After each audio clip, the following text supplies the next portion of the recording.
The Senate will come to order. Senator Murphy. Good afternoon, Mr. President. I impose a call of the Senate.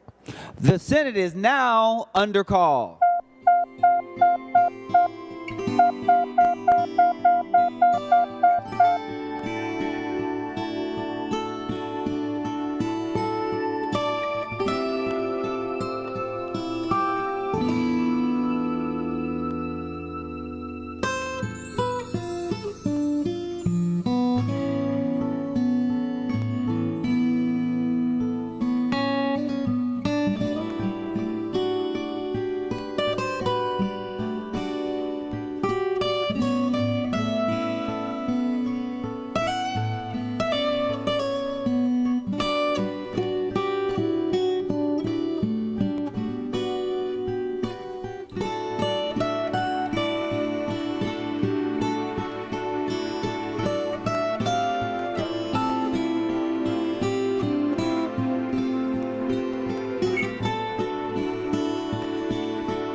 Senator Murphy.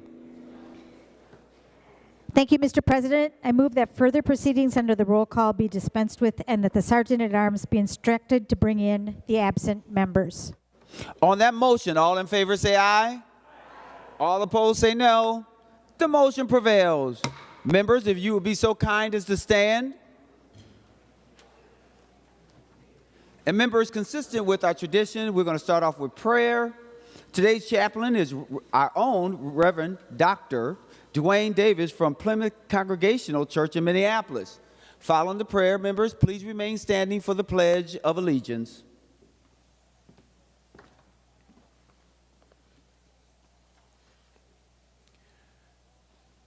Gracious and generous one, Spirit of unity and divinity within all creation, thank you for the gifts of wisdom and mindfulness in the administration of justice and government.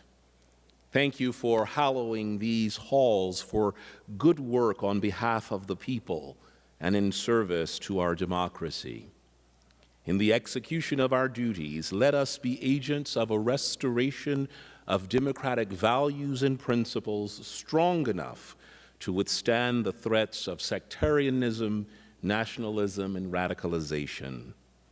As those who have been called to public service, we must contend with claims and questions of justice, order, freedom, and peace.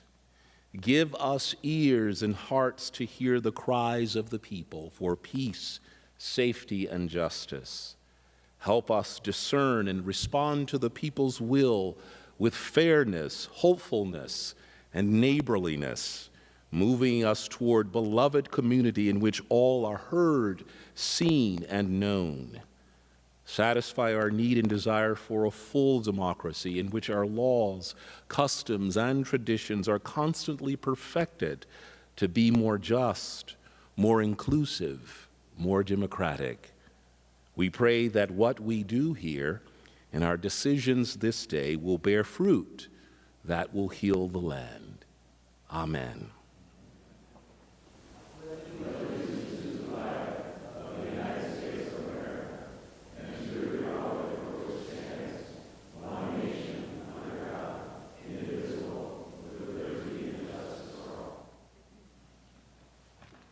Thank you, members. The secretary will take the roll.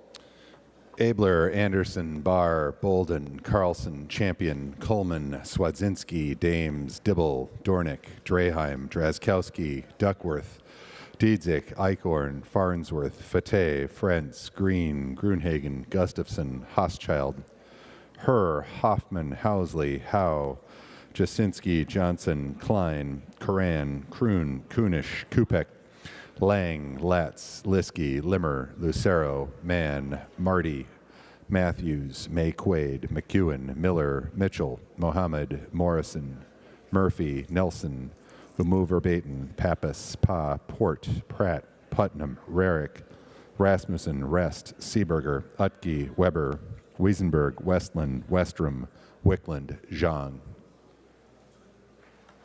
Members, a quorum is present. The following members intend to vote from a remote location under Rule 40.7. Senator Diedzik, Duckworth, Fateh, and Port. Members, as usual, if you want to follow along, I'm reading from the Senate agenda, which is dated Tuesday, April 2nd, 2024. We will begin with the second order of business. Executive and official communications. The following communications were received. Please make note.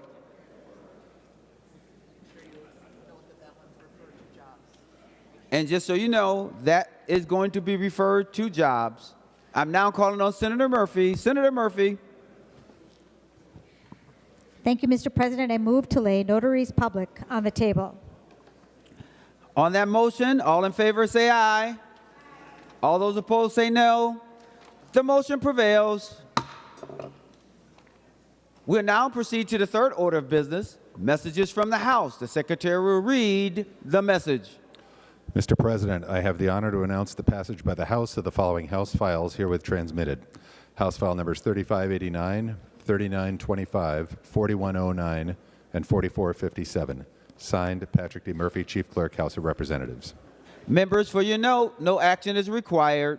Members will now proceed to the fourth order of business, first reading of House bills. The House files have been given their first reading and referred as indicated. Members, we will now go to the fifth order of business, reports of committees. Senator Murphy for a motion to adopt the committee reports.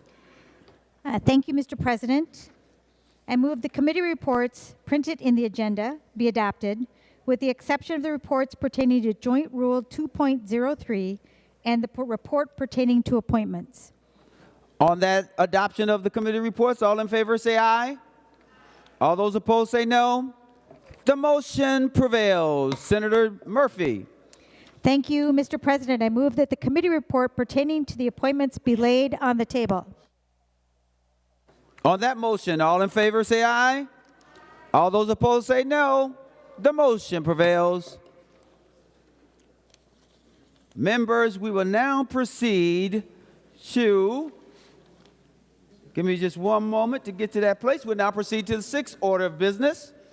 The Secretary, second reading of Senate bills. The Secretary will read the Senate file numbers. Senate file numbers 3492, 3999, 4363, 4579, 4852, 4960, 4961, 4962, 5026, 3530, 4003, 3631, 4097, 3944, 4690, 4688, and 5085. The Senate files have been given their second reading. Members will now proceed to the seventh order of business, second reading of House bills. The Secretary will read the House file number. House file number 3868. The House file has been given its second reading. Members will now proceed to the eighth order of business, that is introduction and first reading of Senate bills. The bills listed on today's introduction calendar are given their first reading and referred as indicated. Members, for changes, please go to page 2, Senate file numbers 5233. That bill has been referred to the Committee on Judiciary and Public Safety. Members, if you go to page number 3, Senate file number 5244, that bill has been referred to the Committee on State and Local Governments and Veterans. And last but certainly not least, members, if you go to page number 7, you'll see Senate File number 5286, and that bill has been referred to the Committee on Taxes. As I mentioned, members, the bills listed on today's introduction calendar are given their first reading and referred as indicated. Members, we will now go to the ninth order of business, motion and resolutions. We will adopt the author's motions as one motion. All in favor say aye. All those opposed say no. The motion prevails. Members, we have some individual motions that we will take care of now. Senator Hoffman, for your motion. Thank you, Mr. President. I move that Senate File 4473 be withdrawn from the Committee of Health and Human Services and re-referred to the Committee on Human Services. On that motion, all in favor say aye. All those opposed say no. The motion prevails. We'll now go to Senator Dibble. Thank you, Mr. President. Mr. President, I move that Senate File number 5192 be withdrawn from the Committee on Jobs and Economic Development, your committee, Mr. Chair, and referred to the Committee on Capital Investment. That is my bill, Mr. President, and as I understand, you are aware and supportive, as is Senator Pappas. Thank you.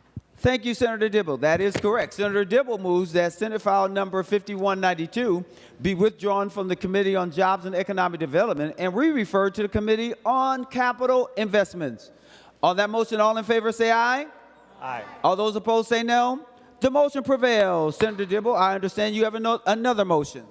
Thank you, Mr. President. Mr. President, I move that House File number 3613, number 14 on general orders, be stricken and referred back to the Committee on Finance. On that motion, all in favor say aye. Aye. All those opposed say no. The motion prevails. Members, we will now look at Senate Resolution number 86. That will be referred to the Committee on Rules and Administration. And remember, members, there's no action required on that action. Members, we will now remain under motions and resolutions. Senator Murphy to designate special orders. Thank you, Mr. President. Pursuant to Rule 26, I designate the following bills be made special orders for immediate consideration. Members, the list is on your desk. Members, that list is on your desk, and we will start at Senate File number 3567. Senator Cwodzinski for the Omnibus Education Policy Bill. Senator Cwodzinski. Thank you, Mr. President and members. The bill before us is the Education Policy Omnibus Bill. It is a combination of recommendations from the Department of Education and bills brought to us, the Education Policy Committee, this year that we've included. There's a lot going on in this bill to help students and schools and teachers and bus drivers and cooks and counselors and social workers. It makes special education teachers' jobs a little bit easier by reducing paperwork. It maintains our standards for educational excellence that our schools expect. It helps kids learn healthy habits and how to take care of themselves and others as they get older. It enshrines student journalists' right to free speech and political expression. It ensures that our school libraries have the books and tools young people need to fulfill the promise of our Constitution and the Declaration of Independence. This year's bill has a lot of technical changes, clarifications, updates. It strikes obsolete language, removes some redundant and duplicative language, and so many other great things. It's a first-class bill that we should all be proud of. It includes things like, well, I'll just say thank you to the senators. You guys have the bill in front of you. You can read, but I want to send a special thank you to Senator McEwen, Senator Mann, Senator Bolden, Senator Seeberger, Kunish, Mitchell, Gustafson, Senator Coleman. Thank you all for the efforts in your passion and your enthusiasm to make this bill, the bill that's before us today. It gives, we heard from school districts when they complained and brought to our attention that some things were too much too quick. So we extended some legislation and gave them an extra year. It's a lot going on. But most of you have known me a long time. And you know, I believe in every fiber in my body in Article 13 of the Minnesota State Constitution. And it's what guides me here on this floor every day, every year, but in particular on this day when we're debating the Education Omnibus Policy Bill. Because the most important job we have as senators, and I know you know how much I love reminding you of this, but the only duty we have as senators is enshrined in Article 13 of the Minnesota State Constitution, where the words say, the stability of a Republican form of government. The stability of a Republican form of government, dependent upon the intelligence of the people, it is the duty of the legislature to establish a general and uniform system of public schools.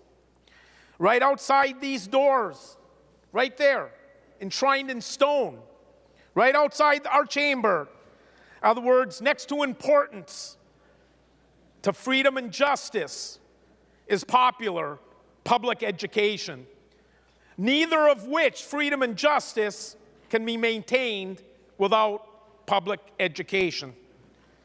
That's what guides me every day, those words, as chair of the Education Committee. When we support our schools, we're supporting the stability of our republic, of our state, of our future. We're helping young people take their first steps towards becoming an engaged citizen in our democracy and our economy. We provide them with building blocks. We provide them with tools.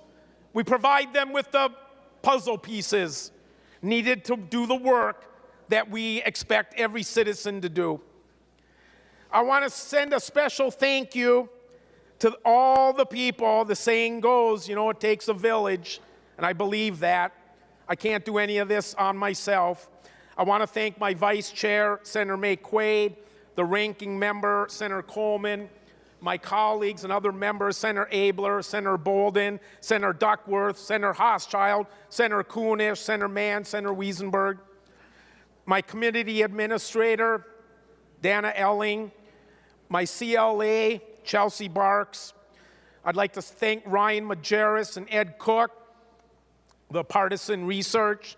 I'd like to thank the Orange team, Senate Counsel Lewis, Anne Marie Lewis, analysts Bjorn Arneson, and physical analyst Jenna Hofer, Jenna. I want to thank the interns, Adrian Corey, Kimball Utzi, and Rosemary Maher, and all the pages that jump when we say we need something.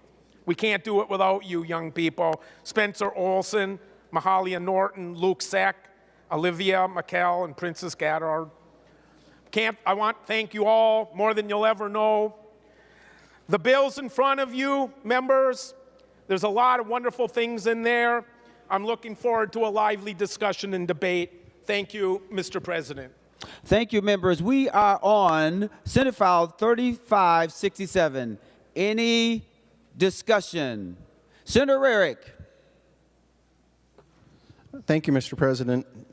Members, as we look at this bill, I think one of the big things we have to ask ourselves is if we talked to teachers or superintendents or school boards with what happened last year, and to listen to them, and one of the message I received loud and clear was, we're inundated, we're overwhelmed with all of the new requirements we have to do, and there are new requirements in this bill.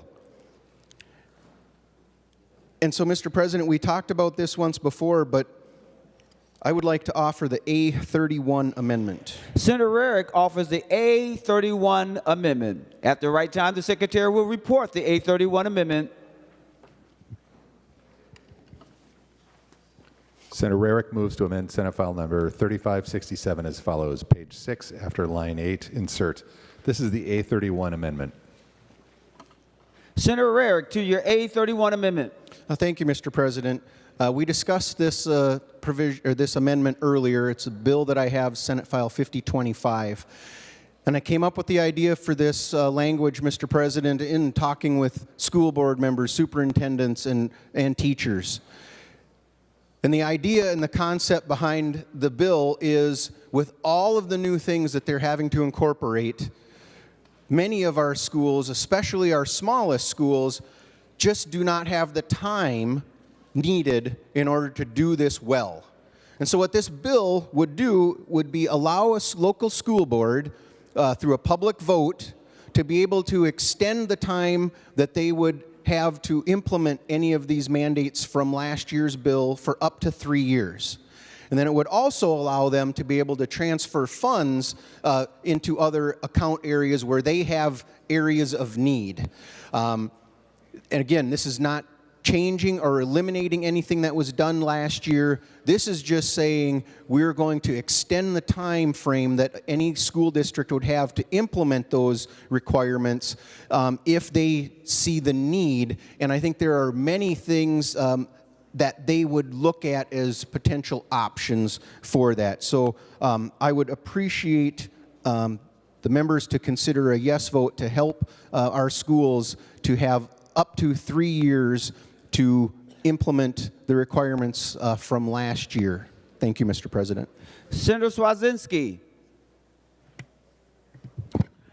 I just want to remind members, things take time, and last year we made a historic investment, and we helped special ed teachers, and we helped English language learner teachers and students, and we helped our school counselors, among a wide variety of other things. And so I urge members to vote red on the amendment. And Senator Cwodzinski, can I get you, when you speak, to make sure that you bring the mic up so we're able to hear all the great things that you have to say? With that being said, I'm going to Senator Klein. Mr. President, I request a roll call. Roll call requested, roll call granted. Any other discussion on the A31 amendment? Senator Nelson. Well, thank you, Mr. President. Members, I rise in support of the A31 amendment. Yes, there was historic funding last year for our schools, but my schools, the schools in my Senate district have repeatedly spoken to me about the cost associated with the unfunded mandates. In fact, they have even sent spreadsheets that have shown the cost of those unfunded mandates and the revenue from our last education bill last year. There continues to be a deficit. Some of those school districts have even gone so far as to work that out in terms of how many teachers will need to be let go in order to pay for the mandates that this legislature passed last year.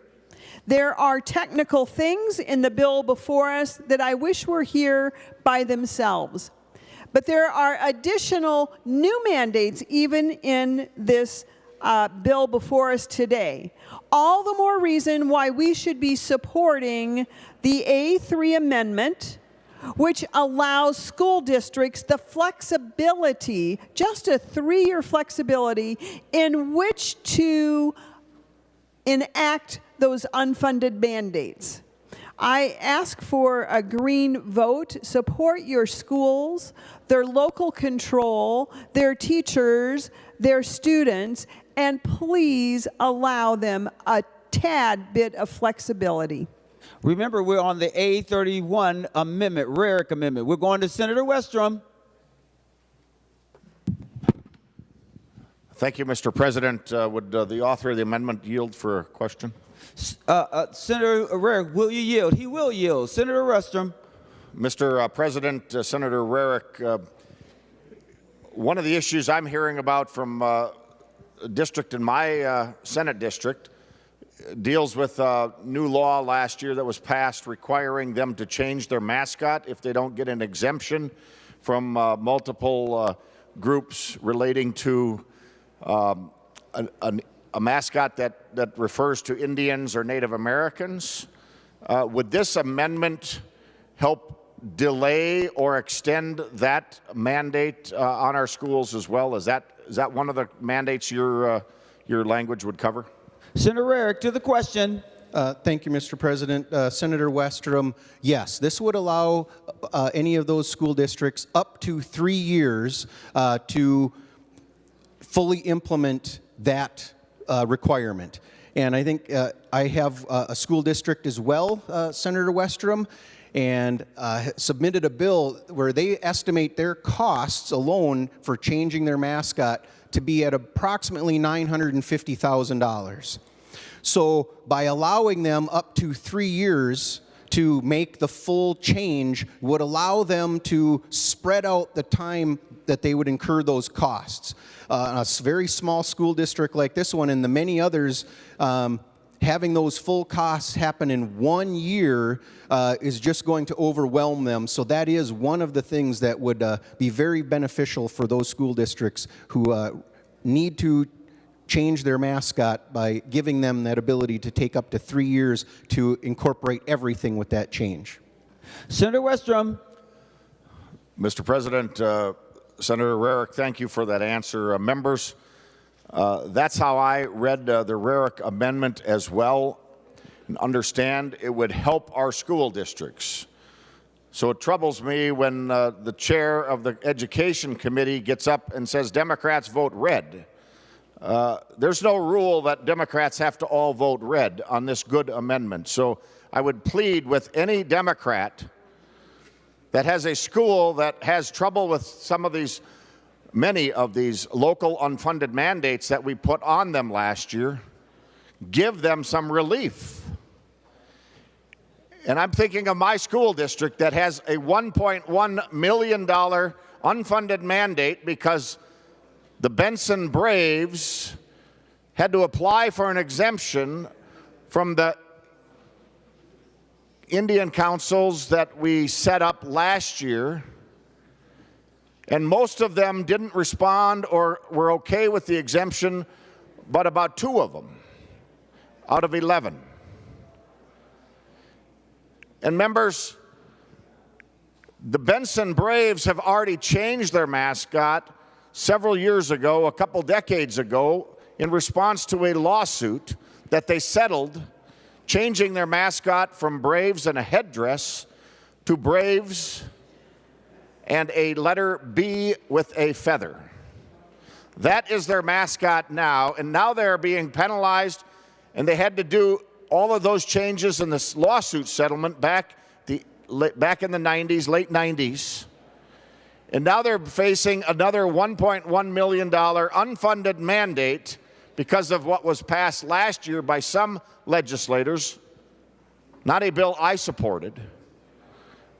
But this amendment would give Benson the relief they need on just that one unfunded mandate, let alone the countless other unfunded local mandates that the Democrats passed last year.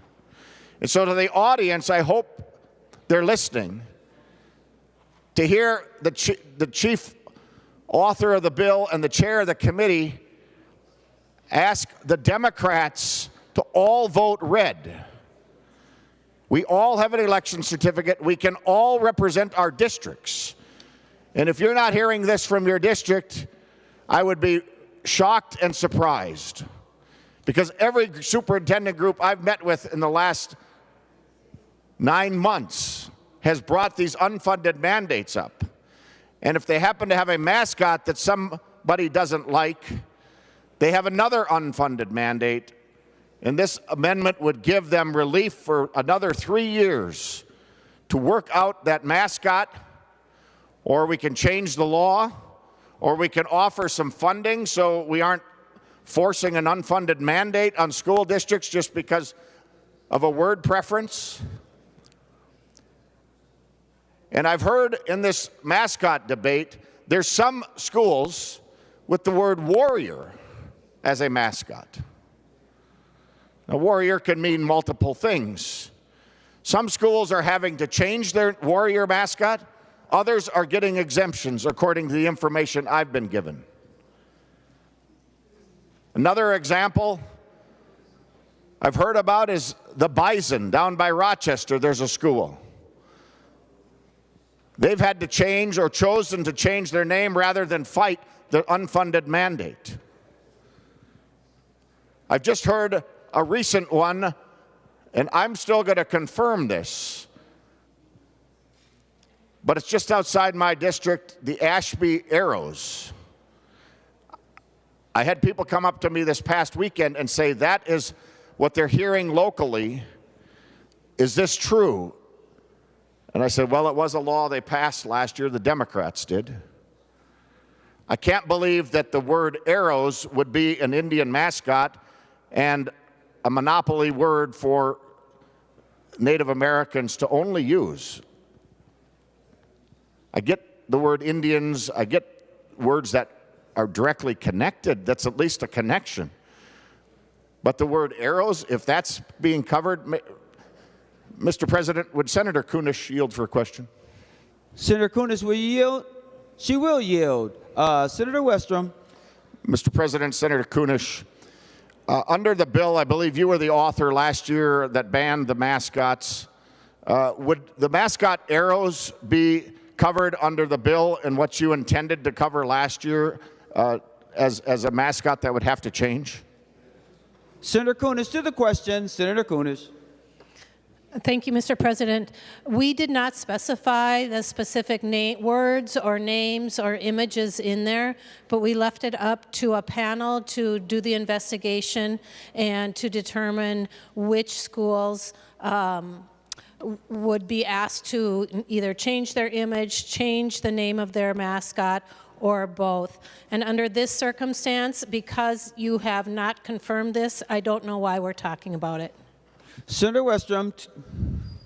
Well, Mr. President, Senator Kunish, maybe I can explain this a little more, but Senator Kunish, if you're the author of the bill and you don't know if that word is permissible or not, I don't know how anybody else would know. So that's why I'm asking you, because you're the chief author of it. You should know what you intended with the bill that you passed. So if you don't know, it goes to reason that they would be scratching their heads also. And so, members, I hope you can support this amendment. Democrats and Republicans, give some relief to our local school districts from the unfunded mandates. That's all we're asking. Let the local school boards, if it's a serious concern, they can pass a resolution and not comply with the mandate for at least 3 years. That's very reasonable. And if school districts having to face mascot replacement don't even know because the chief author of the bill doesn't even know, that's even more reason why we should give them a 3-year exemption so everybody can figure this out. I urge you to support this amendment. Let's add this common sense to the bill and give our local districts relief that they're asking for and they need. Senator Uckey.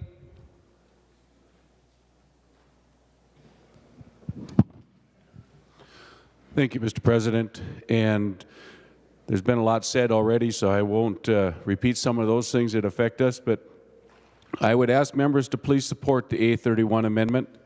Up in my part of the state, my district, I have yet to talk to a single school district that will not go back next fall with fewer staff members.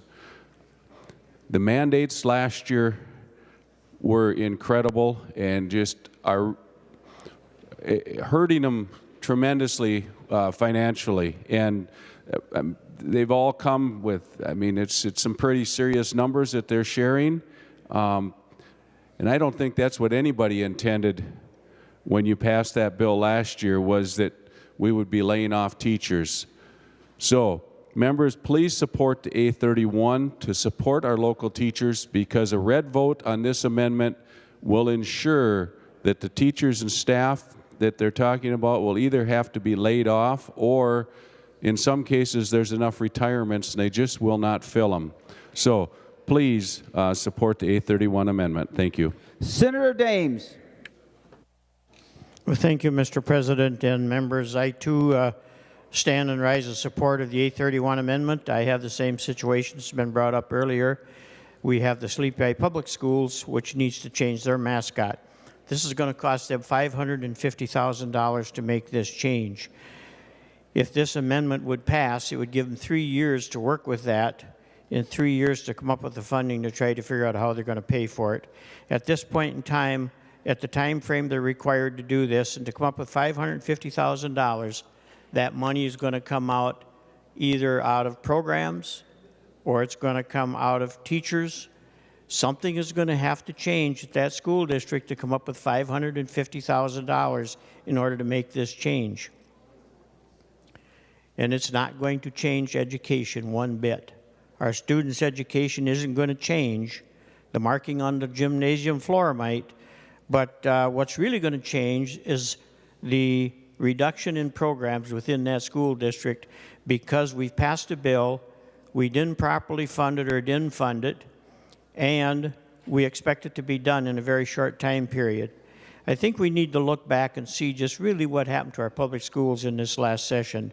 Yes, we put a lot of money into education, but we chased it back with a bunch of mandates.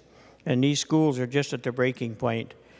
And we're going to see a lot more school districts that are going to have to start laying off teachers if they already haven't started to give people notices. They're going to have to change some programs. And unfortunately, we're not in a position in Minnesota when our test scores are showing that we're going the wrong direction. And now we're going to force some school to spend $550,000, maybe $1 million in order to make these changes, which comes directly out of education. That's certainly not going to help the test scores. Members, I encourage you to vote green on this amendment. Senator Pratt. Excuse me. Thank you, Mr. President. Would Senator Rarick yield? Senator Rarick, will you yield? He will yield. Senator Pratt. Thank you, Mr. President. Senator Rarick, as I read your amendment, would this allow the flexibility for a school district and a school board to reallocate funds back to the classroom? We've talked about deferring the cost or extending the transition cost, but would this also allow more funds to be redirected back to the classroom, or is there something here that's preventing us from keeping class sizes low? Senator Rarick, to the question. Thank you, Mr. President. Senator Pratt, this amendment would allow a local school board through a public vote to be able to transfer money from one area that was designated in last year's bill to another area, like a classroom, if that's where they felt their needs were the highest and that would help their school district the most. Senator Pratt. Thank you, Mr. President. Would Senator Rarick yield for another question? Senator Rarick, will you yield? He will yield for another question. Senator Pratt. Thank you, Mr. President. Senator Rarick, as I read your amendment, I just want to clarify. Your amendment does not remove any of the mandates. It just simply provides a delay in order for school districts to adjust to the funding. Is that correct? Senator Rarick, to the question. Thank you, Mr. President. Senator Pratt, the intent of the amendment is to allow up to a 3-year delay for any of the new requirements from last year to help our schools implement them in a way that they can most easily handle it and in a way that it'll be able to be incorporated into their curriculums and into their schools the best, instead of having to hurry through it and potentially pay a bunch of overtime to staff in order to make that happen. Senator Pratt. Well, thank you, Mr. President. And just to close, members, many of us served on school boards. We elect 7 community members to sit on our school boards. The purpose of the school board is to govern, manage, and control the district. They are supposed to be the community voice. According to the School Boards Association, they really have 3 main functions: to hire a superintendent to help implement a vision and mission for the schools, set a budget that lines up with that mission, and establish, enact, and adopt policy for the school district, faculty, and staff. Mr. President, our school districts have been doing that. And last year, this legislature came in with over 65 new mandates on our schools. 65 new mandates that impeded the school district from performing their statutory obligations. 65 new mandates that did not allow them to set the budget to meet their own vision and to make sure that students were being successful in the classroom. And because of that bill, Mr. President, we have school districts among record funding, as we've heard touted on many occasions. School districts are having to slash their budgets. In my community, Prior Lake Savage Area Schools is slashing $5 million out of this upcoming school budget and another $5 million potentially next year. I've read where Anoka Hennepin, the state's largest school district, is reporting $24 million shortfall. And in fact, Mr. President, it's been reported that the Twin Cities, Duluth, St. Cloud, Mankato, and Rochester combined are facing a deficit of over $300 million. Schools are having to cut $300 million just in our regional centers. Mr. President, I encourage members to vote for this bill. Our school districts, our public schools, and our kids are going to be hurting. We provided record funding, but we didn't provide the school districts the ability to put those funds where they're most needed. It should not be on the state to create a one-size-fits-all mandate for every school district when we do this. You know, it's interesting, Mr. President, because I have Prior Lake Savage Schools has what we call eSTEM, Environment, Science, Technology, Engineering, and Math. Jordan Schools has STEAM. Rather than including the environment piece, they've added arts. And in Shakopee, we have the Academy of Shakopee, which is helping kids connect their education to their career goals. All a little bit different, all meeting their community needs. And by having these mandates and by not adopting the Rarick Amendment, Mr. President, we risk the success of our students. We risk the success of that next generation to be able to take over this state, to be the leaders of the future.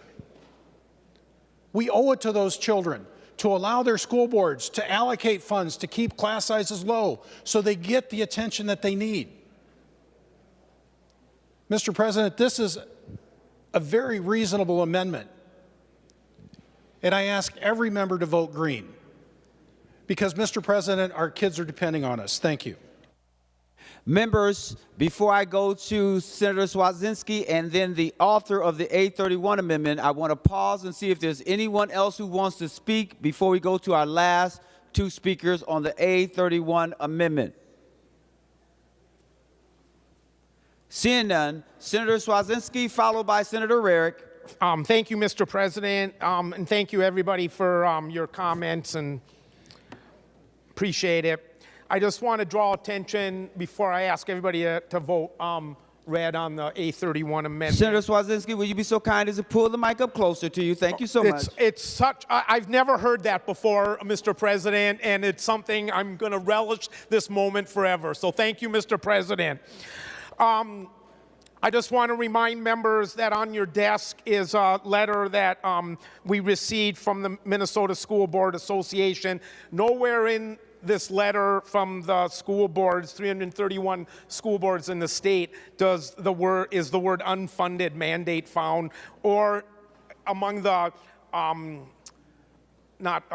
among the insights they make in the letter is the word, or other words, more time.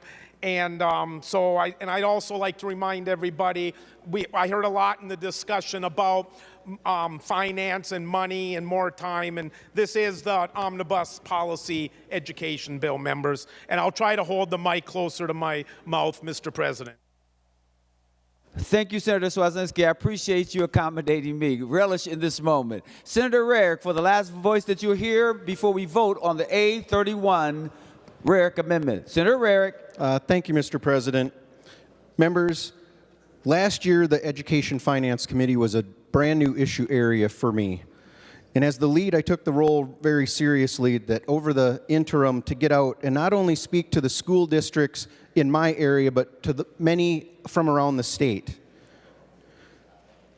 And I talked to them a lot about the new requirements that were put on them. And there were some that schools would have maybe preferred that hadn't been passed. But most said we can make it happen. We just need more time. And as I thought coming into this session, what can I offer as a solution? This is the bill that I came up with. And when I would pitch it to school board members, superintendents, as they came to the Capitol, I can't think of one that said, no, that's not the right solution. They all said that would be wonderful. That would help them to incorporate the things that happened from last year's session.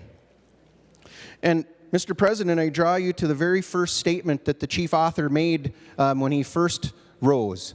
He said, things take time. Mr. President, I agree 100%. And that's exactly what this amendment is asking for. Allowing time for our school districts to incorporate properly everything that was passed last year. One piece that this would speak to, Mr. President, student support personnel was an area we funded last year out of the bill. And I think I mentioned this before. I had 2 school districts that it wasn't enough money for each of them to hire someone individually, but their neighboring school districts, they agreed, let's hire somebody, pool our money together, we can hire someone, and they'll work between our 2 schools. Not one person applied, and they're going to have to give that funding back. Mr. President, they could use that funding in other areas in their school. They have needs, and that's what this amendment would allow. Would allow for them to take that money that was dedicated to that they didn't even get one single person apply to help them incorporate that, and would allow them to put that into an area of need within their school district. Mr. President, I ask all members to seriously consider this. This is not a political gotcha. This is an amendment that would help our school districts. It's what they're asking for. I realize it's not in the letter that's in front of us today, but the letter is addressing the bill that's in front of us, not this amendment. I believe if they were speaking to you, they would tell you 100% this is a good amendment for every school district around the state. Mr. President, members, vote green. Thank you, Senator Rarick. Members, the Secretary will take the roll on the A31 amendment. Please vote.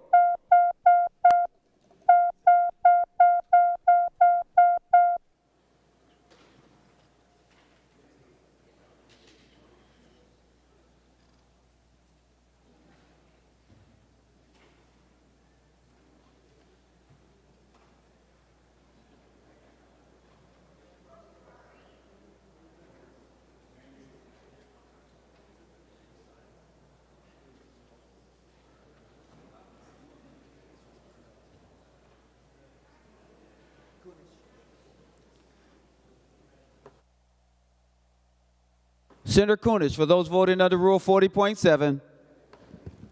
Mr. President, Senator Dietzick votes no. Dietzick votes no. Senator Fateh votes no. Senator Fateh votes no. And Senator Port votes no. Senator Port votes no. Senator Cwodzinski, for those voting under Rule 40.7. Thank you, Mr. President. Senator Duckworth votes aye. Senator Duckworth votes aye.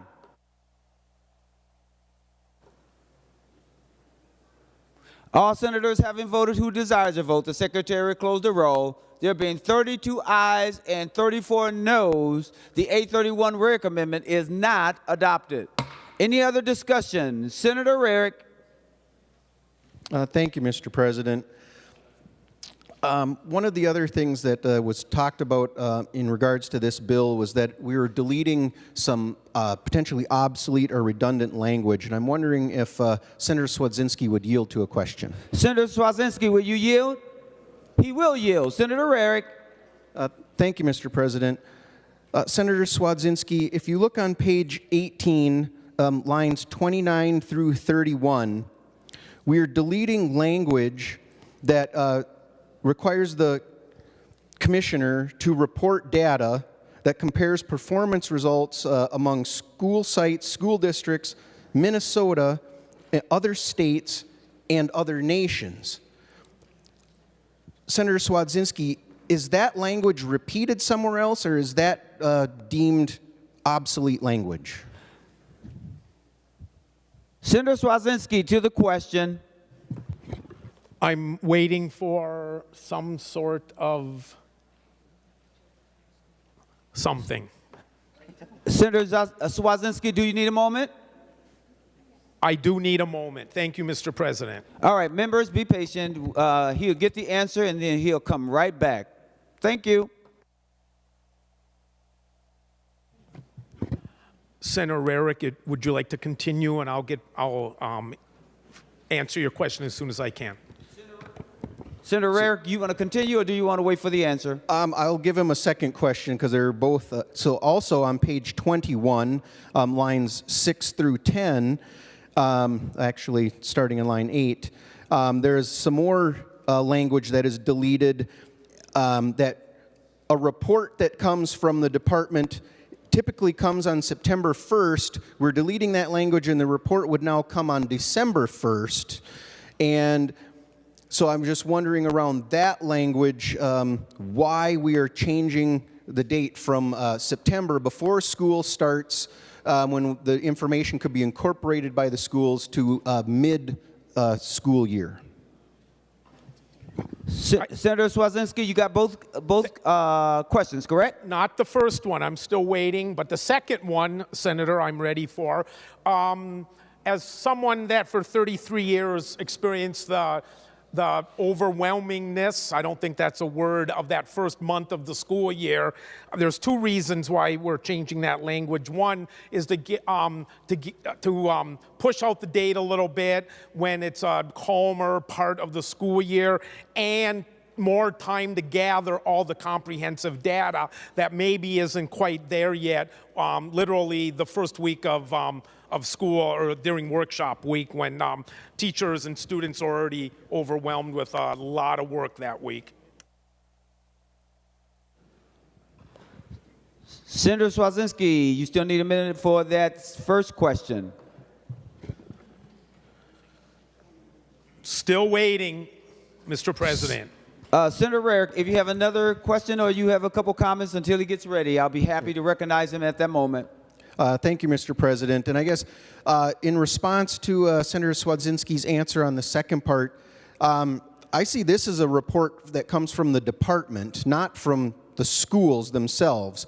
And I think this, delaying this back to December 1st, I don't think that is a great idea. The department has all summer to pull together the reports and the information from the previous school year, release that information on September 1st. It just happens to be during the state fair. It's kind of become a little bit of a tradition at the state fair to get those results. And then it is also available for any voting that would happen in November. By delaying this past the November and into December 1st, we are losing both of those pieces of accountability. And so actually, Mr. President, I know we don't have the answer to the first part yet, but I would like to offer the A42 amendment. Senator Rarick offers the A42 amendment. The Secretary will report the A42 amendment. Senator Rarick moves to amend Senate File Number 3567 as follows. Page 18, lines 29 to 31. Reinstate the stricken language. This Senator is the Rarick, A42 amendment. Sorry, Mr. Secretary. Senator Rarick, to your A42 amendment. Thank you, Mr. President. The A42 amendment would reinstate the language of from the two areas that I raised my questions. I believe the second part, again, just stated, I believe the report belongs being reported on September 1st rather than December 1st. And the other portion, I did not find anywhere else where the language was repeated that we would have a report that compares our schools to each other, to other states and to other nations. I think that is incredibly important so that Minnesota families know where their kids stand in relation to everyone else, not only around the state, around the country, but also around the world. So I would ask members to vote green, and I will ask for a roll call. Senator Weissenberg. Thank you, Mr. President. Would Senator Rarick stand for a question? Senator Rarick, will you yield for a question? Yield. He will yield for a question. Senator Weissenberg. Thank you, Mr. President. I assume that we've been doing this for probably decades and having these results come out at this time. So would Senator Rarick, would you agree that we have been doing this way for years, if not decades, and there's no reason that we should have to change it? And I want to acknowledge that Senator Rarick requested a roll call. Roll call had been requested and a roll call granted. Senator Rarick. Thank you, Mr. President. Senator Weissenberg, yes, this has been happening on September 1st for a very long time. I don't know exactly how long, but like I said, it is a little bit of a tradition out at the state fair that is when the numbers are released, and it's dealt with, or people talk about it out at the state fair. Senator Weissenberg. Thank you, Mr. President. It just seems like we should leave it the way it was and adopt his amendment. It just adds more things that we have to change that we shouldn't have to worry about right now. And I even remember, if I remember last year, Senator Cwodzinski talking about the state fair and how this was fun, that people could vote on how things were. Now we wouldn't be able to do that anymore. So thank you. Members, any other comments before we go to Senator Weissenberg, Senator Cwodzinski, and then to Senator Rarick? But I see Senator Nelson has her hand up. Senator Nelson. Thank you, Mr. President. Members, I stand in support of the A42 amendment. Moms and dads all over this state want to know a little snapshot about how the school is doing, what school is their child in, how is that child progressing. As you know, people want to know where are they going to move. What school district are they going to choose if they have choices? I think it's critically important. There should be no reason at all why we would not want to put the information out there accessible for parents, for grandparents, to be able to know how our schools are doing.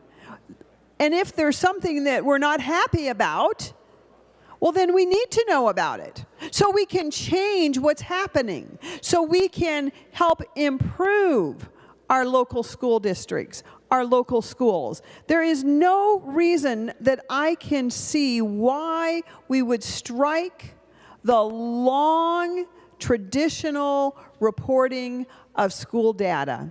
I encourage a green vote. And has a roll call been requested? Roll call has been requested and a roll call granted. You'll see that on the board we have roll call right there. Any other questions or comments on the A42 before we go to Senator Cwodzinski and then Senator Rarick? I want to make sure everyone's had an opportunity. Seeing no others, Senator Cwodzinski, and then followed by Senator Rarick. Thank you, Mr. President. Two quick comments. One to the latter of Senator Rarick's concerns about the bill. Schools get the data in the summer about all the kids, all the students.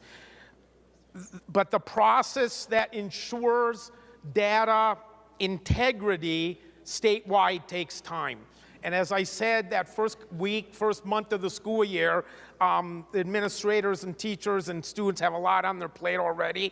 Let's give them the time they need in order to go through the data and process it with integrity. And I never really got a great response to the first question, Senator Rarick, except reflecting on it as a career teacher. I think sometimes we think schools are like commodities to be bought and sold on a stock exchange, or and schools are not commodities. Schools are, as I alluded to in my opening remarks, we have a duty to create a general and uniform system of public schools, and we send our kids to the marketplace of ideas, not the marketplace of things. And so I think I just want to remind members as they vote red on the A42 amendment to put that in perspective. Thank you, Mr. President. All right, Senator Rarick, to your A42 amendment. Thank you, Mr. President. And again, I'll reiterate the second portion of the amendment dealing with page 21 is a report by the commissioner, not from our local schools. So I still believe that is the proper time of year to address that. The one thing I will say, if by refusing to adopt my first amendment, and then by leaving the language that is in the bill right now, by refusing to adopt this second amendment, I believe the message that is going out to our school districts is, we're willing to listen to the concerns of the agency. When there's a lot of work for them and they need more time, we'll listen and we'll give them more time. But school districts, you don't get that same luxury. We're not going to give you more time. We're legislating this and you need to do it. The commissioner can come in and his folks need more time and we'll give them that ability, but we're not going to do it for our local school districts. I'm troubled by that, Mr. President. I do believe we need to adopt this amendment and get this information in a timely way and out to our families and out to our schools. It's information they deserve to have. Vote green. With that being said, a roll call has been requested and a roll call granted. The secretary will take the roll.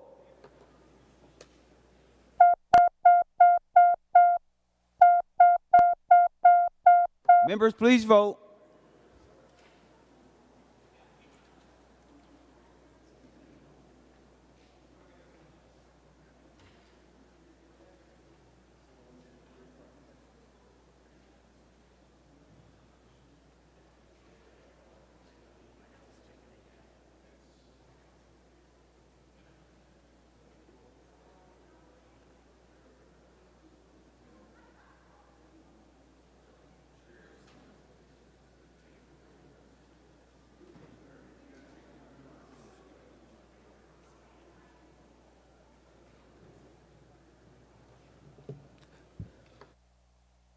Senator Kunesh, for those voting under Rule 40.7.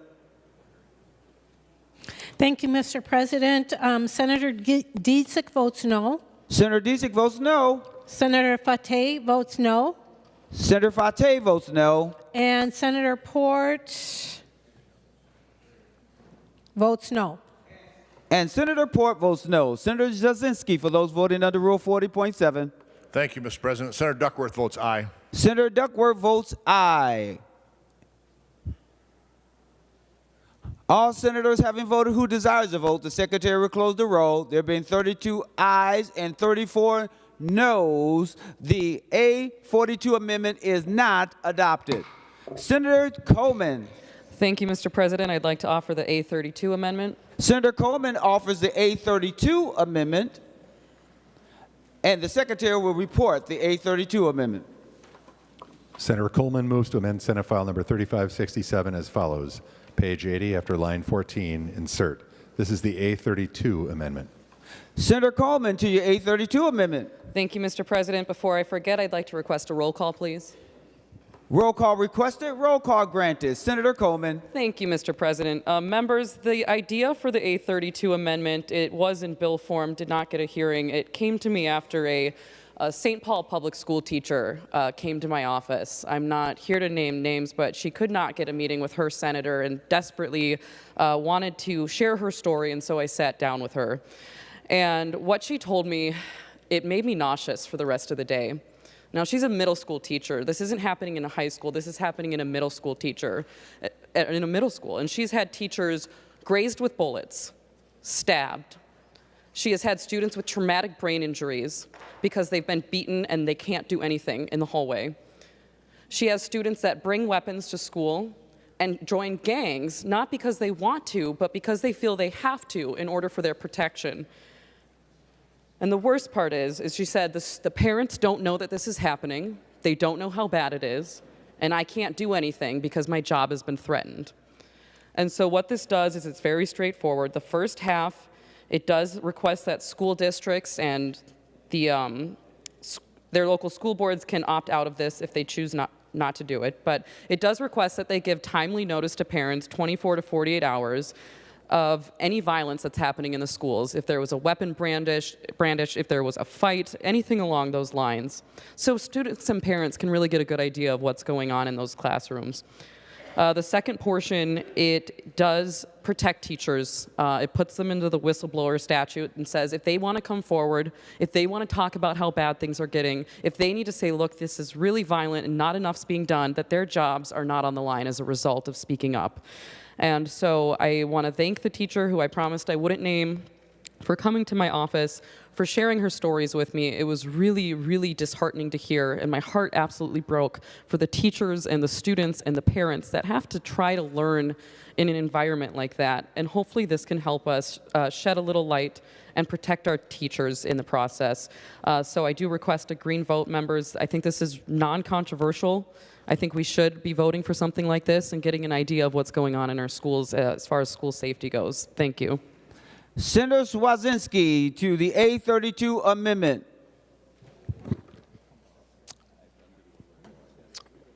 Senator Coleman, I appreciate you bringing this forward and your passion and intellect you deliver to this issue. I'm going to ask members to vote no today, only because, and I do appreciate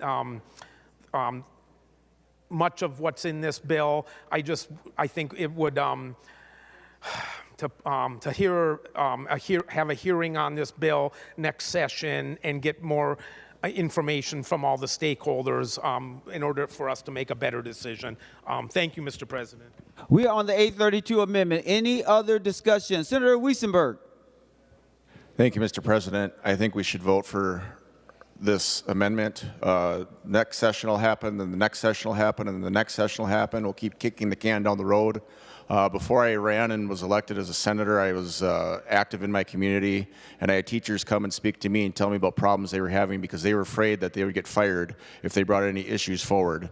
So I would do it, and then I would let the blame fall on my shoulders, which I'm fine with. But we have teachers that are afraid to speak up in their schools and say what's going on in their school districts because they're afraid they may lose their jobs. So we should adopt this amendment because this will help kids and this will help our state. Thank you.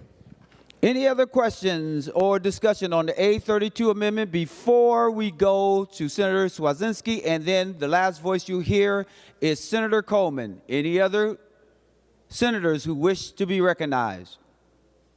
Seeing none, Senator Cwodzinski. Again, I'll just reiterate, hopefully next session we can hear from the stakeholders and get a hearing on this and spend more time on it that it deserves. Thank you. Vote Senator Coleman to your A32 amendment. Thank you, Mr. President. Senator Cwodzinski, I am grateful that you're willing to give this bill a hearing next session.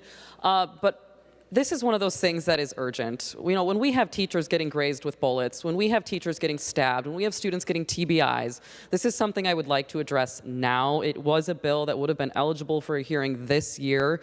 What I would like to do next session is actually have some data from this. How many schools are reporting incidents? How many parents are reaching out to us saying, hey, there were 30 incidents in my school last week? Now is the time to act on this particular piece. Our teachers shouldn't be sitting in silence. Our parents shouldn't be sitting in the dark, and I urge members to vote green. Thank you. Roll call requested, roll call granted. The secretaries shall take the roll for the A32 amendment.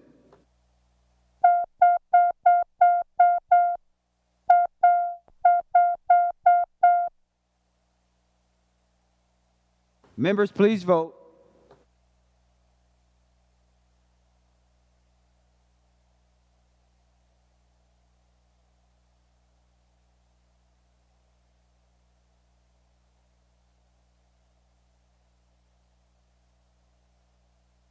Senator Kunesh, for those voting pursuant to Rule 40.7. Thank you, Mr. President. Senator Dietzick votes no. Senator Dietzick votes no. Senator Fateh votes no. Senator Fateh votes no. And Senator Port votes no. And Senator Port votes no. Senator Cwodzinski. Thank you, Mr. President. Senator Duckworth votes aye. Senator Duckworth votes aye.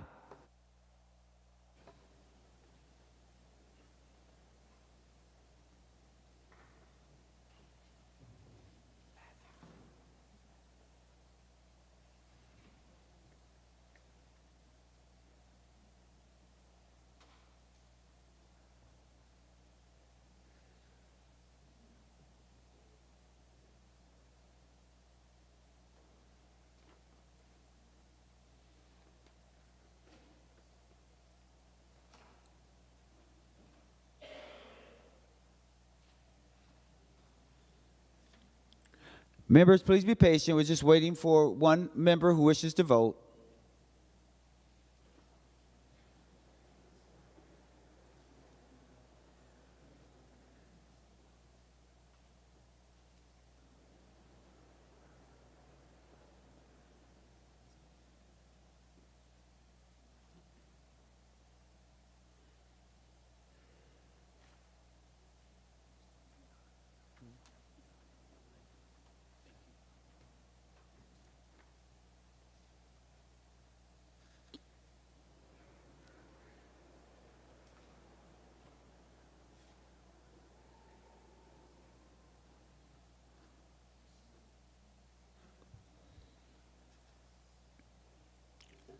All members voting who had a desire to vote, the secretary will close the roll.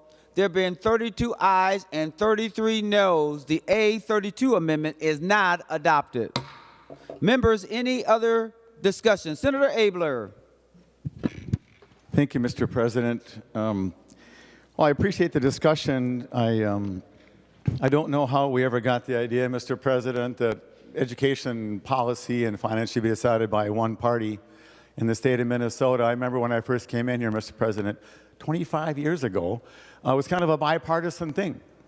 And there was a lot of collaboration. We tried different experiments, the profile learning, and on a bipartisan basis, we got rid of that and tried something else, and something else, and something else. We created charter schools. We created schools in the school. We created PSEO, all on a bipartisan basis, and they've stood the test of time because they were good ideas. And I'm a little frustrated. I'm trying just to maintain my frustration in the interests of a good Senate deportment. But, Mr. President, we have never spent $2.2 billion in an education bill, at least in my time, and probably never in the times before, to have so little to show for it. I voted for the education bill last year, both of them. Hopefully I could be included in the discussion and bring some voices there of a large school district, actually the largest one, Mr. President, in the state of Minnesota, which has had many exemplary programs and efforts to make them succeed. There are some very small districts as well, Mr. President, led by any particular part of the state that have also had some exemplary ways to help students succeed.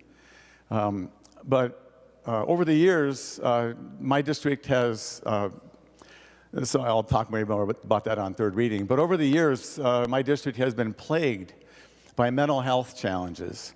I don't remember exactly, but 12 or 13, 14 years ago, we had 8 suicides in a short amount of time.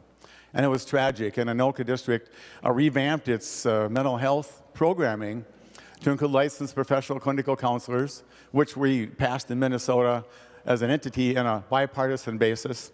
And so we built our program around that.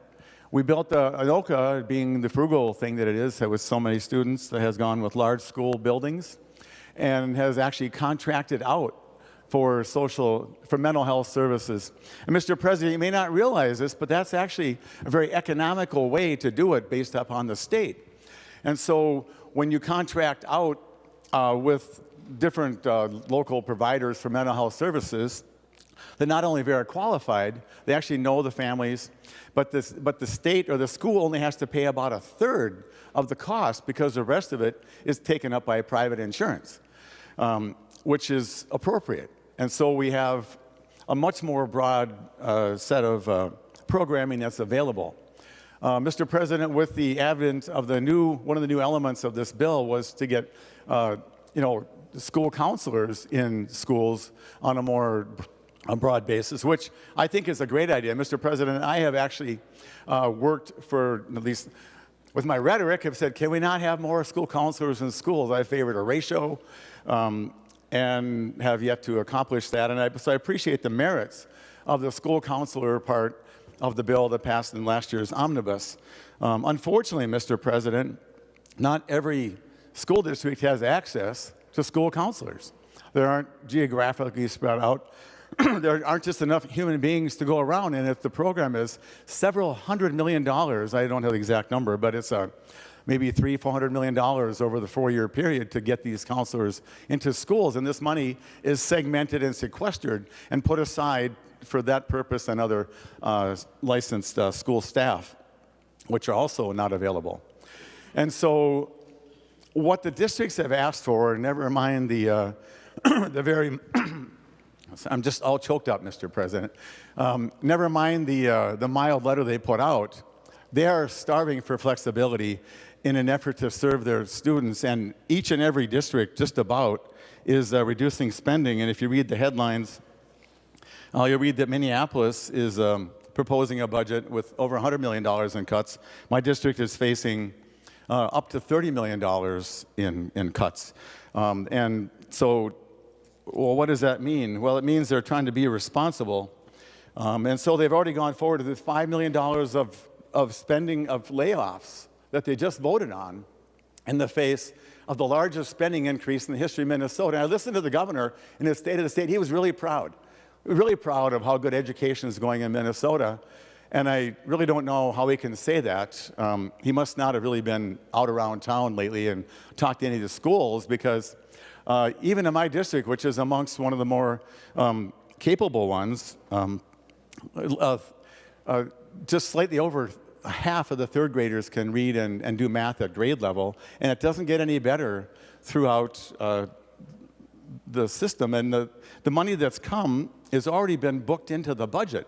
But so in an effort to make sure that we can pay our bills, District 11 just sent out notices to lay off 294 FTEs in various things, and they stayed away from the classroom, but they're going to lay off, Mr. President, 13 music teachers, 10.39 FIED teachers. I'm not sure what the .39 looks like, but anyway, they're having to lay off almost 13 literacy interventionists, and 3 math interventionists, and 3 art teachers, and actually 2 counselors, different kinds of counselors. I don't have them all listed. They're all on the sheet. I didn't mark them all up, but it's 17 teacher academic support, 7 teacher EBDs, 13 teacher ESLs, and 34 teacher academic behavior specialists.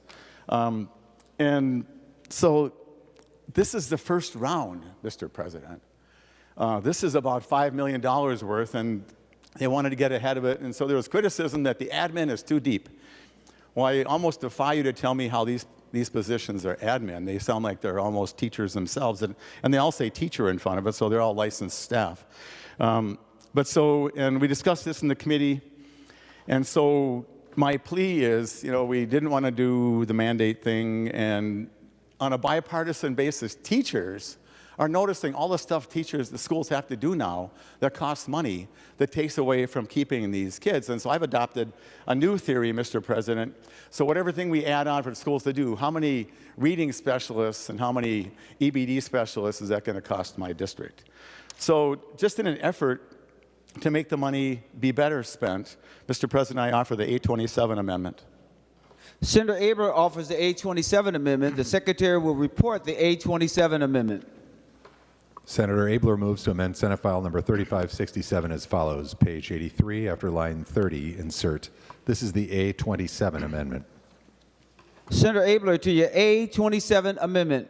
Well, thank you, Mr. President. Just so Senator Klein doesn't have to hop up, I'd ask for a roll call, please. Roll call requested. Roll call granted. Senator Abler, to your A27 amendment. You're welcome, Senator Klein. So, Mr. President, this simply allows flexibility for a school district, charter school, or a cooperative unit to use the aid under this program, which I like the program, to contract for student mental health services. And I think, we can discuss reading prowess, which we don't have much of, and we discuss math prowess, which we don't have much of. But I think when it comes to student mental health, I think we all would agree it's something really important, and at least that the student can stay alive long enough to come into school and stay engaged and not go home and bring harm to himself or someone else, or in school not resort to violence, or in school not resort to breaking things.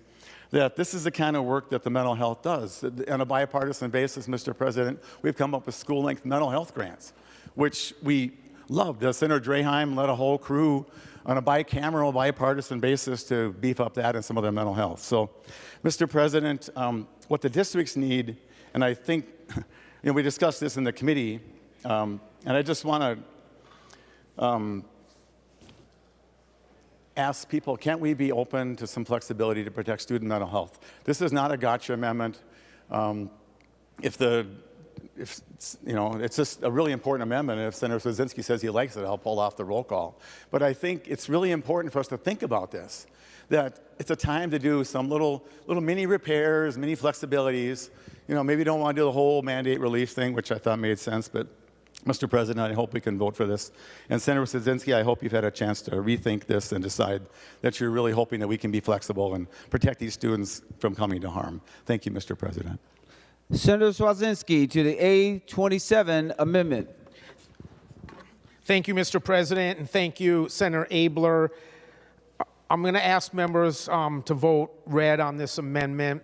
The intent of school support personnel is to have mental health professionals in schools who can support students, who have training in dealing with students specifically, and build positive relationships on site and not off site. Contracting for these types of things in our schools, I'm always very hesitant in doing. Our student to counselor ratio in the country as a state is about as bad as it's embarrassing. We pride ourselves as an education state. Senator Abler and I, he knows in my heart and soul how important that issue is to me. And him and I have talked a lot about this bill. This bill isn't the right bill for this time. I think it's important that the staff that is in the building helping our students are there full time as counselors and social workers and therapists and whatnot. And so I urge members to vote red. Senator Rarick to the A27 amendment. Thank you, Mr. President. And members, I would encourage a green vote on this amendment. I spoke to this on my previous amendment. And this is getting at exactly what I spoke about with the two school districts that I have that tried to partner together and hire someone for this position, and they had 0 applicants. Those school districts need the ability to have that flexibility to look at other avenues to get people in to help their students who are in need of that help. This amendment does just that. Some of our very smallest school districts, some of our rural school districts just do not have the ability to bring someone in full time. This amendment allows them that ability to at least bring someone in to be there to help our students when they are in most need of help. Instead of having no one there, they at least have someone they can turn to. Please vote green. Any other discussion on the A27 amendment before we go back to the author of the A27 amendment? Seeing none, Senator Abler, final comments on the A27 amendment before we vote. Well, thank you, Mr. President. Would Senator Cwodzinski yield for a question, Mr. President? Senator Cwodzinski, will you yield? He will yield. Senator Abler. Well, thank you. I'm just trying to, it's a world of try to make things work out. And so, Senator Cwodzinski, if I put a 2-year sunset on this, would that make you feel better about this flexibility? Senator Cwodzinski, to the question. I would much rather, out of respect for the counselors that work so hard in our schools, I'd much rather wait and hear what they have to say about this legislation, because it'll impact them, and hiring outside contractors that may jeopardize our trained professionals that are in the building, 8-10 hours a day. I think those people best serve our students. So to your question, Senator, no. Senator Abler. Well, thank you, Mr. President, and I thought that might actually be a compromise. Mr. President, we've all gotten various awards. The counselors gave me an award one time. I hope they don't want it back. But I can tell you that counselors are amongst really dedicated people. They get up in the morning and they get to know these students. But they are themselves not really mental health workers, and so they have to call somebody for help. What this amendment doesn't say is that they would have to be outside the school. Many schools have clinics indoors on the premises because they don't, because of transportation issues. The parents allow the counseling or the different therapy to go forward. But I just have to tell you, Mr. President, the counselors I know, and I know several, they would rather have the kids get something than nothing. And so I'm just really shocked, and I mentioned this in committee. We talk about protection for kids and all that. And so there's that poem, for the lack of the nail, the shoe was lost. For the lack of the shoe, the horse was lost. For the lack of the horse, the rider was lost. For lack of a rider, the message was lost. For the lack of a message, the battle was lost. And Mr. President, I don't think we as a Senate want to not allow this opportunity to have some possibilities that we can intervene early with some of these kids. And I'm not kidding. We had 8 suicides.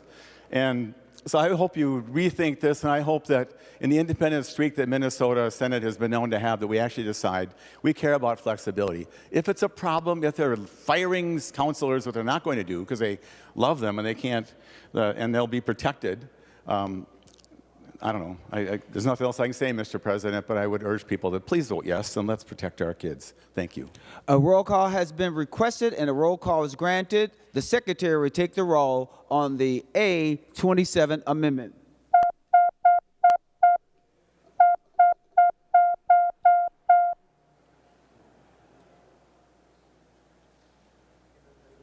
Members, please vote.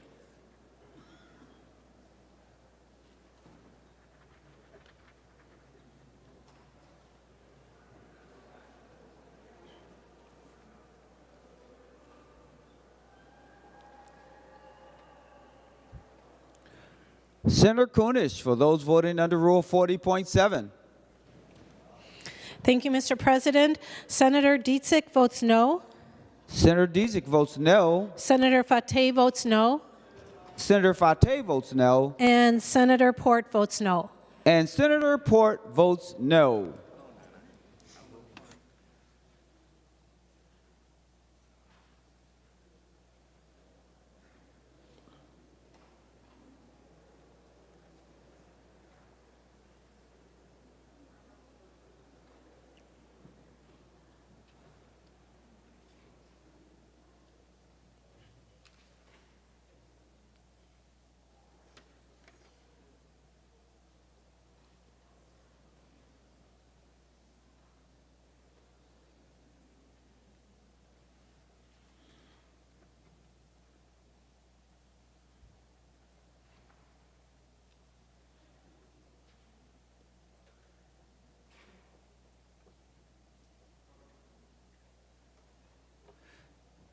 Senator Cwodzinski, for those voting under Rule 40.7. Thank you, Mr. President. Senator Duckworth votes aye. Senator Duckworth votes aye. All senators having voted who desires to vote, the Secretary will close the roll. There being 32 ayes and 34 noes, the A27 amendment is not adopted. Senator Abler. Thank you, Mr. President. I get notes from people sometimes who watch us, and they are really surprised about the kind of discussions we have. And I think if they were watching that last one, they go like, huh? So, I mean, we get to vote. We're elected to come vote on stuff. And I just think sometimes when, Mr. President, when the teams stick together, it does not create good law. And so I'm sorry about that last vote. So I got a note, Mr. President, from staff at one of my middle schools, and they were really sad that they're going to lose, in this list of people that I read partially to you, they're going to lose an assistant principal and a school counselor because, well, there's just not enough money. And so the district had to make some really hard decisions, and Mr. President, the worst is yet to come. These reductions that we made were in the administration, and I guess counselors count as administrators. And going forward, the money is still going to be allocated to hire new counselors. And so I got this, they said, is there not some way you can help us keep our counselor? And so, Mr. President, I would move the A45 amendment. Senator Abler moves the A45 amendment. The Secretary will report the A45 amendment. Senator Abler moves to amend Senate File Number 3567 as follows. Page 83, after line 30, insert. This is the A45 amendment. Senator Abler to your A45 amendment.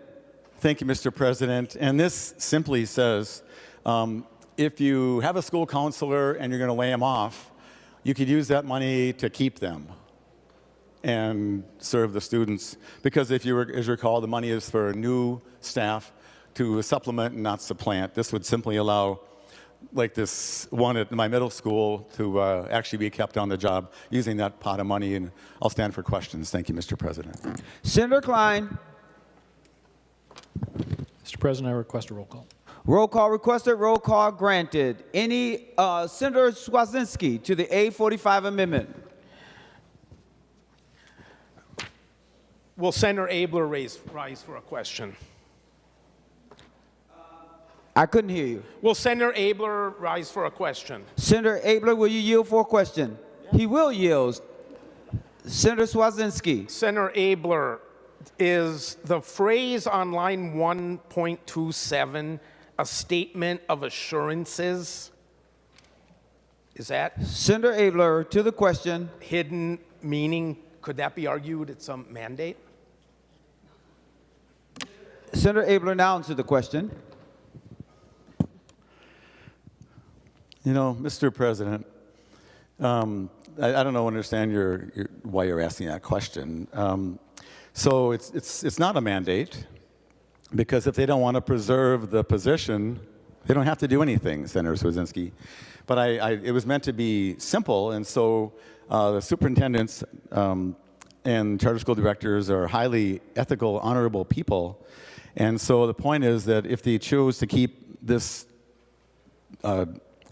counselor helping that the 8th grade social worker wrote me about at my middle school, all you have to do is say, they would say something like, they're on the list, and it's been voted by the school board, and then they could use this pot of money. So it's not a mandate, Mr. President, or Senator Cwodzinski.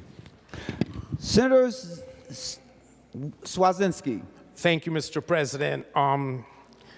Senator Abler,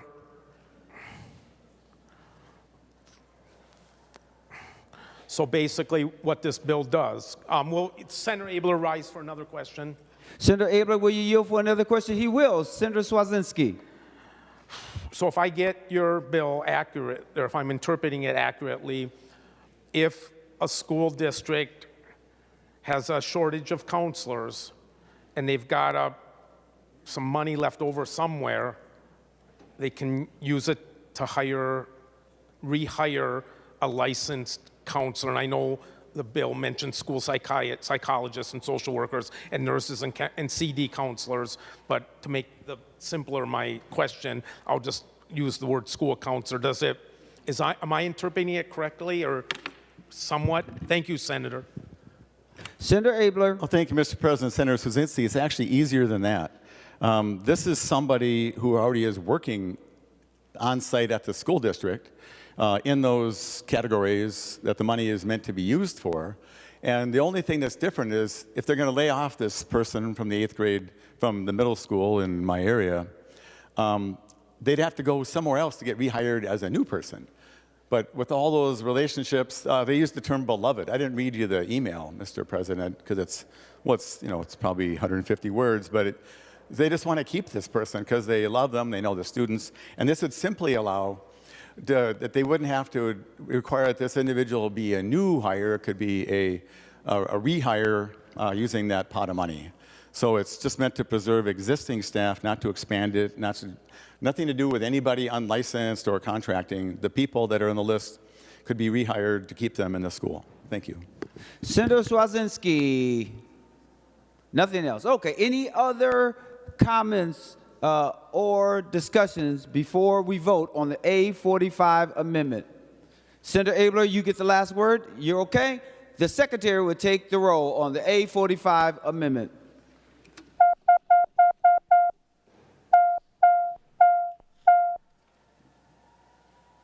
Members, please vote.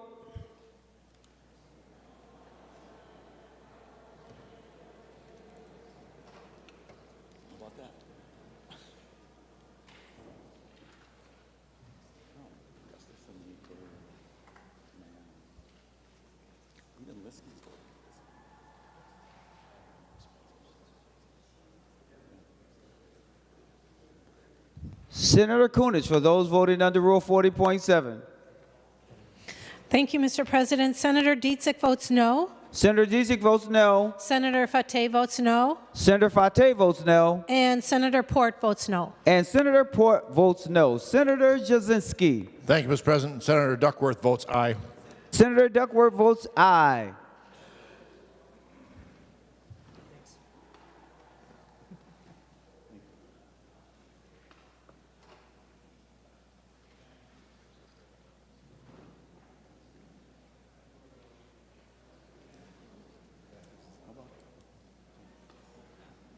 Members, we're waiting for another person.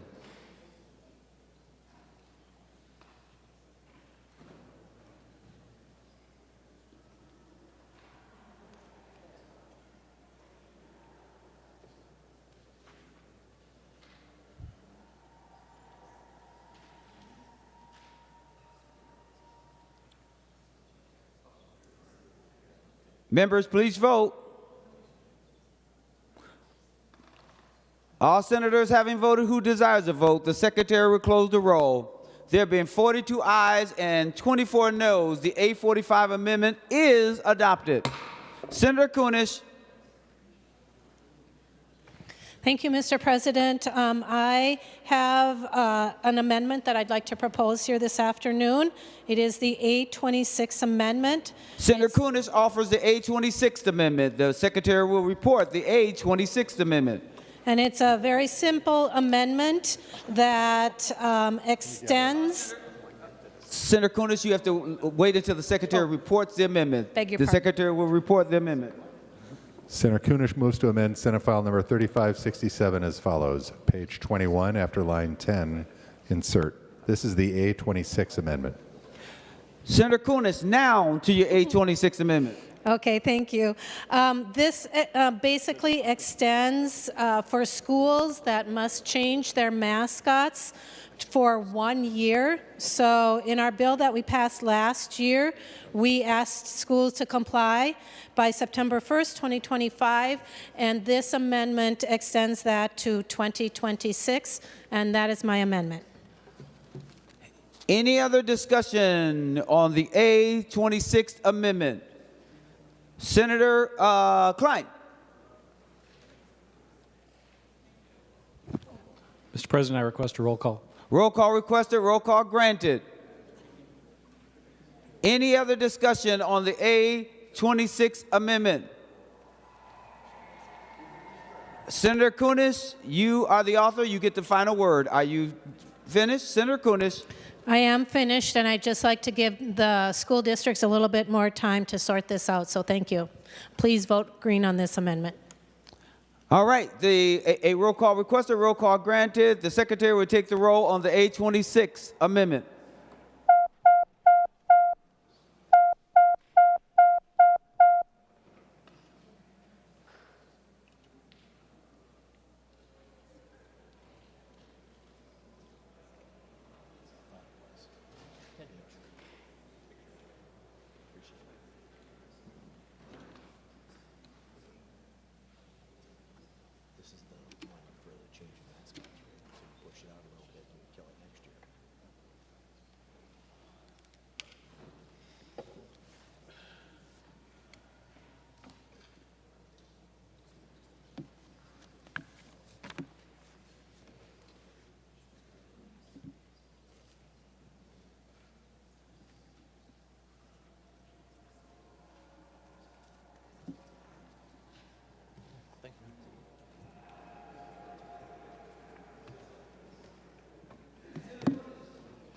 Senator Kunesh, for those voting under Rule 40.7. Thank you so much. Senator Dietzig votes aye. Senator Dietzig votes aye. Senator Fateh votes aye. Senator Fateh votes aye. And Senator Port votes aye. Senator Port votes aye. Senator Cwodzinski, for those voting under Rule 40.7. Thank you, Mr. President. Senator Duckworth votes aye. Senator Duckworth votes aye. All senators having voted who desires to vote, the secretary will close the roll. There being 63 ayes and 0 noes, the amendment is adopted. Any other discussion or amendments? Senator Grudenhagen. Thank you, Mr. President.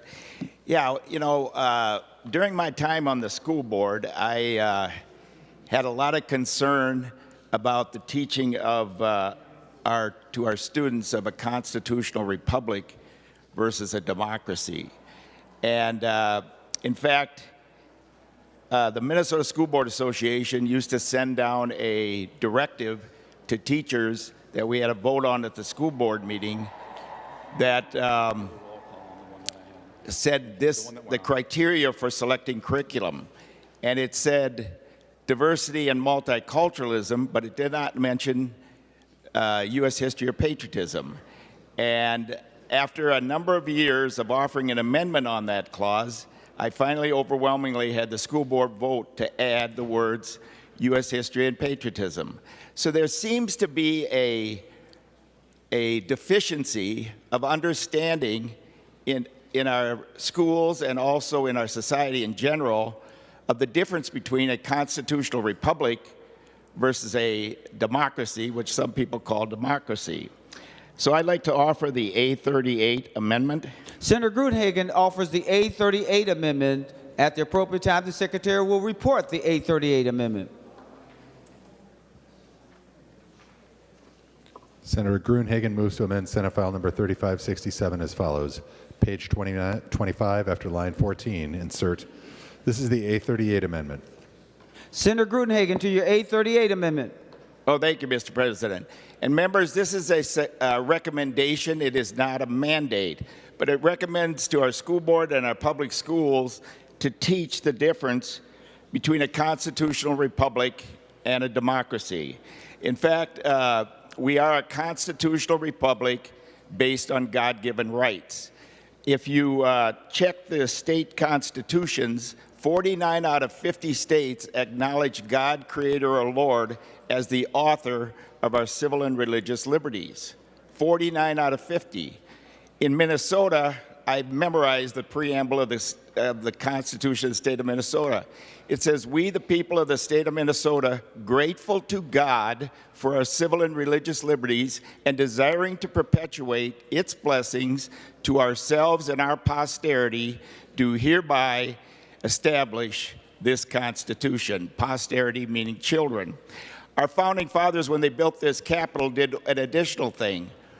The book they put in the cornerstone of this Capitol was the Bible. So we know clearly which God they're referring to in terms of the author of our civil and religious liberties.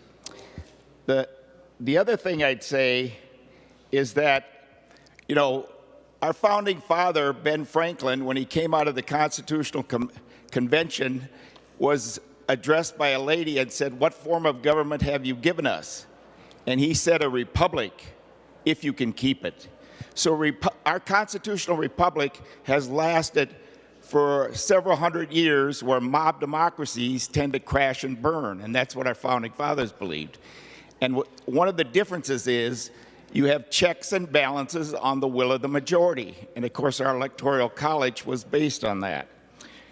So members, another comment by Ben Franklin was the difference between a republic and a mob democracy. In a mob democracy, you have two wolves and a lamb voting on what's for lunch. In a constitutional republic, you have two wolves and a well-armed lamb voting on what's for lunch.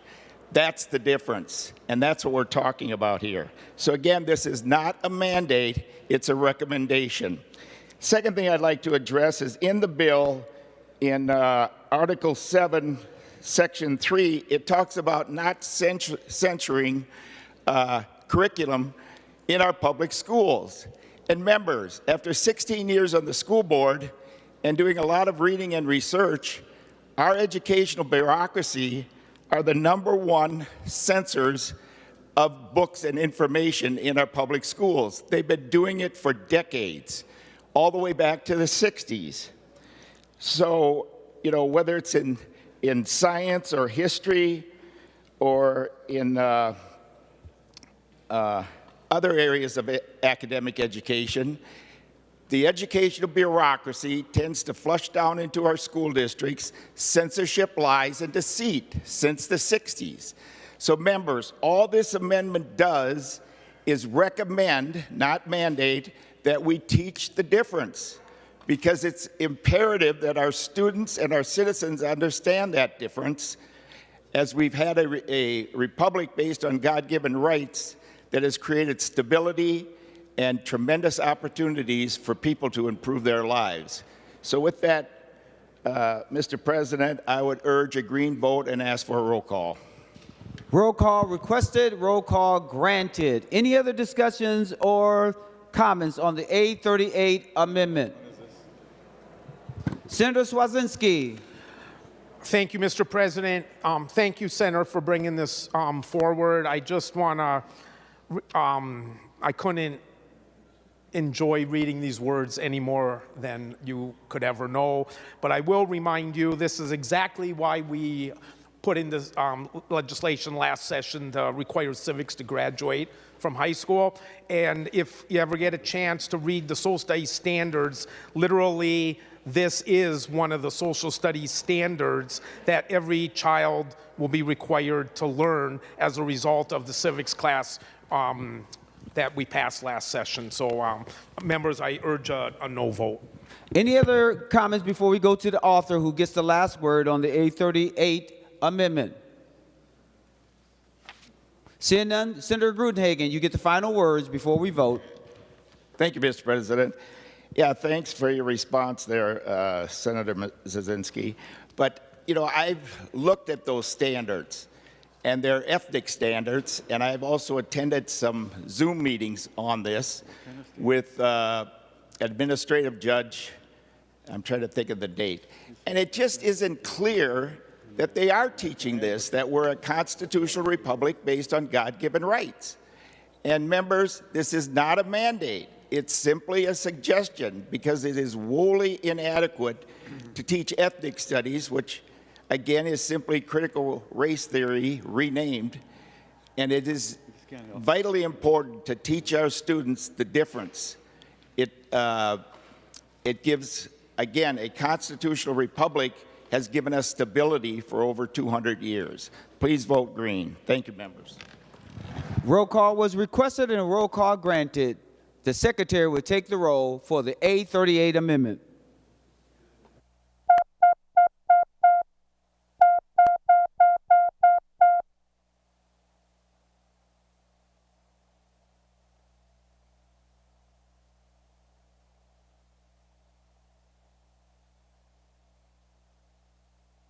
Members, please vote.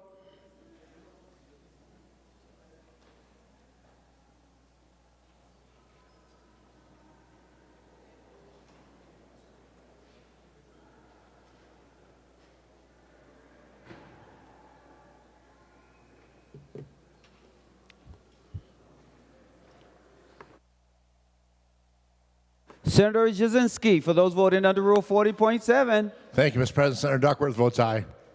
Duckworth votes aye. Senator Kunesh, for those voting under Rule 40.7.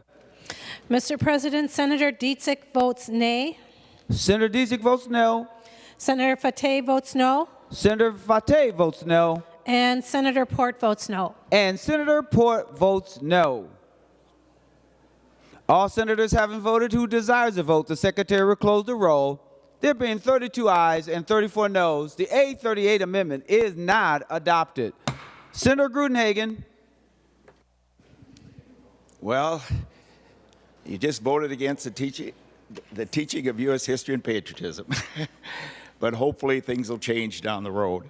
Mr. President, I have another amendment, and it's my experience on the school board when we were having very serious financial problems. And in fact, MDE was threatening to take our school district over. So with that, I'd like to offer the A41 amendment. Senator Gruenhagen offers the A41 amendment, and the Secretary will report the A41 amendment. Senator Gruenhagen moves to amend Senate File Number 3567 as follows. Page 25, after line 14, insert. This is the A41 amendment. Senator Gruenhagen to your A41 amendment. Oh, thank you, Mr. President. Yeah, can I make an oral amendment to it, a short oral amendment? What's your amendment? On line 1.5, after the word day, 6-period school day, insert for 7th through 12th grade. Repeat it, and then we're going to have the Secretary report it. Okay. On line 1.5, after the word day, insert the word 7th through 12th grades. The Secretary will report the oral amendment, the amendment to the amendment. Senator Gruenhagen moves the following oral amendment to the A41 amendment on page 1, line 5, before the period insert for 7th through 12th grades. Senator Gruenhagen to your A41 amendment. Oh, thank you, Mr. President. Yeah, members, this is again. I'm sorry, the amendment to the amendment. I said it right the first time. To your A41 amendment to the amendment. Okay. Members, this is just a recommendation to, it's not a mandate, to our public schools and our charter schools. And when I was on the school board, we had declining enrollment, and we went into statutory operating debt of $750,000. We were threatened by MDE to be taken over financially because of our situation. Well, we got a superintendent in, and one of the things he did, and that's what this amendment addresses, he went away from a 4-period day, which is a very poor academic model, and a 7-period day, which gives a lot more electives, and he switched us over to a 6-period day. It eliminates a lot of electives, it emphasizes academics, and it does reduce the number of personnel in the school district. The result was that after 1 year going to this 6-period day, we cut about $300,000 in operating cost per year. We kept a strong academic program and a strong athletic program. Now, members, within a year and a half, we made several other changes, but within a year and a half, we got our fiscal report. And we had run 2 referendums prior to this. They both lost by about 30 to 40% by the public. So then he made this change. Well, after about a year and a half, we got our fiscal report, and we had a $4.6 million surplus in the black without a tax increase. And we kept a strong academic program and a strong athletic program. So the reason I'm bringing this forward is a lot of our school districts are hurting fiscally because of all the mandates that the majority party brought forth last year. This is an excellent way, if you're not going to defer the mandates, for school districts to look at this to see if this would save them money. In our small school district, just about 1,500 students, it saved over $300,000 a year in operating cost. So this can be done. It just encourages school districts and charter schools to look at this as an option versus making cuts to teachers and students to address their fiscal situation. So I'd like a roll call, and I'd encourage a green vote. Roll call requested, roll call granted. Just for clarity, we are on the amendment to the amendment, not the underlining amendment. When you did the oral, when you asked for an oral amendment, we're only dealing with that first, and then we'll deal with the underlining portion. I did let you go far afoot because you were talking about the underlining amendment, and I didn't see a good place by which to interject myself to correct you. So we're only on the amendment to the amendment. Senator Gruenhagen. Yeah, I'll withdraw the roll call on the amendment to the amendment. It's just 7th through 12th grades is where we applied. And again, Senator Gruenhagen, I see it as a friendly amendment. So. Okay, thank you. Well, it's your amendment. Somebody else has to see it as friendly, my good friend. Okay, so we're on the amendment to the amendment. All in favor of the amendment to the amendment, say aye. All those opposed, say no. The amendment to the amendment, the amendment to the amendment passes. Now we're on the underlining A41 amendment as amended. That's what we're on now. Now, Senator Gruenhagen, you gave us your argument, and I trust that you don't need to reinsert that argument because we will come back to you again. Now, you do realize that. Senator Gruenhagen. Yeah, I'd like to hear Senator Cwodzinski's perspective on this. Again, it's not a mandate. We're just recommending to school districts to take a look at this. And Senator Gruenhagen, so that I'm clear, do you want a roll call? Did you request a roll call on the underlining amendment? Yes. Roll call requested, roll call granted. Senator Cwodzinski to the A41 amendment as amended. Thank you, Mr. President. And I do love seeing the words increased personalized education, increased focus and less stress for students and teachers, improved academic learning and retention, and better use of physical resources. Those are nice words for any school district. And because of local control, the schools can already do this. Schools have the ability to decide whether they want a 4-period day, a 6-period day, a 7-period day. So I'm not quite sure why this bill is necessary under current law. So I urge members to vote no. Any other discussion before we go to the author of the A41 amendment as amended? Seeing none, Senator Gruenhagen, you have the final word. Oh, thank you, Mr. President. The reason I'm bringing this forward just as a recommendation is having been on the school board and attending numerous Minnesota School Board Association meetings, talking to dozens and dozens of superintendents, it was amazing to me how many of them did not realize the savings from a 6-period day. Hopefully some of them are listening today that are having fiscal problems. Again, we went away from a 4-period day, which is a poor academic model in my opinion, and also the opinion of a lot of educators. And we went away from a 7-period day, which did take away a lot of electives, but it emphasized the basic academics. So I think this is not a mandate, it's just encouraged them to take a look at it. And I think if you had spent the amount of time I have talking to superintendents and principals, how many of them weren't aware of the potential savings until they actually took a look at it? So members, again, it's just a recommendation. I would encourage a green vote. Thank you, members. A roll call was requested and a roll call has been granted. The secretary will take the roll on the A41 amendment as amended.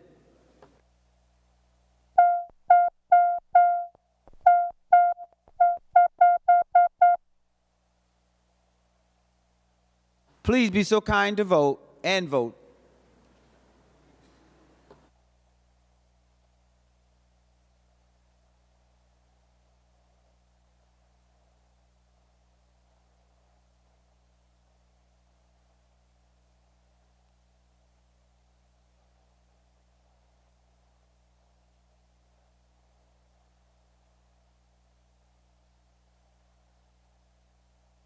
Senator Kunesh, for those voting under Rule 40.7. Mr. President, Senator Dietzig votes no. Senator Dietzig votes no. Senator Fateh votes no. Senator Fateh votes no. And Senator Port votes no. And Senator Port votes no.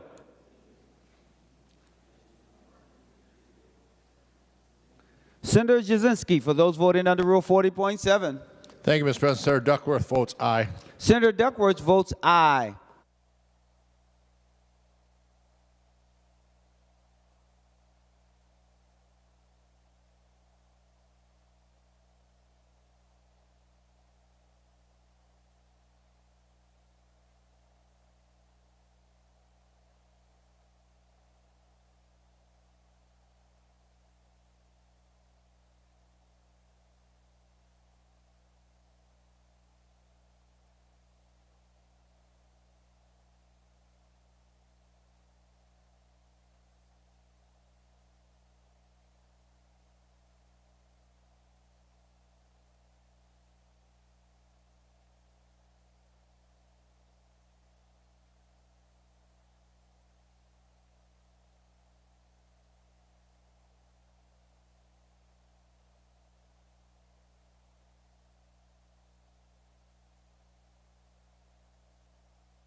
Members, we're still waiting for one person.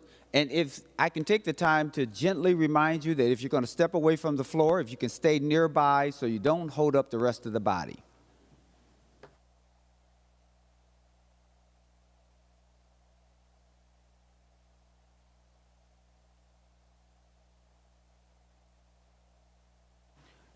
All senators having voted who desires to vote, the secretary will close the roll.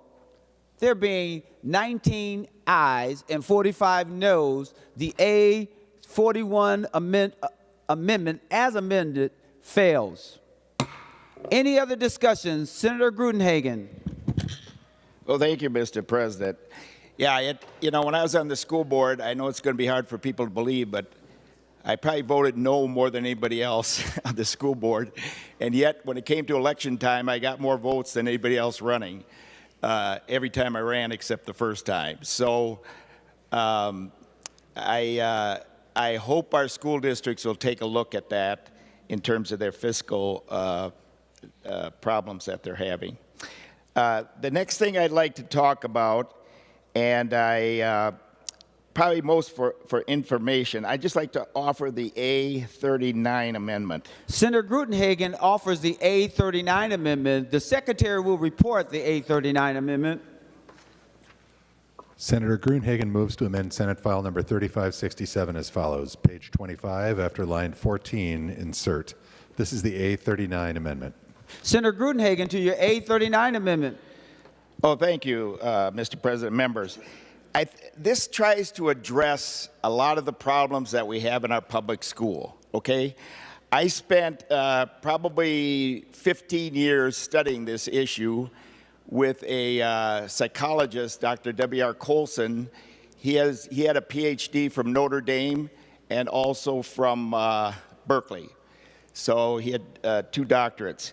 Basically what happened, he worked with Dr. Abe Maslow, which we know as self-actualization, and Dr. Carl Rogers, who authored Feeling-Centered Decision-Making in the late 50s, early 60s.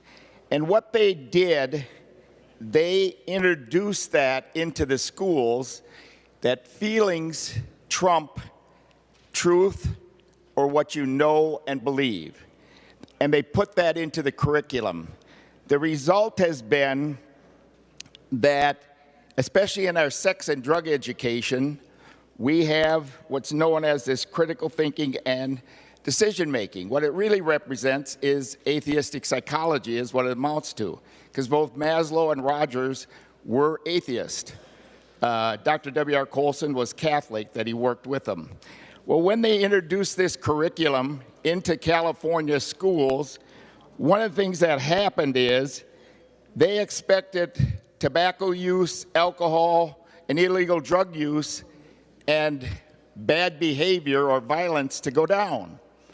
Unfortunately, when they introduced this curriculum into the public schools, they found just the opposite.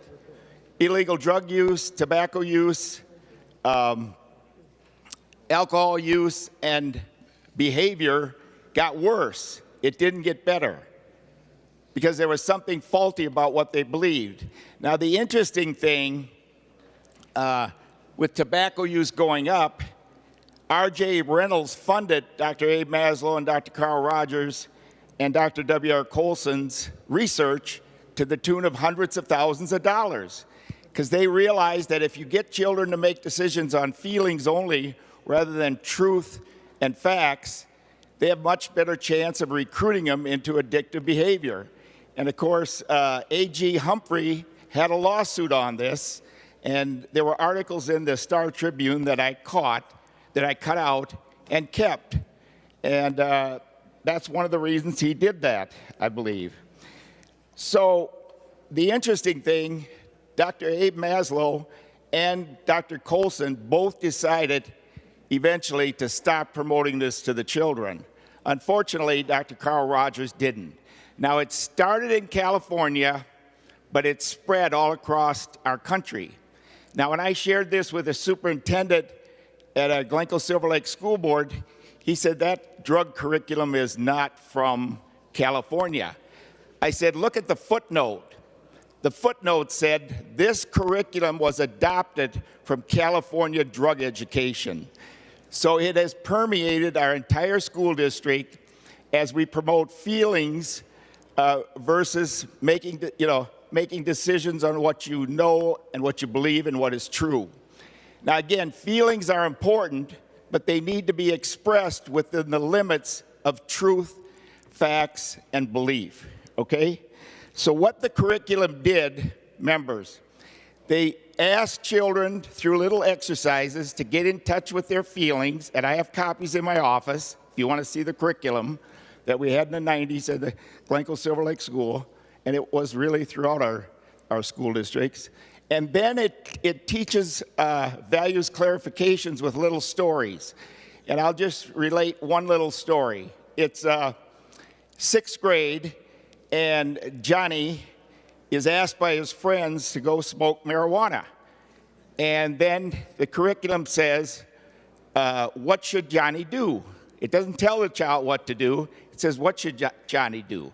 Well, when you flip the page for a 6th grader, the first thing is the 6th grader is supposed to write, why shouldn't I go smoke marijuana with my friends?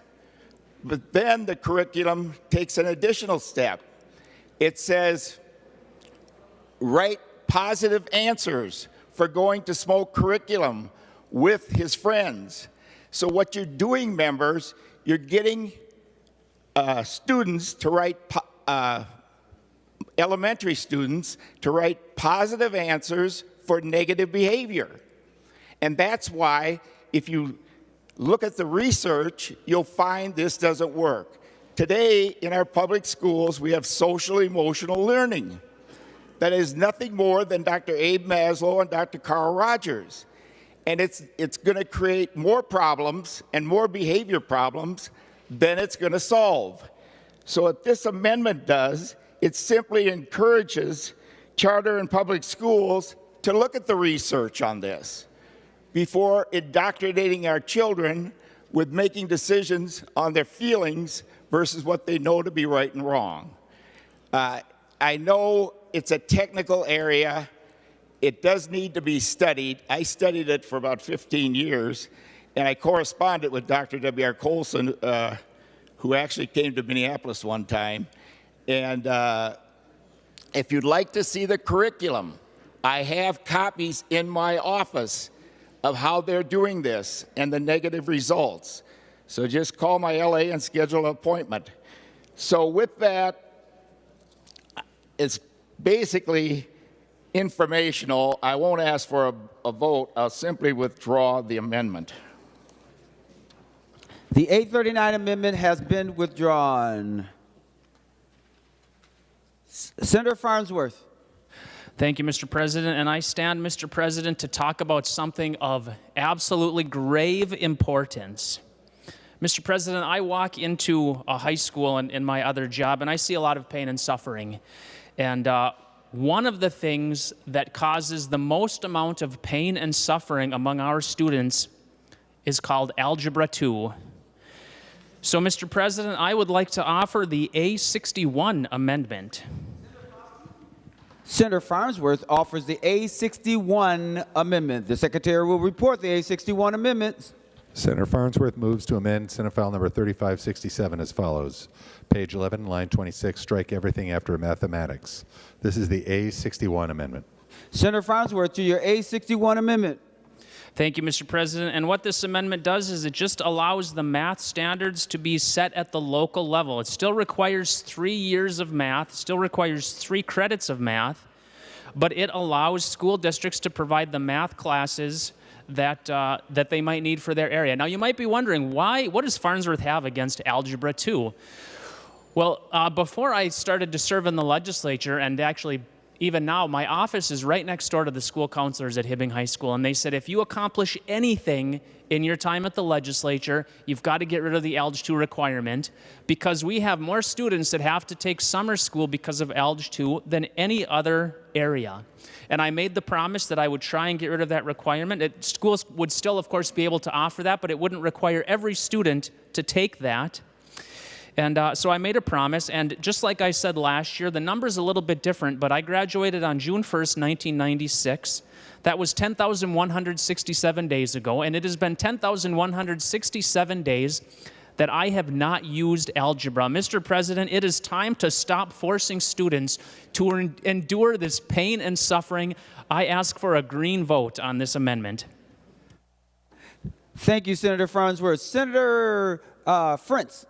Well, thank you, Mr. President. I would like to request a roll call. Roll call requested, roll call granted. Senator Cwodzinski. Well, I do appreciate Senator Farnsworth's passion for this issue yearly, but I don't know where the time went since last year when you brought this up and we said we'd hear this bill in committee, and I'm not sure why. I wish you had brought it forward prior to today, earlier this session, because we certainly need to have this conversation, because those kids that are suffering from all that math anxiety, we certainly want to help them. And during your time here, Senator, I hope you do get to go home someday and say, maybe this was the one thing that you accomplished here. So, Senator Lucero. Thank you, Mr. President. I rise because I feel compelled, just as I did in committee, to defend Algebra 2. Algebra 2, while my good friend, Senator Farnsworth, may not have used Algebra 2 in his lifetime that he's aware of, mathematics, on a very serious note, mathematics seeks to help people understand deductive reasoning, to process logic, and I am firmly a believer that mathematics is something that we should continue to hold in high esteem. And again, as I said in committee, Mr. President, Senator Farnsworth does not know what he's missing when the adrenaline rush is experienced when completing Algebra 2 or advanced problems in the daily life. So thank you, Mr. President. Any other discussion before we go to Senator Farnsworth for the final word? Any other discussion? Senator Gruenhagen. Oh, thank you, Mr. President. Yeah, I think Senator Lucero took the words right out of my mouth. The thing is, math exercises the senses, and it helps you to understand, like he said, deductive reasoning. And I know it was hard for me. I was not good in math. But it does help us develop our mental facilities. And I would strongly support the teaching of Algebra 2. Any other discussion on the A61 amendment before we go to the author?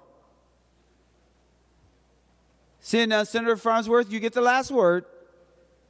Thank you, Mr. President. I think it's long overdue that we fix an injustice that we have seen for years in Minnesota. And this wouldn't prevent schools from offering Algebra 2. They would still be able to provide Algebra 2 to the students that actually would need it and maybe would go on to be a computer engineer or whatever.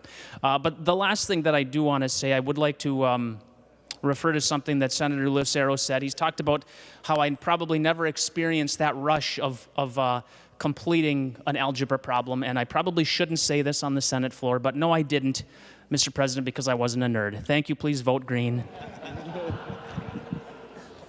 A roll call requested, a roll call granted.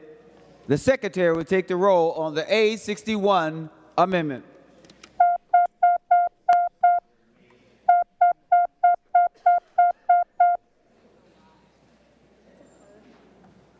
Members, please vote.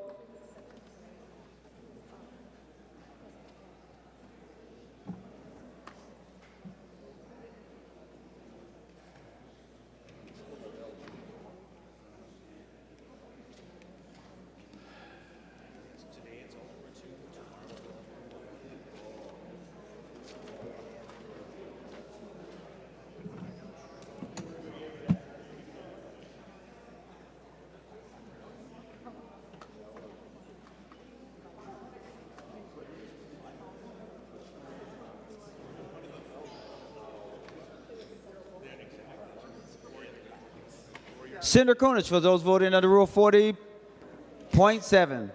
Thank you, Mr. President. Senator Dietzick votes no. Senator Dietzick votes no. Senator Fateh votes no. Senator Fateh votes no. And Senator Port votes no. Senator Port votes no. Senator Cwodzinski, for those voting under Rule 40.7. Thank you, Mr. President. Senator Duckworth votes no. Senator Duckworth votes no.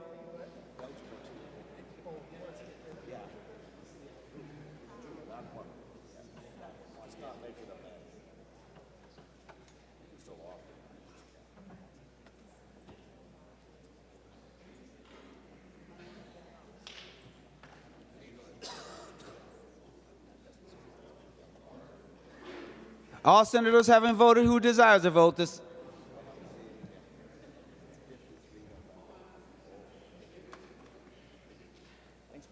All senators having voted who desires to vote, the secretary will close the roll. There being 12 ayes and 53 noes, the A61 amendment is not adopted.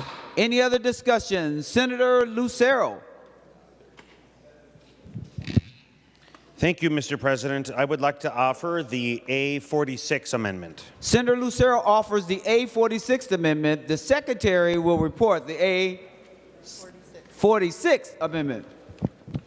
Senator Lucero moves to amend Senate File Number 3567 as follows. Page 84, after line 30, insert. This is the A46 amendment. Senator Lucero, to your A46 amendment. Thank you, Mr. President. Current statute recognizes the best interest of a child. And I firmly believe that in our core, most in this chamber share that passion, the best interest of a child. And current statute, I'll read just a portion of it, states, it is the best interest of the health, welfare, and safety of the citizens of this state, and especially minors within the state, and it goes on to say, dissemination of sexually explicit, written, pornographic, printed, sound, or published materials and of plays, dances, or other exhibitions presented before an audience are deemed harmful to minors. So that's current statute. But current statute also has an exemption for schools and government-sponsored organizations. What the A46 amendment seeks to do is to remove that exemption to make it very clear the best interest of a child and the protecting of those minors in the furtherance of current statute should not be given an exemption to schools, etc. The second part of the amendment also then would add that a parent or legal guardian of a child has a civil cause of action when obscene material, which is also defined in statute, 617.241, is again made available to minors. So with that, Mr. President, I would request a roll call and encourage a green vote. Roll call requested, a roll call granted. Senator Klein. Point of order, Mr. President. Please state your point of order. Mr. President, I rise under Rule 35.1 and 35.2 of our temporary rules, germaneness. The amendment being offered creates a civil cause of action and is the proper jurisdiction of the Judiciary Omnibus Bill. It has not been reviewed by that committee or by our experts in the Senate on that subject matter, and I ask you to rule it out of order. Advice, advice, any advice? Senator Latz. Mr. President, members, I certainly wouldn't want to concede that it's germane to what will be a judiciary omnibus bill, but I will add that this proposed amendment here deals with governmental agencies, quasi-governmental agencies, as well as schools, and it seems to be more schools than just K-12. So there are at least two other, maybe probably three other committees that would have appropriate jurisdiction to at least hear this proposed amendment were it to be given, jacketed and submitted it as a bill. It seems far outside the scope of this Omnibus Education bill that we have before us. I would encourage finding that it is not germane. Senator Grudenhagen. Oh, thank you, Mr. President. Yeah, I would rise in that you would rule in support of the germaneness of the Senator Lucero's amendment. Members, this is a policy. You know, I've been in meetings where they said that if you showed the same information outside the public school that we're teaching to our students, even elementary, you could be arrested for grooming that child. Think about that, members. The other thing, explicit sexual information in our schools as a policy should be banned, because what it does is when you show small children or students explicit sexual information and pervert it, it sets off a chemical reaction in their brain called dopamine. Dopamine produces addiction. So you're producing addiction to pornography, and some of those young boys will turn into human sexual predators. And that's one of the reasons Senator Lucero's amendment, you should rule in favor of it, and we should vote on this. Thank you, Mr. President. Advice, Senator Lucero, before I make a decision. Thank Senator you, Lucero. Thank you, Mr. President. I actually have a point of parliamentary inquiry. Please inquire. Thank you, Mr. President. So when would the motion be in order? My understanding, the objection for germaneness was in regards to the cause of action. I'm willing to divide the amendment to eliminate the second portion and thus negate the motion of germaneness irrelevant. So when would be the appropriate time to offer that? Right now, there's a motion on the table, a point of order around parliamentary inquiry. So that's the issue that's on the table. So once that's resolved, based on whichever way it gets resolved, then we would have room for any other motion to come before this body. But there's a motion already on the table. Okay, and Mr. President, one follow-up then, point of parliamentary inquiry. Yes. Thank you. If I withdraw the amendment, would that, right now, as the author of this amendment, would that then negate the motion of germaneness, and then could I re-offer it and immediately call to divide the amendment?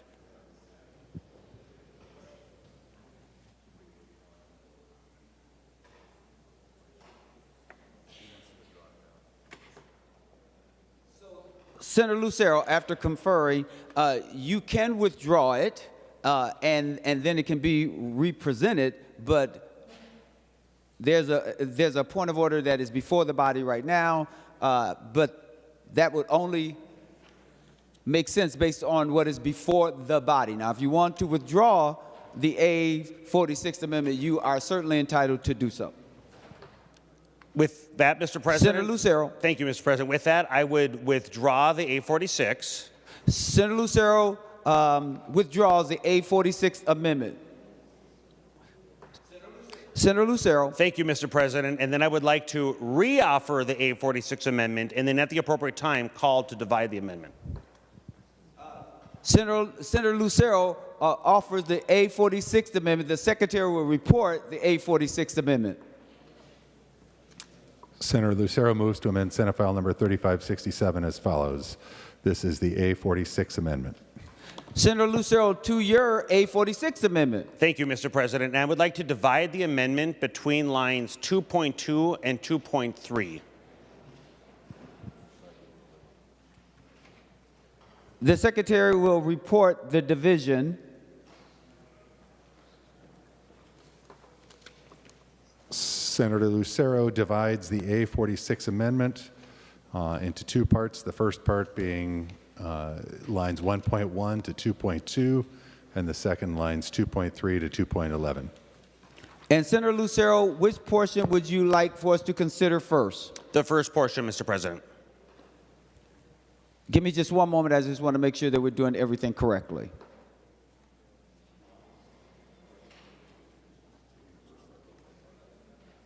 Senator Lucero, I'm correct. We're going to take the first part first. Senator Lucero, to the first part of your A46 amendment. Thank you, Mr. President. So the first portion does, as I previously referenced and spoke to the amendment, it would remove the current exemption that schools have in statute.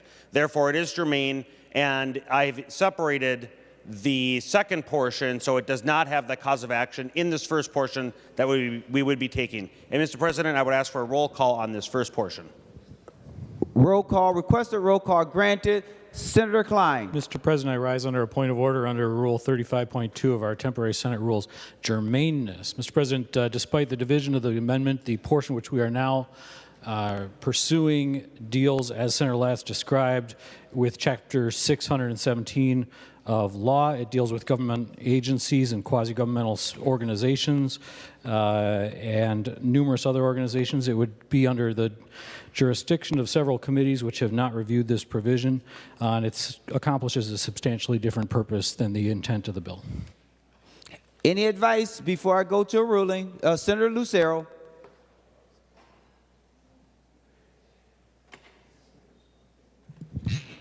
Thank you, Mr. President. I would just encourage you to find the Klein motion of germaneness not in order, not well taken.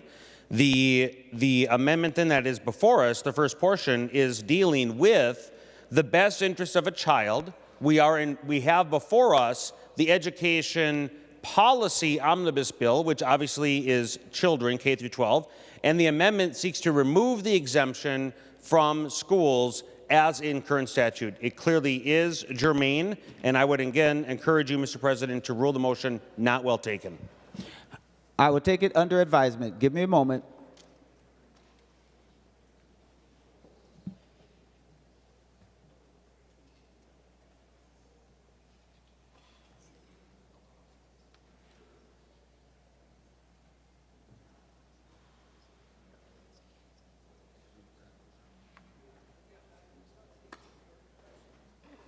After listening to all the advice and also listening to staff and looking through the rules myself, I find the Klein motion well taken.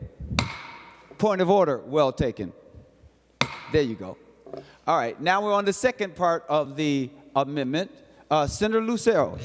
With that, Mr. President, I will withdraw the second portion of the A46 amendment. The A46 amendment has been withdrawn. Senator Dibble. Thank you, Mr. President. Mr. President, I would like to offer the A62 amendment. Senator Dibble offers the A62 amendment. The Secretary will report the A62 amendment. Senator Dibble moves to amend Senate File number 3567 as follows. Page 80, after line 14, insert. This is the A62 amendment. Senator Dibble to your A62 amendment. Thank you, Mr. President. Mr. President, members, if the A62 looks familiar, it is. It actually is a derivative or a part of the amendment offered earlier by Senator Coleman, which did not prevail. But this element, I thought, was a good idea and well taken, and we should take another look at it. I did speak with Senator Coleman about offering this, and she empowered me to do so, so I appreciate that.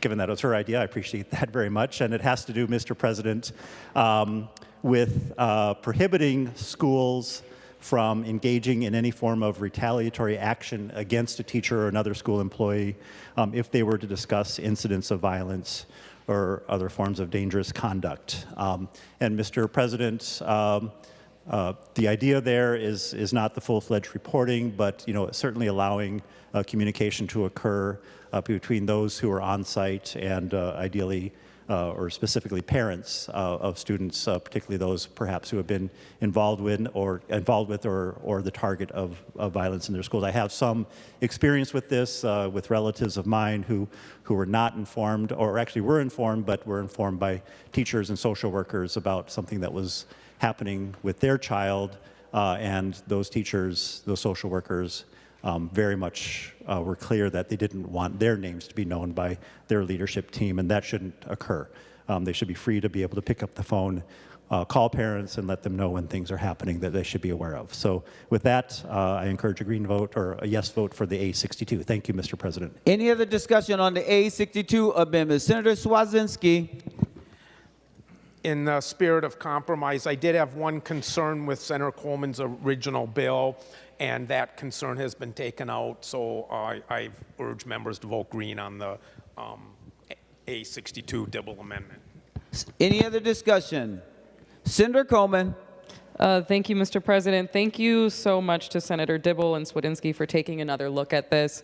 When we have teachers showing up in our offices saying, here's the state of things in our schools, here are my concerns, and I'm terrified that I'm going to lose my job. Please don't say my name. Please don't publish I was here.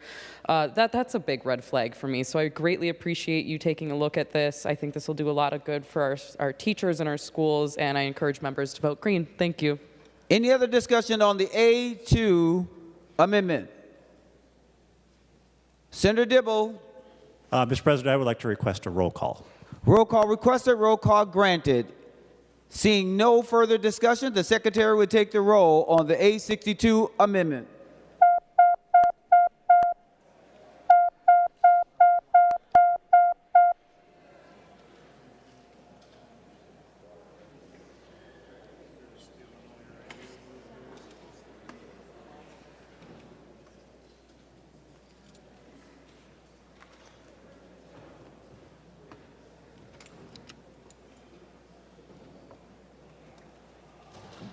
Members, please vote. Senator Kunis, for those voting under Rule 40.7. Mr. President, Senator Dietzick votes aye.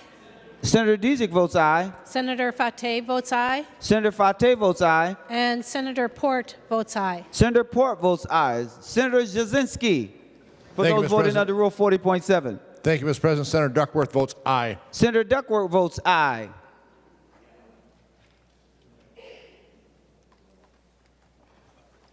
Members, all members having voted who desires to vote, the Secretary will close the roll. There being 66 ayes and 0 nays, the A62 amendment is adopted. Senator McEwen.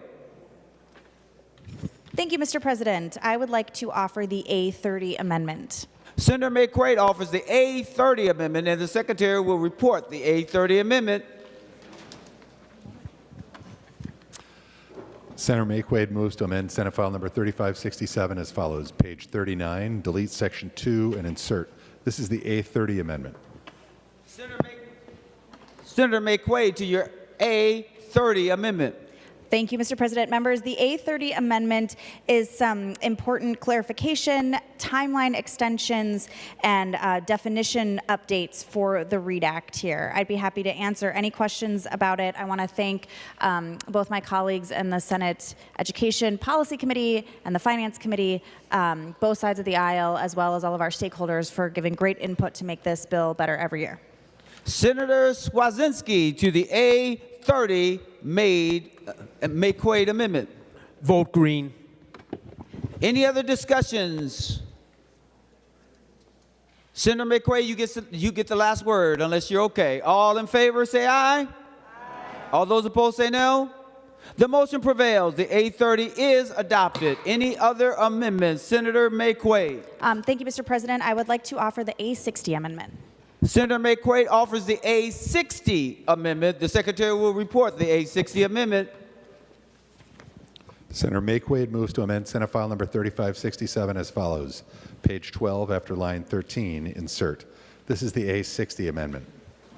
Senator McQuaid to your A60 amendment. Thank you, Mr. President. Members, the A60 amendment updates the language that we use in statute. We currently refer to students as our world's best workforce. And while that is a lovely component of what we're using public education for, students are more than just a workforce. And so this updates the language to say comprehensive achievement and civic readiness as part of the goals we're striving for, and updates that definition to include preparing students to be lifelong learners, because learning in and of itself is an important endeavor. That is all this amendment does, and I ask members to vote green. And Mr. President, I request a roll call. Roll call requested, roll call granted. Senator Cwodzinski to the A60 amendment.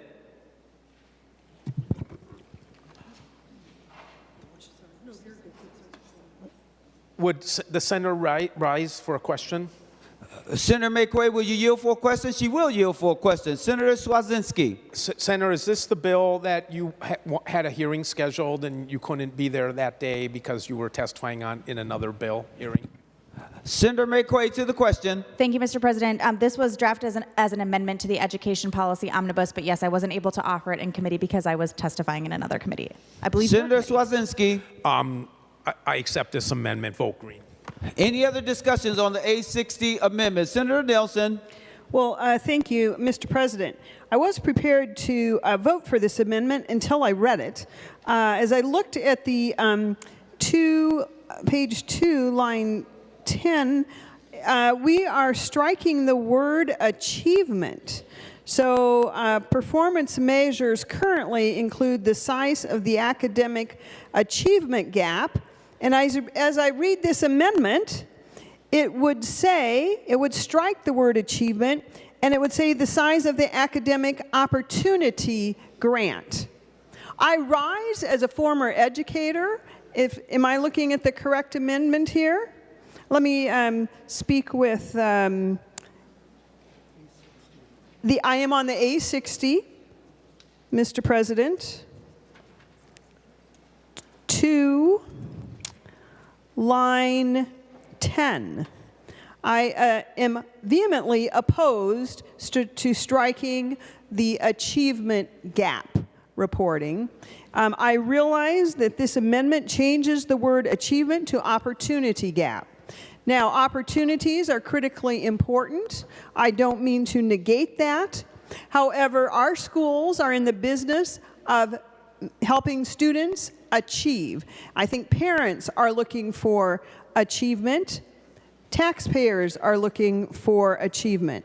So I am opposed to striking the word achievement in this amendment. Mr. President. Senator Nelson. With that, I will offer an oral amendment on page 2, line 10, to unstrike the word achievement, or in the amendment, to strike then the word opportunity. Senator Nelson offers an oral amendment to the amendment. The Secretary will report the amendment to the amendment. Senator Nelson moves to amend the A60 amendment as follows on page 2, line 10, reinstate the stricken achievement and delete opportunity. Senator Nelson, any other discussion to that amendment? I think we got it, but I wanted to just make sure that I wasn't looking past you. Senator No, that Nelson. is correct. That is correct. Restore the word achievement. That is the job of our schools. Senator McEwen to the amendment to the amendment. Thank you, Mr. President. And members, I'm going to ask for a no vote on the oral amendment. The definition under performance measures still includes student performance on the MCAs, high school graduation rates, and career and college readiness as defined earlier in the chapter. The reason why we have changed achievement gap to opportunity gap is because it more correctly identifies the gap that exists between students. It's not a matter of being willing to achieve. It is the opportunity that exists or lack thereof and the inequitable distribution of resources to allow students to reach their potential. So, Mr. President, I would ask for a no vote on the oral amendment. Senator Nelson, I have a clarifying question. I also see that the same language, it has been brought to my attention, is also on line 1.17. Is that also a part of your oral amendment to the amendment? Senator Nelson. Mr. President, you read my mind. That is exactly correct. We would like to include that language. Thank you, Senator Nelson. Any other discussions on the amendment to the amendment? Senator Pratt. Thank you, Mr. President. Would Senator Cwodzinski yield for a question? Senator Cwodzinski, will you yield for a question? Cwodzinski. I thought he said, I got it. Senator Cwodzinski, will you yield? He will yield. Senator Pratt. Thank you, Mr. President. Senator Cwodzinski, to Senator Nelson's amendment, can you please describe the difference between the achievement gap and the opportunity gap? Senator Cwodzinski, to the question. Well, I had to step out for a quick minute. I hope you can respect that. So I didn't maybe hear how she defined it. So if she would like to define it first, and then I would pair it. But the achievement gap and opportunity gap are, in my world, so to speak, the achievement gap, the opportunity gap, it could be argued are interchangeable even though they have different meanings, the outcome of acknowledging that that gap exists is what's important. And so it's like having a debate over direct democracy versus blah, blah. So anyways, I'm just babbling on, but thanks for the question. Senator Pratt. Well, thank you, Mr. President. And Senator Cwodzinski, I wanted to ask you, because you were the chair who accepted this as a friendly amendment, because members, there's a vast difference between the words achievement and opportunity. Achievement is measurable. Achievement is accountable. Achievement is what we test for on a regular basis. When we talk about whether a child is reading at third grade level by third grade, we're talking about achievement. We're not talking about opportunity. Opportunity is whether or not a child has the resources necessary, as Senator McEwen said, but what we're really talking about here is, and I'll be honest with you, Mr. President, I've never liked this statute.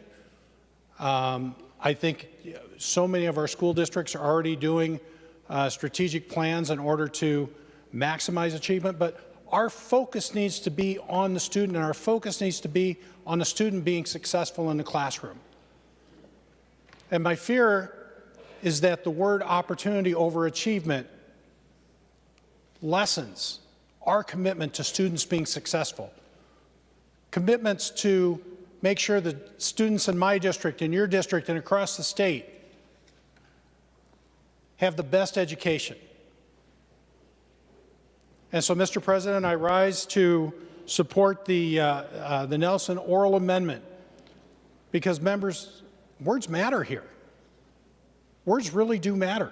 And I don't know how a school district is going to set a strategic plan for opportunity when what we really want them to do is get every student reading at grade level by third grade, because we know that is the most important measure we have right now to say whether a student will graduate and whether a student will, or whether a student will drop out, or how successful they'll be in school going forward. We should not backtrack on our commitments to our students being as successful in the classroom as possible and being able to achieve their dreams. We want them to achieve opportunity. We want them to achieve in order to take advantage of the opportunities that are available to them. And so I support the Nelson Amendment, and I encourage members to vote yes. Members, as a friendly reminder, we're on the amendment to the amendment. Senator Latz. Mr. President. Senator Pratt, for what purpose do you rise? Request a roll call, please. Roll call requested, roll call granted. Senator Latz. Mr. President, members, I agree with what Senator Pratt said, and I agree with what Senator McEwen has said. Achievement and opportunity are two distinct concepts. They're both valuable and important. They both ought to be measured. If we don't have those measurements, we don't have that data, that information, we can't readily identify the problems, let alone then fashion appropriate solutions. So we're already debating an amendment to the amendment, which means I can't offer another amendment, but I would much prefer to be voting on a proposed amendment that read academic achievement and opportunity gaps. And if the author of the amendment to the amendment, Senator Nelson, would propose to amend her amendment to make that the case, then I would vote for that. Members, we're on the amendment to the amendment. Any other discussion before we go to the author of the amendment to the amendment? But I think I have one more person. Senator Westland. Just very briefly, Mr. President, members, I agree words have meanings, and the reason why we are looking at framing this as an opportunity gap versus an achievement gap is an achievement gap suggests that there's the problem is more located with the child, and the opportunity gap actually recognizes the fact that there are things beyond the control of the child that may certainly be impacting their ability to be successful. And I think that the framing of this is important. I think opportunity gap actually identifies the problem more accurately and puts the responsibility on us as the adults to make sure that we are providing every opportunity possible for students to succeed.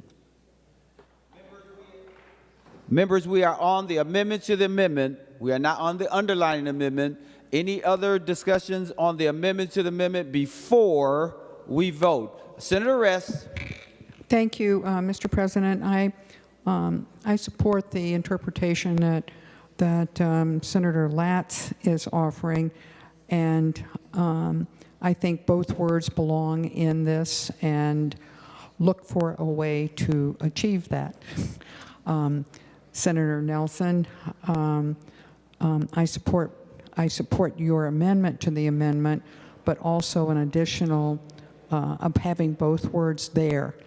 And I think Senator Latz's suggestion of withdrawing your amendment and then adding another amendment to the amendment that adds that word. And I wonder if Senator Nelson would yield. Senator Nelson, will you yield? She will yield. Senator Rest. Senator Nelson, would you have objection to the term being achievement and opportunity gap, and would you object to finding a way to accomplishing that? Senator Nelson to the question. Thank you, Mr. President. Thank you, Senator Rest, for the question, and also thank you, Senator Latz, for the clarification. Specifically, I do not object to having the achievement gap and the opportunity gap in my amendment. Mr. President, I will withdraw my amendment. The amendment has been withdrawn. Senator Nelson. And Mr. President, I will offer a new amendment to the amendment. Yes, a new amendment to the A60 amendment, which includes achievement gap and the opportunity gap. The Secretary will report the new amendment to the amendment. Senator Nelson moves to amend the A60 amendment as follows. On page 1, line 17, after achievement, insert and delete gap and insert gaps. And on page 2, line 10, after,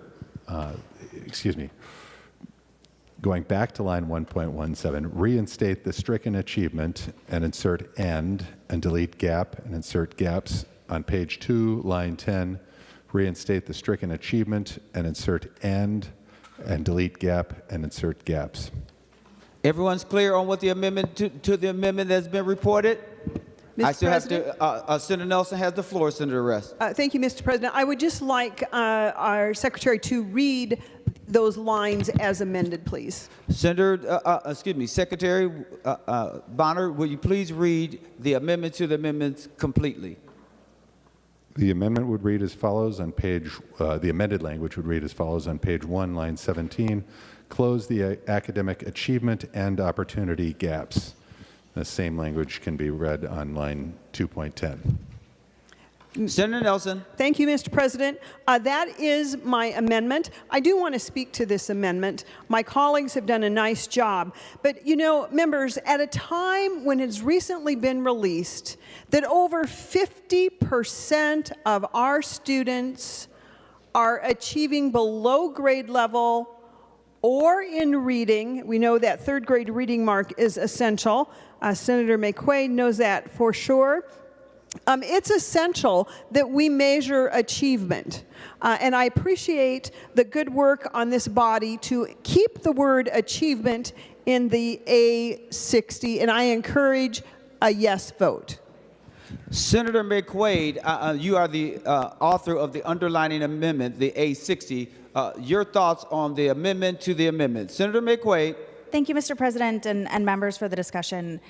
There's two things I want to say. The first is that, and I appreciate Senator Westland's point, because the reason we use opportunity instead of achievement is because it's where we are placing the responsibility for both closing it and for the outcomes. That is on us.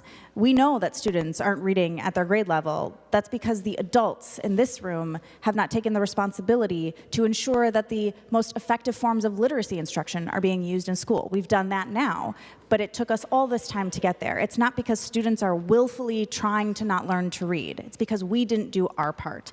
That's where the opportunity comes in.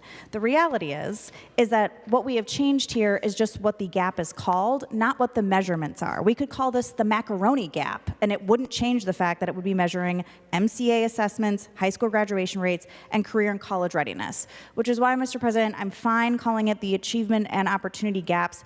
But really, truly, the reason we use opportunity instead of achievement is because it's on us, not the students, to make sure that they have the opportunities to achieve things. And so I just want to be very clear, that's why we do it. We're kind of playing a little bit of a both sides here, but just for us to move through this and get us one step closer, I suppose, to putting the responsibility where it belongs, I'm fine accepting this oral amendment, but I don't love it. Senator Rest, you had your hand up, and I wanted to acknowledge that. Senator Nelson, I also want to know, because initially with your amendment to the amendment, you requested a roll call. Then when you withdrew that amendment to the amendment, that also withdrew the roll call vote. Are you still wanting the roll call, or are you okay proceeding without the roll call vote? Senator Nelson. Thank you, Mr. President. My intention was to have a roll call. This is not about placing blame. This is about making sure that we have accurate pictures of our students so we can help them achieve. Thank you. Roll call requested, roll call granted. Any other discussions on the A60 amendment as amended?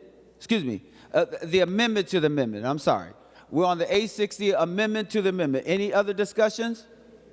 Seeing none, the secretary will take the roll on the amendment to the amendment.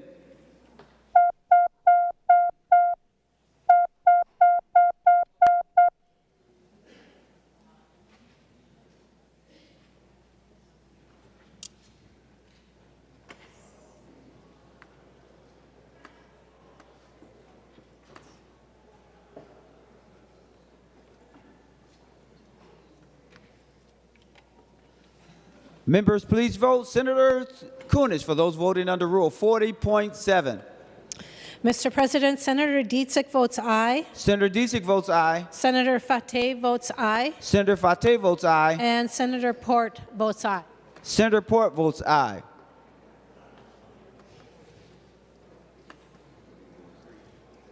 Senator Cwodzinski, for those voting under Rule 40.7. Thank you, Mr. President. Senator Duckworth votes aye. Senator Duckworth votes aye.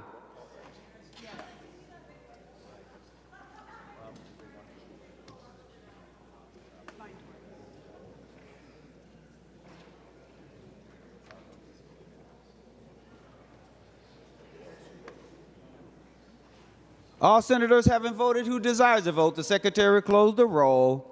There being 66 ayes and 0 noes, the amendment to the amendment is adopted. Members, we are now on the underlining A60 amendment as amended. Senator McEwen. Thank you, Mr. President. Thank you, members, for the discussion, and I urge a green vote. With that being said, the secretary will take the, hold it, was there, oh, there it is. The secretary will take the roll on the A60 amendment as amended.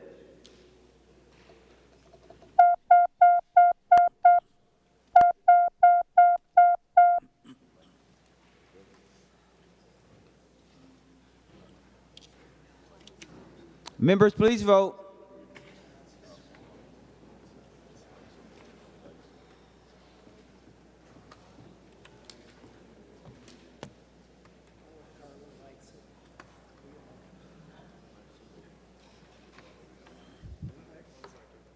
Senator Kunesh, for those voting under Rule 40.7. Mr. President, Senator Dietzick votes aye. Senator Dietzick votes aye. Senator Fateh votes aye. Senator Fateh votes aye. And Senator Port votes aye. And Senator Port votes aye. Senator Cwodzinski, for those voting under Rule 40.7. Thank you, Mr. President. Senator Duckworth votes no. Senator Duckworth votes no.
All senators having voted who desires to vote, the secretary will close the roll. There being 35 ayes and 29 noes. The A60 amendment as amended is adopted.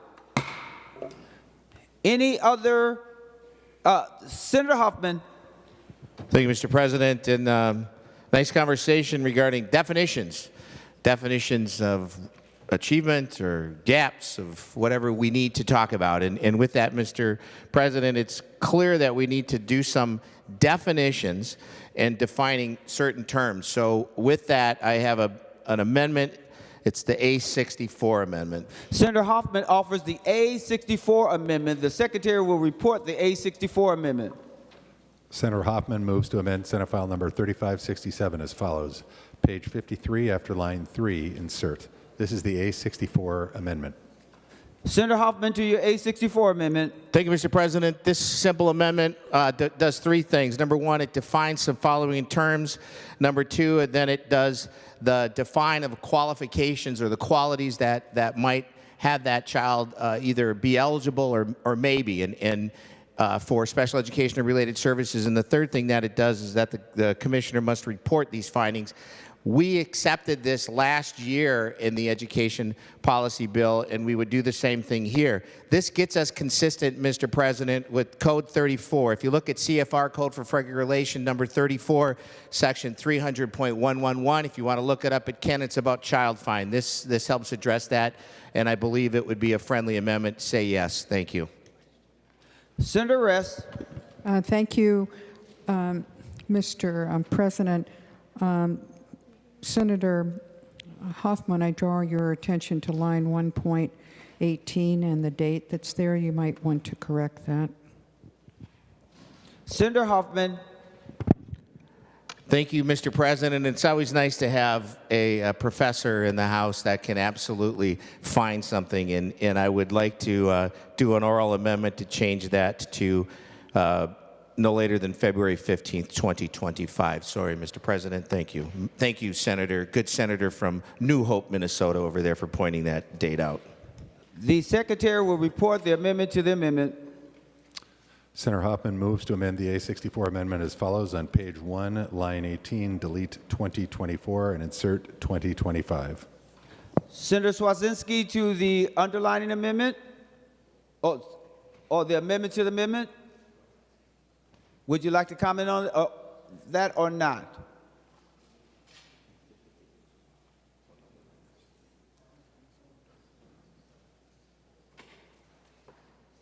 Senator Cwodzinski. I think it's useful to have these definitions in statute that maybe are a little bit unclear, so I support the Hoffman amendment. Thank you, Mr. President. So we're going to deal with the amendment to the amendment first. He's changing the date on line 1.18. That's the amendment to the amendment. All in favor say aye. Aye. All those opposed say no. The motion prevails. We are now on the underlying amendment, the A64 amendment as amended. Senator Cwodzinski. Now I want to say what I just said. Any further discussion? Senator Nelson, we are on the A64 amendment to the amendment. Thank you. Excuse me, amendment as amended. Thank you, Mr. President. Members, I have some questions. I will turn them. I'm going to ask the author, Senator Cwodzinski, just a few questions. Do other states identify? Are we leaving it up to the commissioner to come up with these definitions? When we talk about gifted students, special education students, talented students, those all have different criteria, I believe, in different school districts. I have to wonder, too, how these are identified at the federal level and with other states. And my other question has to do, depending upon the definitions that the commissioner might, how he might or she might define these, what is a twice exceptional student, one must question, is this definition going to change when we have a new commissioner? Also, I'm somewhat wondering if these, depending on what the definition is, of identifying what encompasses a talented student, for example. Is that going to have a fiscal impact? Because more students would qualify for talented and gifted instruction. So I'm just not clear. There's too many vagaries in this particular amendment for me to support this just on the floor without knowing those answers. Senator Hoffman. Thank you, Mr. President. And those are great questions. Number one, let's break this down.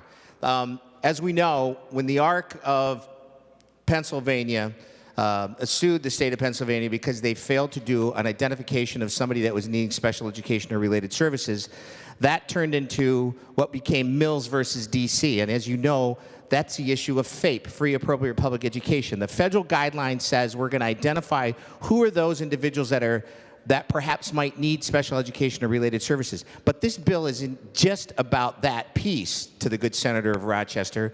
What this bill really gets to, because when you look at the categorical definitions that came out of what was once known as Public Law 94-142, which was based on that Mills versus DC Supreme Court decision, the definition federally comes up with categorical disabilities. One of them is learning disability, otherwise known as LD. And within that, there are some other nuances that should be defined, because when you say we have somebody who might need, and it's permissive language, good senator from Rochester, it says may need, right? Because you still have to identify the unique needs of that individual according to that person's disability and how it affects their education.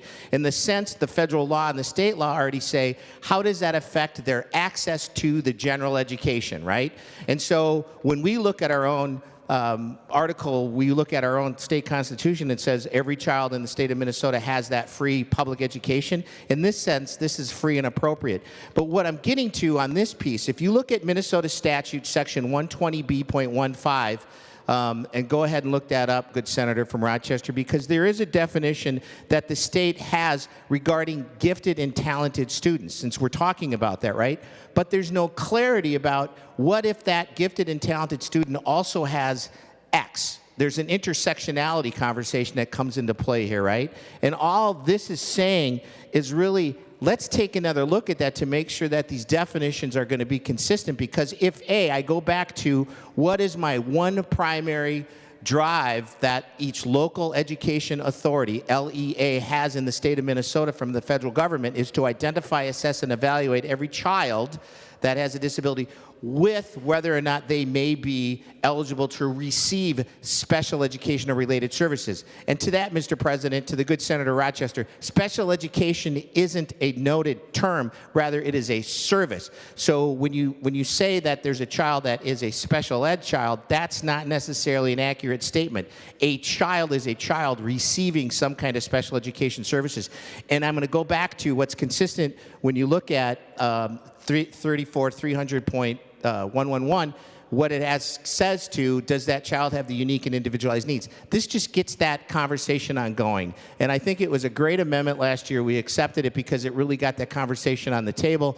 Don't know what happened to that, Mr. President and the good senator from Rochester, but this keeps that conversation absolutely open. And it's an obligation of the local education authority to do that. Thank you, Mr. President. Senator Cwodzinski, your thoughts on the A64 as amended? Yeah, as I said earlier, I think these terms, maybe we should think about defining them. And one of the comments was it'll be open to interpretation by different commissioners. Well, if it's in statute, I don't think that would be the case. So, and we passed this last year, and so I'm recommending voting green.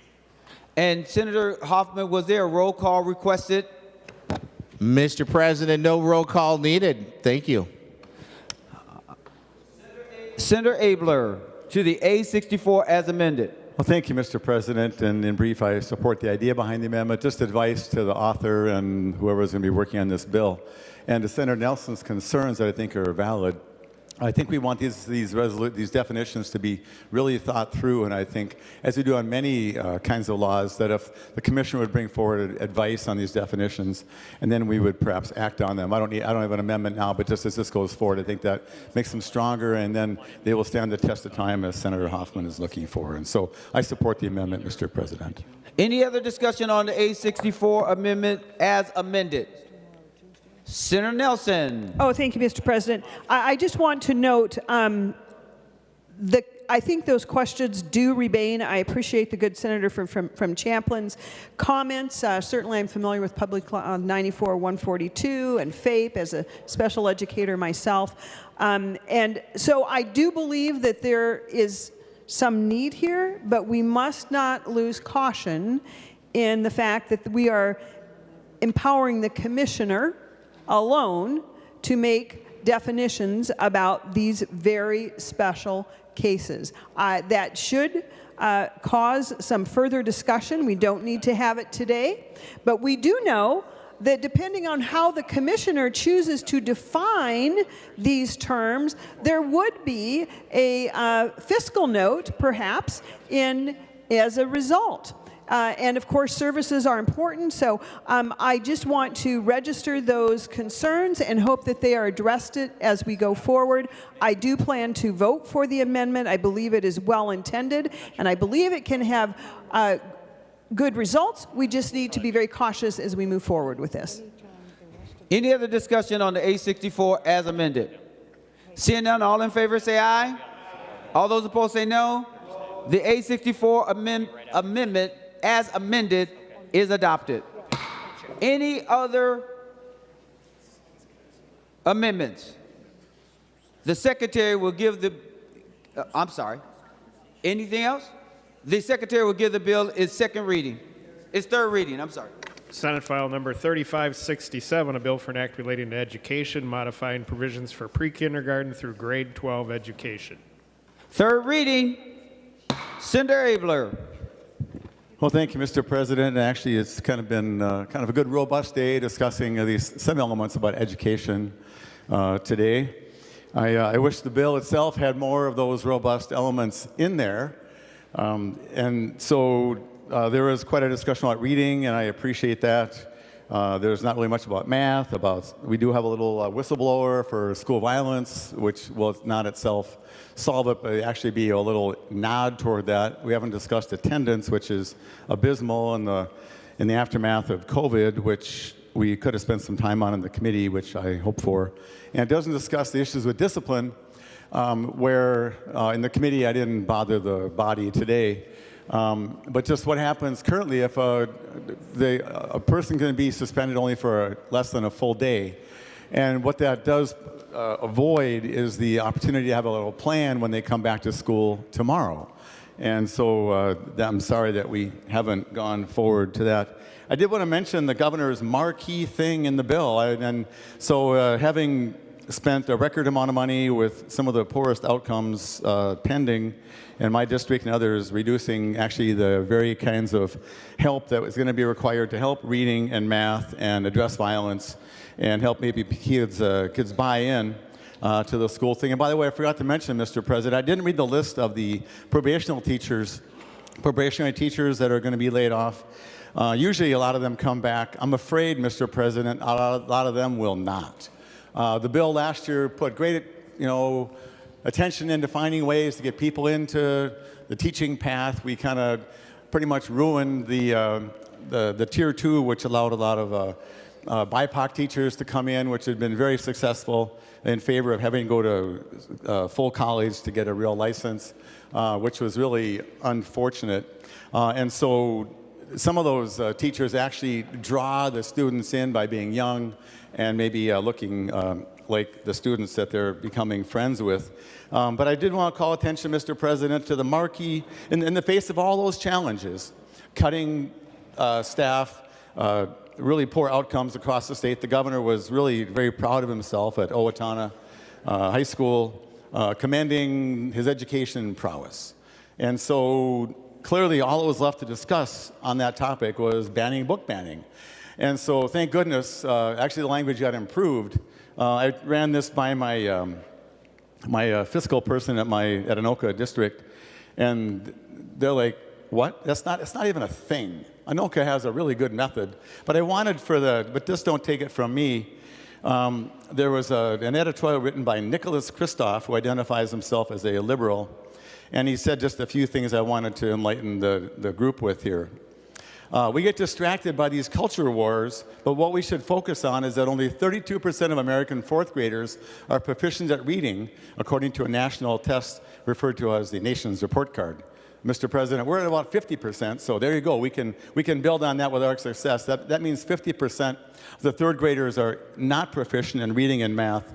And I would tell you, Mr. President, without a doubt, that if you look for the disparities in that half that are not reading and math, it is disproportionately students that are BIPOC, that my district has gone to great lengths to help with the achievement and the opportunity gap to address.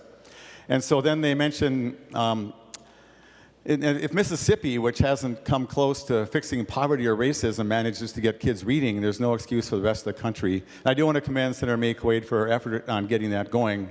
And having something strong. I do also want to comment, though, Mr. President, that Anoka District had already purchased a really good, what do you call it, best practice reading plan for $8 or $9 million, but that's not on the list of what's required now. And so because of that list I read to you, Mr. President, that's $5 million for all those people, it wouldn't have had to exist.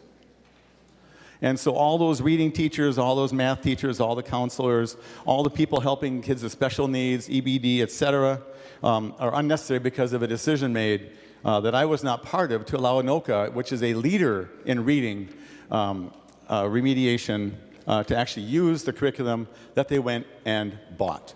And so Mr. Kristof continues, this is on the topic of book banning.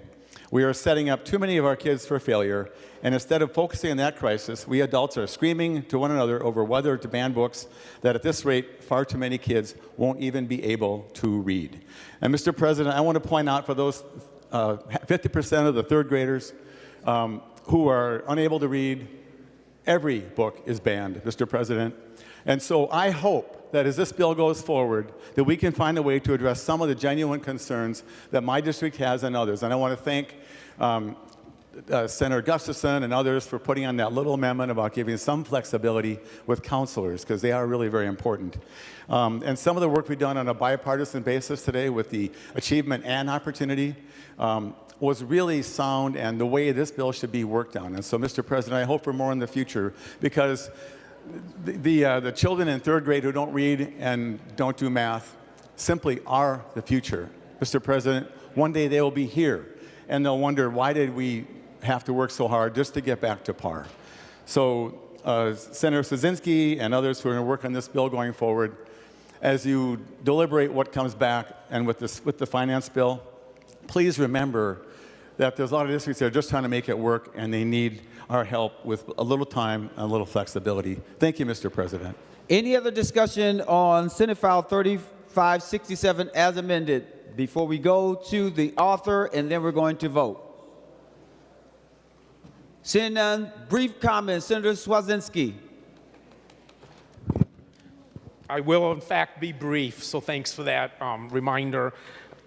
Thank you, members. I found today to be very edifying and delightful debate over just simple things like what's the difference between opportunity and achievement gap, and I agree with Senator Abler. Maybe this bill didn't do enough this session on attendance and discipline, and we got a lot of work to do still as senators. And I'll just remind members, the preamble to the U.S. Constitution begins with the words, "We the people, in order to form a more perfect union." In order to form a more perfect union. They knew, those framers knew, that this development of our nation would be done by people, and none of us are perfect. But we shouldn't ever stop and lose sight of the fact that what we're striving to do in this body is creating a more perfect union. It'll never be perfect. I urge members to vote yes on the bill. The Secretary will take the roll on final passage of Senate File 3567 as amended. Members, please vote.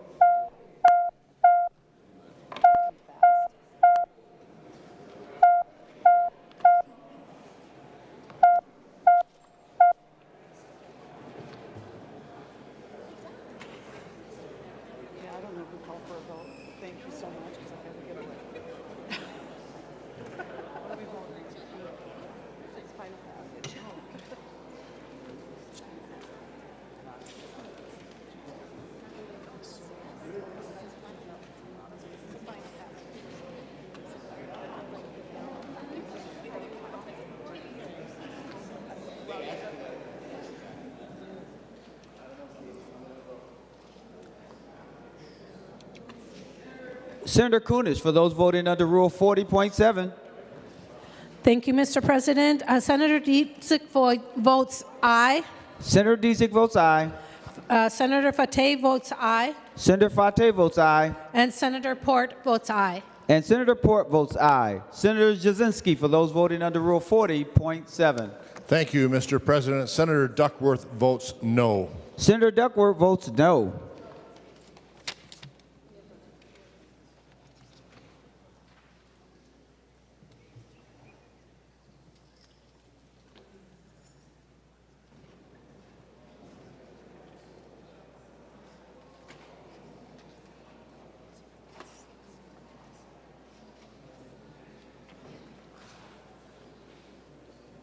All senators voting who has a desire to vote, the secretary will close the roll. There being 35 ayes and 31 noes, Senate File 3567, it passes and is title agreed to.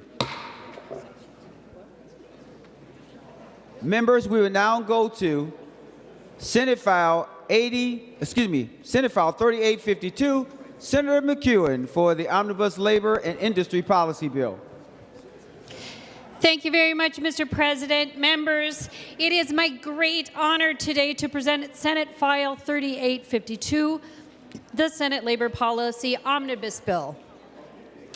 This bill is a culmination of the hard work that... Members, please be quiet in the chamber as Senator McEwen goes through her bill so that we can have robust and thoughtful discussion. Senator McEwen, forgive, but if you could start again. Thank you so much. My pleasure. Thank you very much, Mr. President, and thank you, members. I know we've had a long afternoon, and I'll be very brief so we can begin discussion about this bill. As I had just stated a moment ago, it is my great honor to present to you today Senate File 3852, the Senate Labor Policy Omnibus Bill. This bill is a culmination of the hard work that members, staff, testifiers, and advocates have invested this session and throughout the last year. This bill strengthens child labor protections by bringing the Child Labor Act into better alignment with DLI's authority in Chapter 177, and adds retaliation protections and liquidated damages for minors in hazardous occupations. It eliminates 3 carve-outs to the state minimum wage and raises the limit on increases due to inflation to 5%. It increases protections for workers and consumers in a number of industries, takes an important step toward addressing gender and racial pay disparities and inequities, and updates our apprenticeship standards in construction and more. These provisions put Minnesotans first. I am committed, and those of us on the Senate Labor Committee are committed to fighting for Minnesota's workers and ensuring that everyone in our state has the protections and support they need to lead healthy and dignified lives.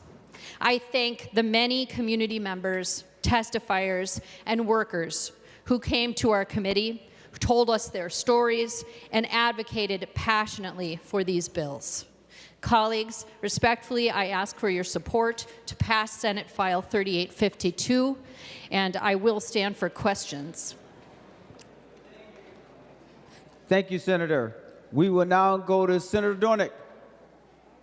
Thank you, Mr. President, and thank you, Senator McEwen. As you mentioned, there's a lot of good policy in this bill. There's some technical fixes. Dolly has some issues they had dealt with, and so I do also thank the committee, thank you, Senator McEwen, and all the members for the hard work that was done. And, but unfortunately, they put the minimum omnibus bills, and so a lot of those good bills that we did support, there's a couple that I have a hard time supporting. And those two would be in Article 6 and 7, which is the minimum wage, and again, the cliche of one size fits all. I kind of get tired of using it, but it really fits here. Large and businesses, the same, and that's not true. The other one is Article 7, where it's a provision that requires surcharge from credit cards to be paid for by the business whenever a tip is given via credit card. Many businesses already do this. The cost does business have, the cost, but they have the choice whether to eat the surcharge while acting as a pass-through from the customer to the employee. This would force them to eat this cost. In many cases, some businesses may stop acting as a pass-through.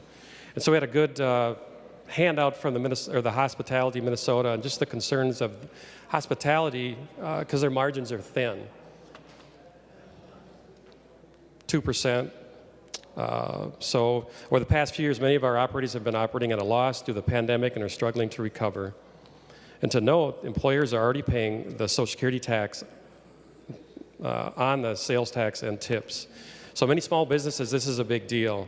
And just to give a little history of the amount of small businesses there are. There's 500,000 small businesses in the state of Minnesota. And what's interesting is if you look at the numbers of the workers, so 61% of small businesses have 4 or fewer employees.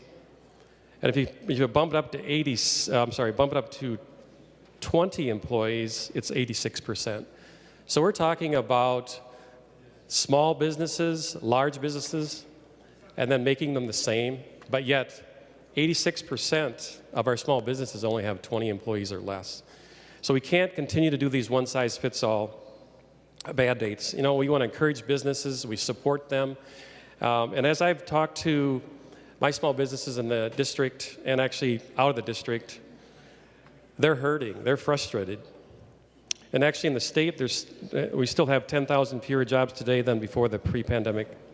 We need to do more to expand our economy and encourage business. And so there's kind of the 4 things that as I talk to businesses, some that were frustrated by the mandates that they're not going to expand, which hurts business, or which hurts is the employees, workers. Some are choosing to close and say, you know what, this is just getting too hard, which would hurt workers. And some are moving to other states, which again hurts workers because the jobs are gone. And some are going to automation, which reduces labor, which hurts workers. So again, we need to be thoughtful and careful as we go through these policies. And so again, the 2 concerns I have is, again, for our small businesses that are trying to keep up with the changes that we're making. And as I've talked to different businesses, they get frustrated. It's like, what did you pass this time? So again, a lot of good stuff in this bill. A few things that are a problem, and as I have a couple handouts there, Chamber, and another one, just encourage you to look at some of the concerns they have also. Thank you, Mr. President. Senator Draheim.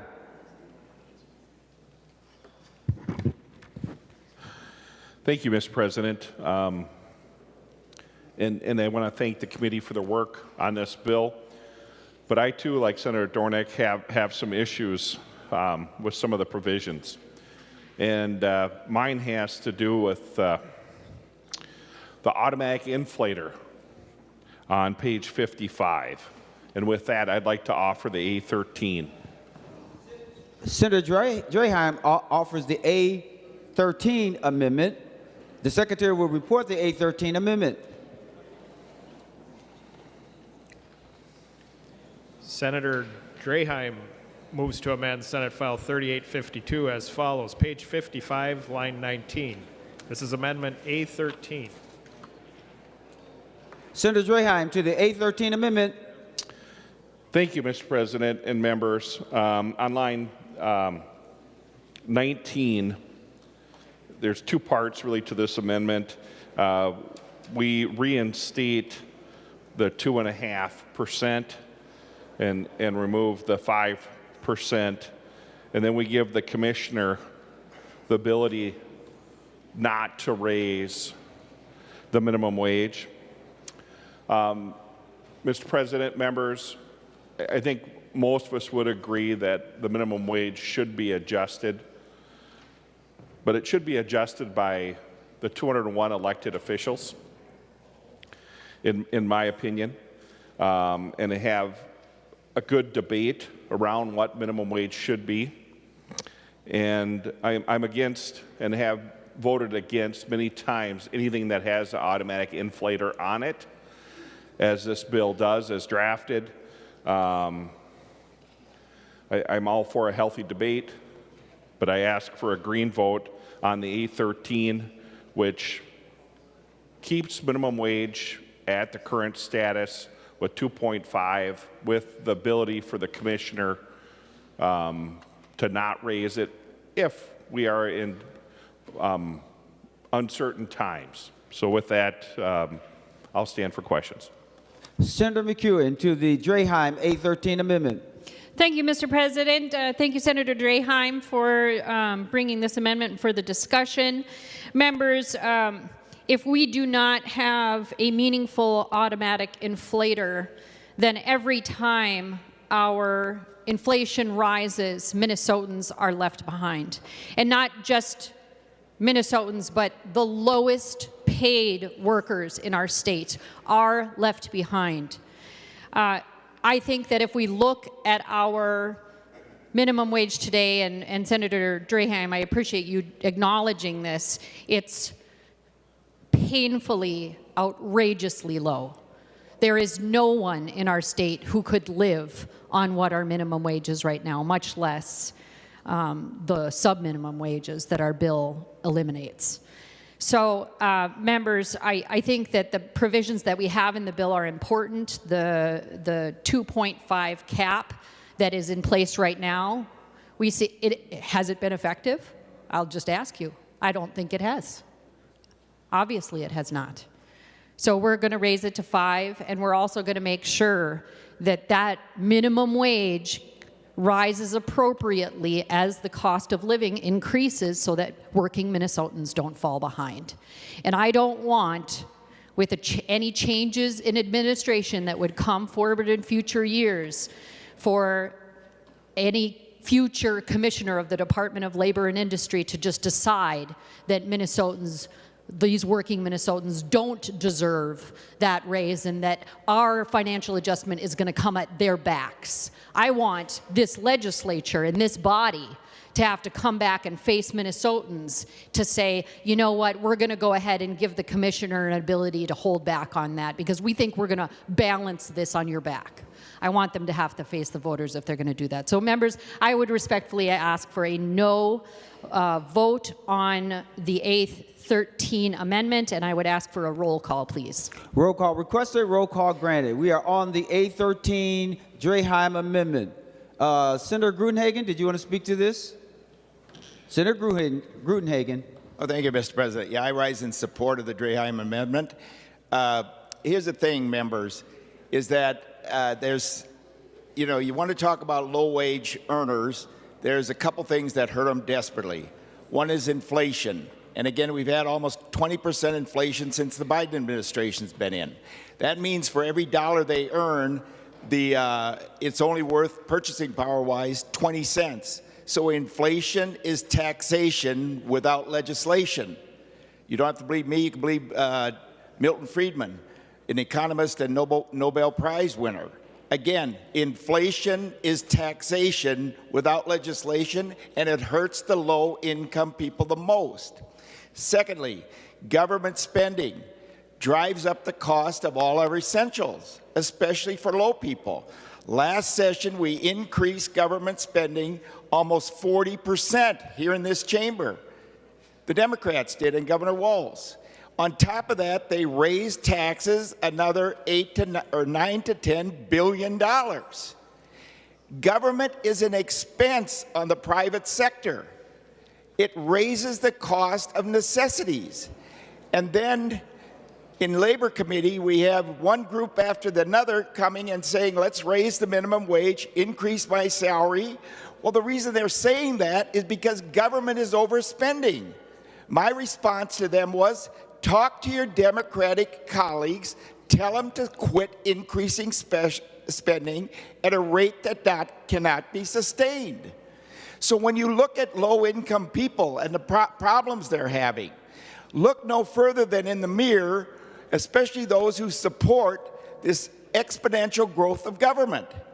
Again, the private sector, if given a competitive regulatory and tax rate, they will generate more tax revenue. You know, there's only two ways to generate more tax revenue, primarily. One is the productivity. In other words, if it took, 20 years ago, if it took 100 people to make 100 widgets, and today it takes 2 people to make 100 widgets, that's going to increase tax revenues.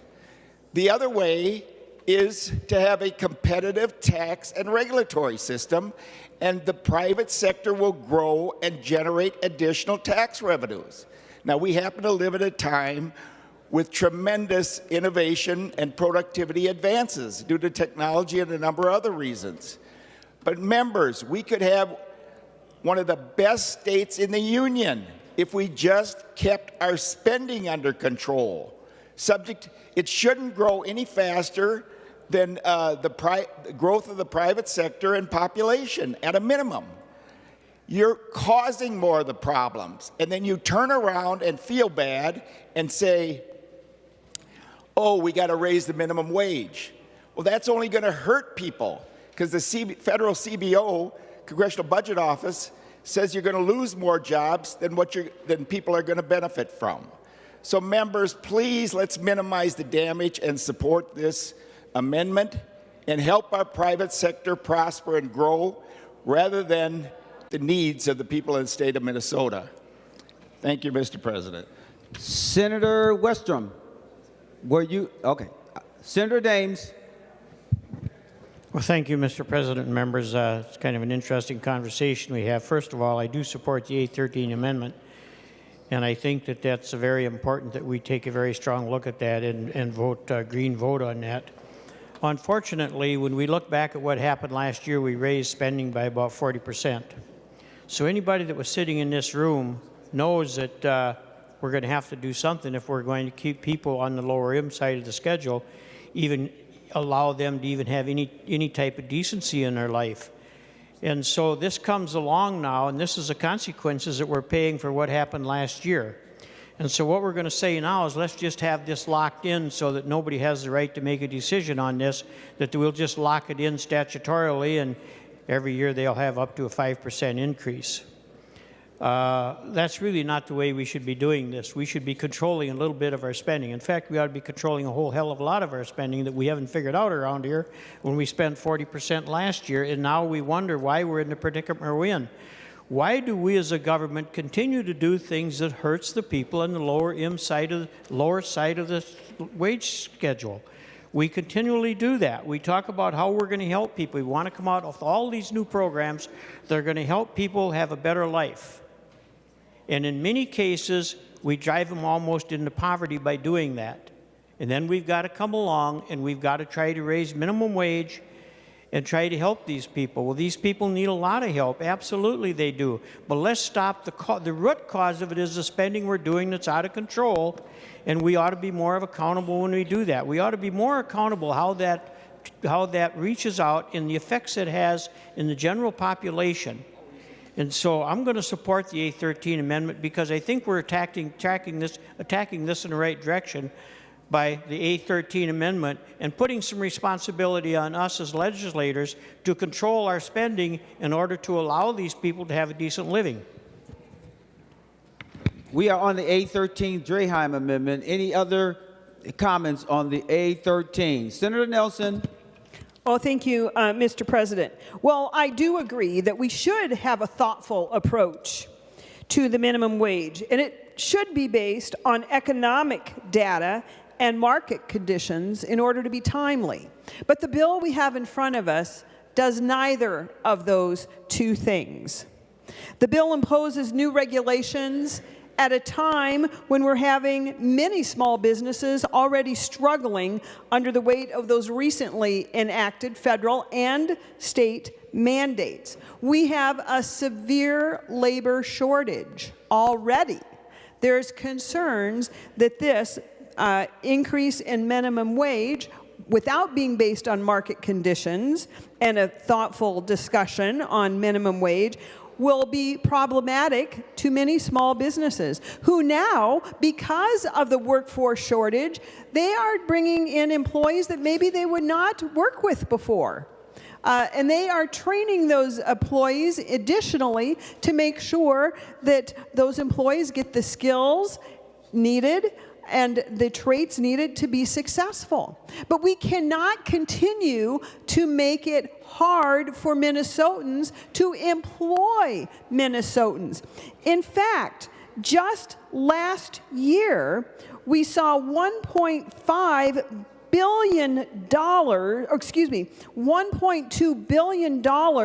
in lost capital by expansions. 3 notable expansions that chose in the end not to expand in Minnesota. That was a loss of 350 new jobs. We must look at minimum wage in light of the current conditions, and we must have a more thoughtful discussion. And if we want to have a thoughtful discussion, it will be in its own bill.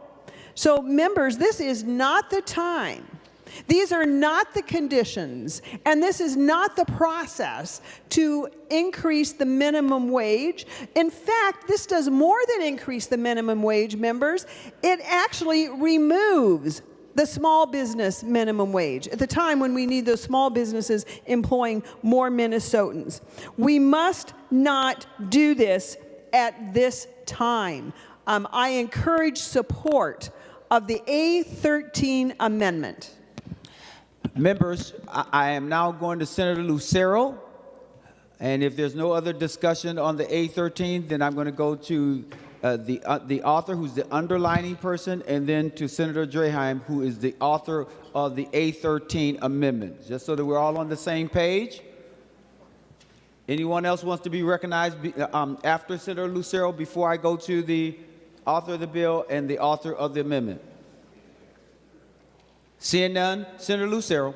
Thank you, Mr. President. I want to rise in favor of the Draheim A13 amendment. Mr. President, automation. Automation is continuing to advance as a direct result of advancements in technology. When it comes to raising the minimum wage, as the colleagues of ours have just discussed, it is impacting those professions and jobs that are at the bottom, entry-level jobs. I submit, Mr. President, to you and to this body, that it is those very jobs that are the most likely to be impacted and replaced with automation. So what's going to happen? We need only look to the neighboring city, Minneapolis, as one recent example. Not automation, but the negative impacts of raising the minimum wage have on business and an industry. We've seen the headlines of what's happening with Uber and Lyft. The city of Minneapolis is raising the cost, the minimum wage, to do business in Minneapolis. What is the response? The response has been to pull out by the industry. Why? Because it's cost prohibitive. Now, what's going to happen here is it's going to either make industries that are impacted by the language in this bill, it'll make it cost prohibitive to do the business, and they'll have to close their doors, or they will be replaced, those jobs, with automation. Artificial intelligence and other technologies will be implemented.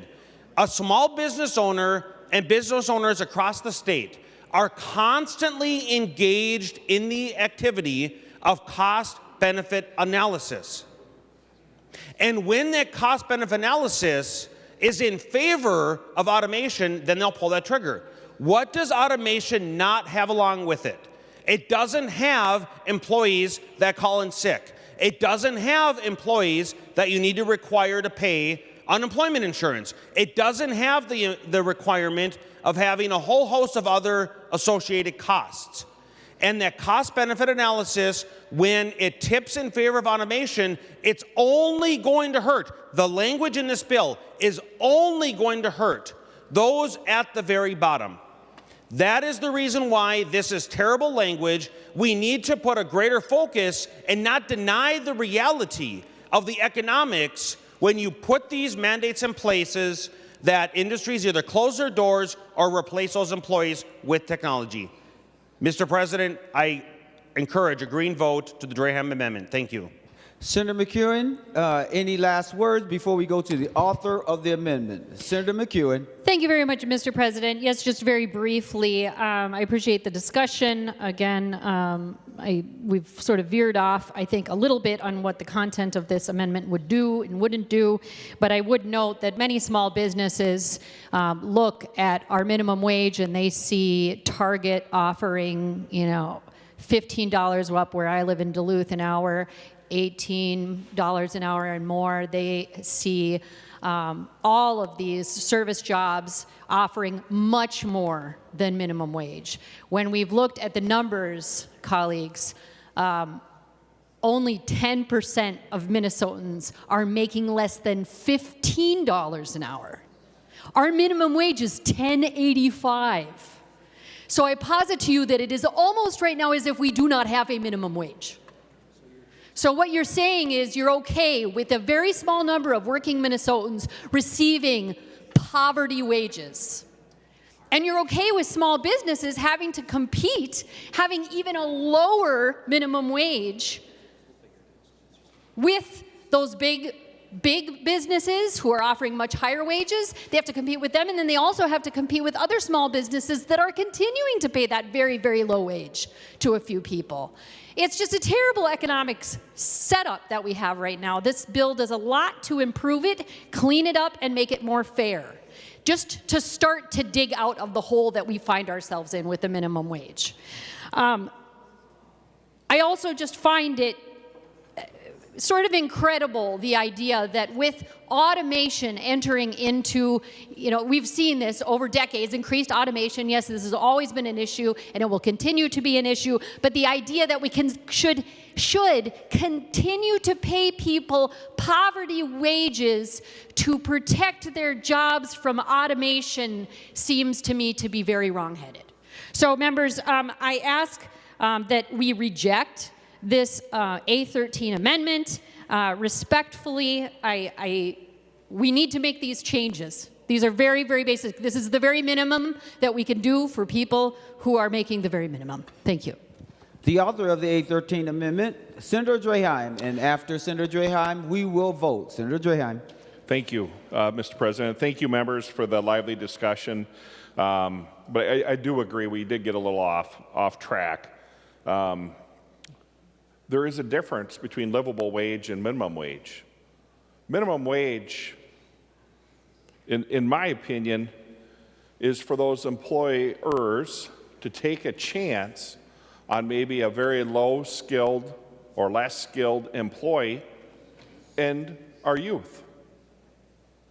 I also agree that most job postings I see are well over the $15 an hour, quite a bit higher than our minimum wage. But that isn't the debate, members. What my amendment does is roll back the auto inflator of the 5%. I think we should have a lively discussion on increasing minimum wage. I would be okay with that, members. But that isn't what I'm trying to do here. I am trying to eliminate the auto inflator of 5%. And when you look on the Federal Reserve's website about inflation, other than their current period, the last few years, The last time we had inflation that high was back in 1990. So we need to do our jobs. And we need to have that discussion of what minimum wage should be. But that's not what this does. All we're voting on with this amendment is giving the commissioner, here I am going to battle for one of the commissioners, the Dolly commissioner, the ability to make the call. After looking at all the economic data, consulting with MMB, and then decide. So let's put it back the way it was, and let's have a debate, do our jobs, and discuss what minimum wage. They're two separate issues, people. Please support the A13. The Secretary will take the roll on the A13 amendment.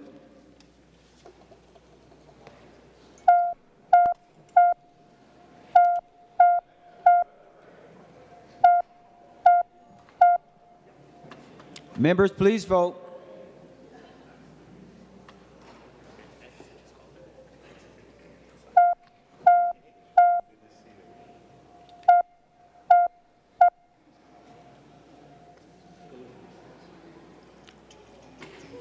Senator Kunesh, for those voting under Rule 40.7.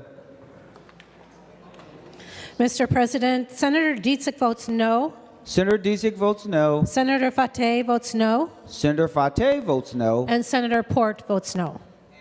And Senator Port votes no. Senator Lang. Thank you, Mr. President. Senator Duckworth votes aye. Senator Duckworth votes aye.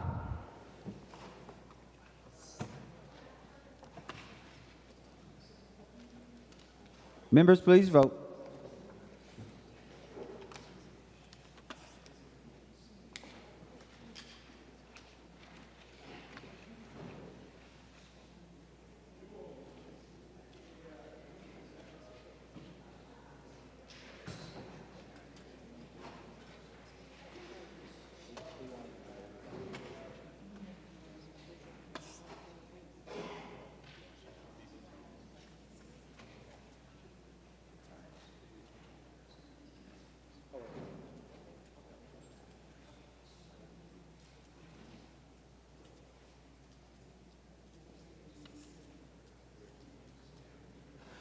All senators having voted who desires to vote, the Secretary will close the roll.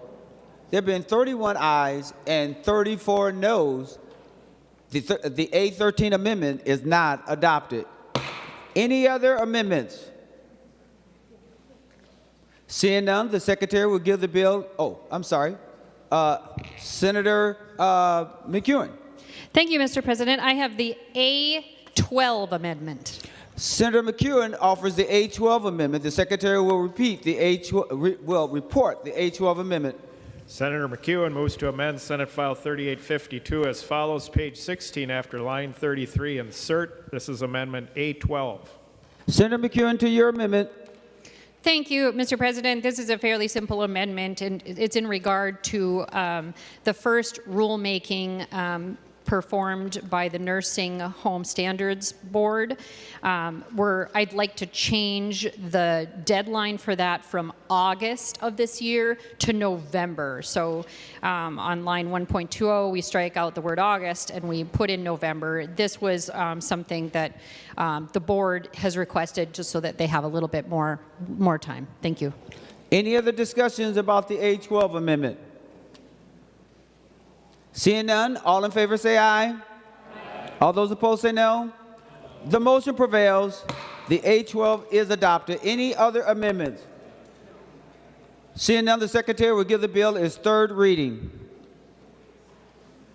Senate File 3852, a bill for an act relating to labor, making policy and technical changes to programs and provisions under the Department of Labor and Industry, etc. Third reading. Any other discussion? Senator Draheim. Thank you, Mr. President.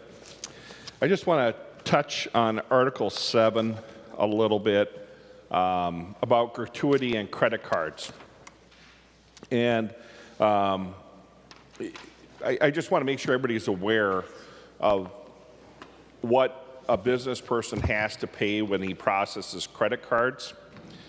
And I think there are a lot of great employers out there that eat these costs when they're able for their employees, hardworking employees.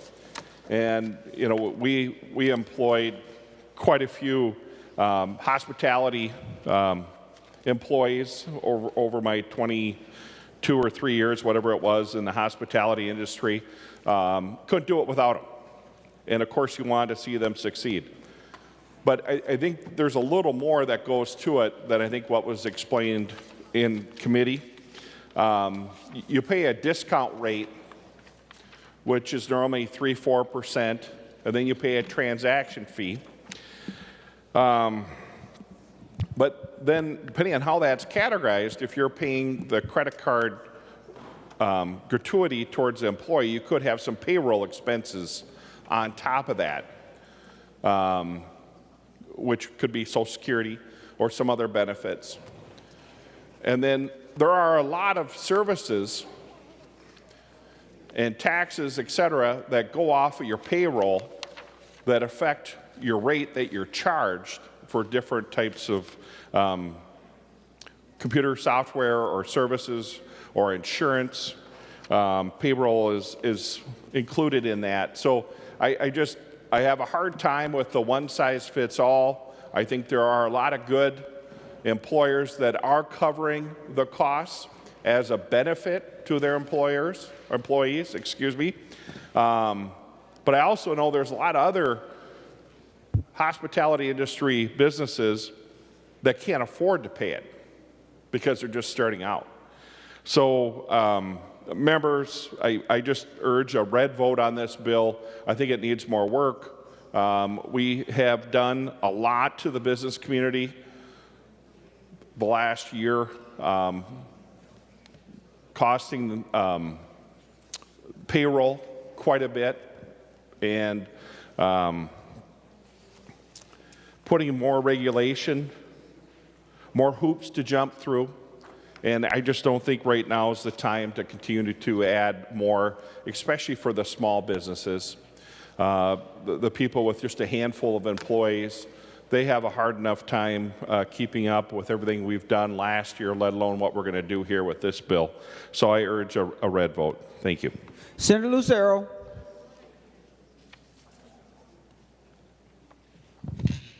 Thank you, Mr. President. I am wondering if Senator McEwen would yield for a handful of questions. Senator McEwen, will you yield? She will yield. Senator Lucero. Thank you, Mr. President, and thank you, Senator McEwen. I would draw your attention to line 9.24 through 9.29.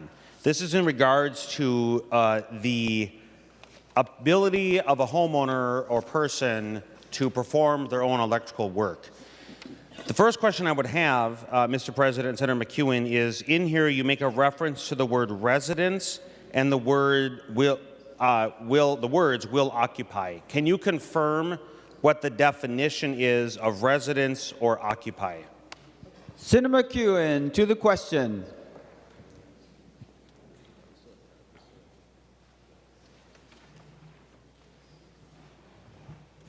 Thank you, Mr. President.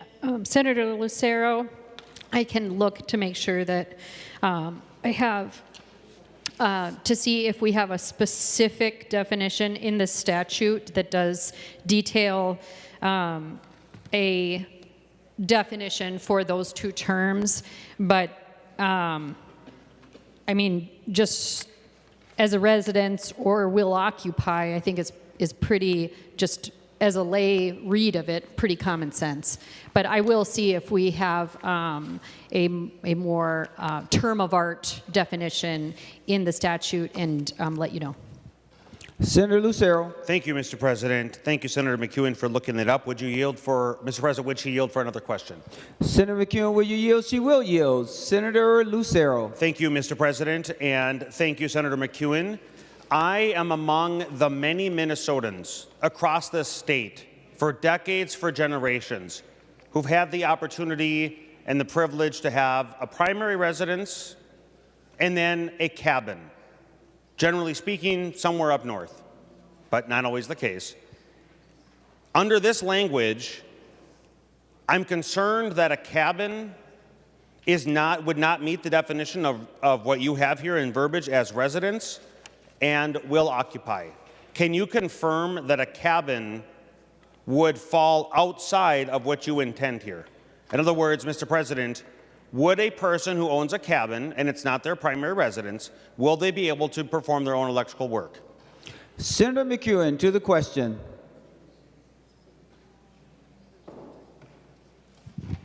Thank you, Mr. President. Thank you for that question, Senator Lucero. I think it's a good question. And I am getting some definitions here from our staff who's provided me with the definition for owner.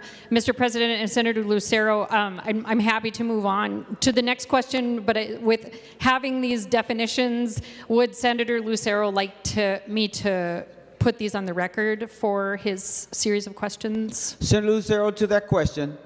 Thank you, Mr. President. Yeah, if you could show, first of all, if you found a definition, Mr. President, if Senator McEwen has found a definition, that's great, but I want to make sure that that definition is cross-referenced in this new verbiage, because I don't see any cross-reference. Actually, I do see one cross-reference in existing statute. So as she answers that question, Mr. President, the definition, is the definition that she may have found or definitions, are they cross-referenced so that this section of new language would have those definitions be applicable? Senator McEwen. Thank you, Mr. President. Thank you, Senator Lucero. So as I look at these definitions, I have the definition here in front of me for owner and the definition for residential dwelling.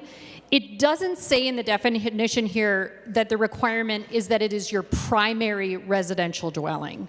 It just says that it has to be resided in by the person who's going to be performing that work.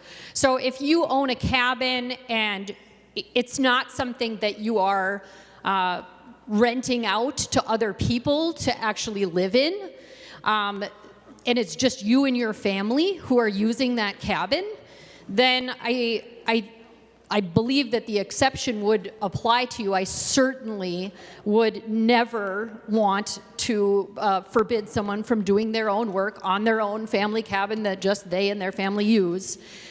What this provision is designed to do, and I think that the language has been looked at and carefully crafted to make sure that we're protecting people from, for example, a landlord who may not have any kind of an electrical license but just thinks they kind of know what they're doing, and then they go in and they perform some electrical work on their unit that they own, and they don't have the qualifications to do that. They don't have the training to do that. They don't have the license to do that, and that's actually dangerous for people. That actually already is the law that they're not allowed to do that. So what the language does in the bill, in the section that you're looking at, is just make it very clear that, for example, if you owned a duplex and you lived in one side of the duplex, but those two units, the one you live in and the other unit, shared an electrical box, you would have to have a licensed electrician come and do the work for that box, because that affects other people. You can't just decide that you're going to go in and do that electrical work because you think you know what you're doing when in fact you don't have the training and the licensing to do it, because it affects other people. So, and their safety and the safety of their families. So to your question around the cabin, again, if the cabin is owned by your family and your family is the only people who reside in that cabin, I am very confident that this language would not preclude you from doing your own electrical work, whether that was very minor work or very serious work. Senator Lucero. Thank you, Mr. President. With all of that, I guess I didn't quite get a clear definition of residence that's being cross-referenced in the current language, because when I wear my real estate hat, when I think of the word residence, unless there is a specific definition that this language is cross-referencing that I don't see here in this language, when I wear my real estate hat, residence means the place where a person is living as their primary home or primary place, again, of occupancy. A cabin is not that. I guess I've never heard of a cabin, a place of a temporary, maybe a weekend, handful of weeks, maybe out of the year, place to visit, but it is not a residence, a place where somebody's occupying a majority of their time. It's a place to visit. And I'm concerned that the ambiguity of this language, when interpreted by a bureaucrat who's going to have to enforce this, they are going to limit a person from performing work in their cabin. Because I don't believe that this language is clear at all in regards to that context. So I have high concern on that. Mr. President, if Senator McEwen would yield for one more question. Senator McEwen, will you yield? She will yield. Senator Lucero. Thank you, Mr. President. Thank you, Senator McEwen. In the previous answer, you just brought up the example of a duplex. And so in that example, as you said, a person doing work, would it be an accurate statement to say any kind of work that is touching the electrical system? So if that could include a light switch, it could include a ceiling fan, it could include a light fixture, it could include a smoke detector that's hardwired. Can you confirm that that is the type of work that you're referring to? And part B to the question is, in that duplex scenario that you brought up, can a person, if they are renting out the other half of a duplex, can they change the light switch or the light fixture or any of those examples I provided in the half that they're in? Can they do the work in their own property, their own unit half of that duplex, even though this language appears to prohibit them from doing so? Senator McEwen, to the question. Thank you, Mr. President. Senator Lucero, this might ease your concern around the cabin question.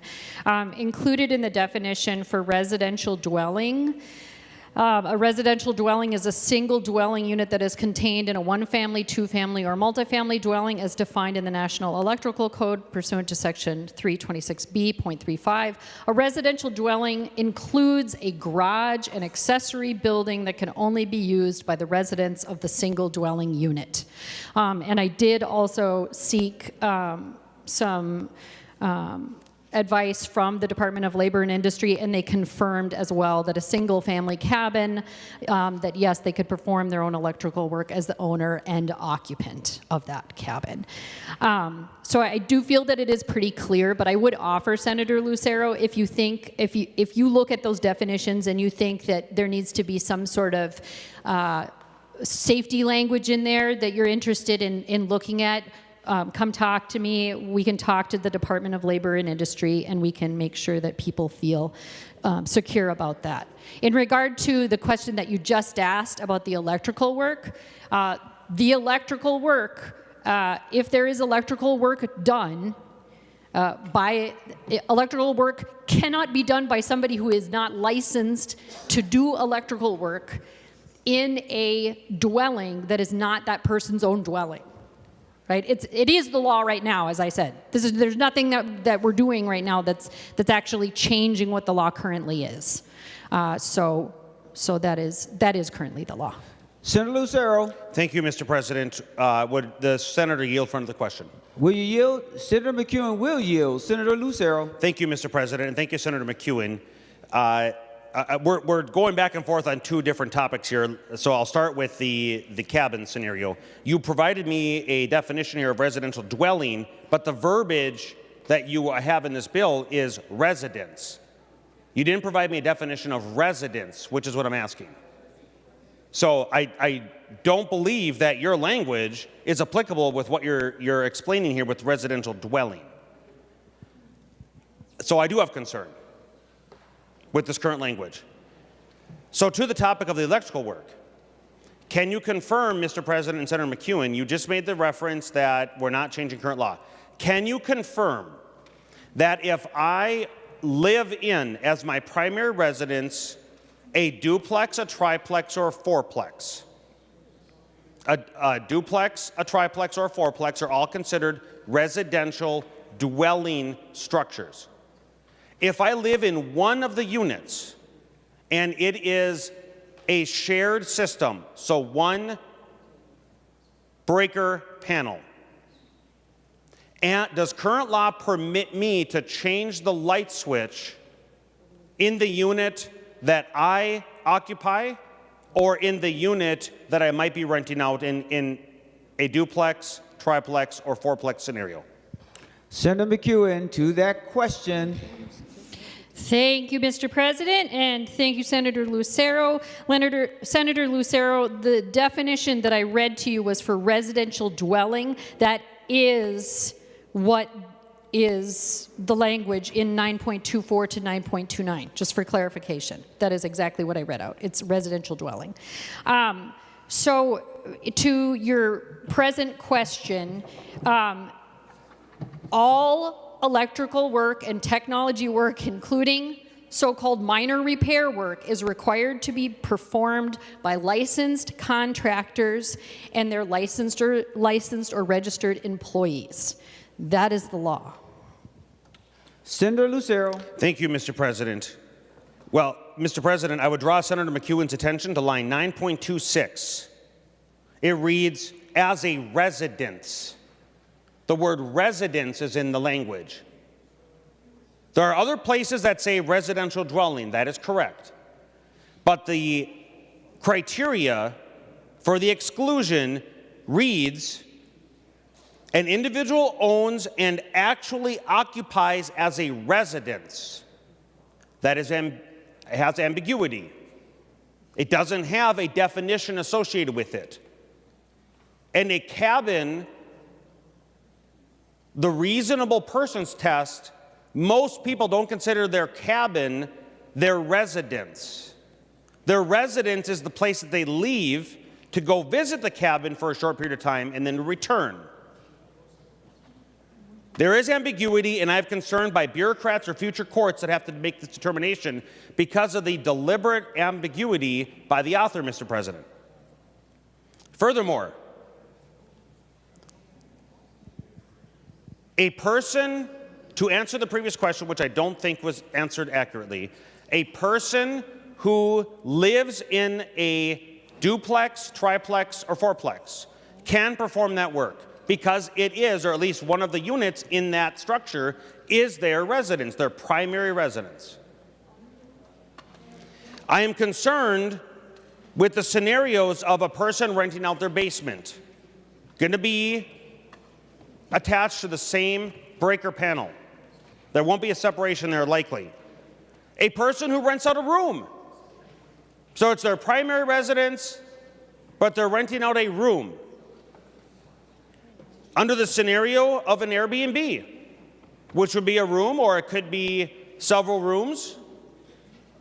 Several years ago, I had the opportunity to go visit Duluth for the weekend. And I rented an Airbnb. It was a separate door into a walkout basement from somebody's home that they made available on the Airbnb platform to allow for it to be rented out. It was otherwise a single-family home. This language, if this becomes law, would not, a person who owns that home in this scenario or any other scenario across Minnesota will be prohibited from changing a light switch in their unit, in the unit that they're staying in. Not the unit that they're renting out, in the unit that they live in. They will be prohibited from changing a light switch if they rent out a room via Airbnb. If you, Mr. President, choose you no longer like that brass finished light fixture and want to swap it out for a brushed nickel light fixture, you would be prohibited from doing that. You'll have to hire an electrician and you'll have to pay several $100s to change out that light fixture or several $100s to change out that light switch. This is absolutely ridiculous. It continues to increase the costs that are inflicted upon Minnesota and Minnesotans. And this is happening as a direct result of language that is ambiguity and is not going to make people safer. It's only going to make it more expensive to live, work, or visit this once great state. Thank you, Mr. President. Senator Grudenhagen. Well, thank you, Mr. President. Yeah, the one thing I want to say is I want to thank Senator McEwen. She was the chair of the Labor Committee, which I was on, and she did allow a robust discussion on the issues. We didn't agree that much, but at least you allowed a robust discussion. And I think that's just a healthy thing to do, regardless of where you come down on these positions. You know, when I look at this bill, though, I do have a number of concerns. But really, they can be summed up with an example, I think, members. You know, we need government like you do a referee in a football game, okay, or in a sports game. You need a referee to make sure things are played in a way that is just and fair. The problem with Minnesota government and so much government nowadays is the referee wants to get into the huddle and call the plays. And Senator Lucero just gave an example of that. Again, what if you attended a football game where the referee went into the huddle and called the play? You wouldn't appreciate that. And yet that's the direction, when I look at this bill, that we're going, whether it's the credit card charges, the electrical, or whatever. The government is getting into the huddle and calling the plays, whether it's the prevailing wage increase or whatever it is.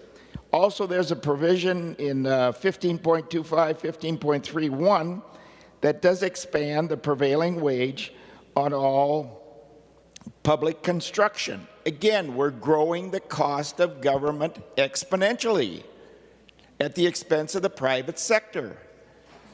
And that's the problem with this bill. We can't, you know, in education, one of the things, I got a lot of public school teachers voting for me, and one of the reasons why I took the position that if the teacher is doing a good job in the classroom and her academic scores are increasing over a period of a year, leave the teacher alone.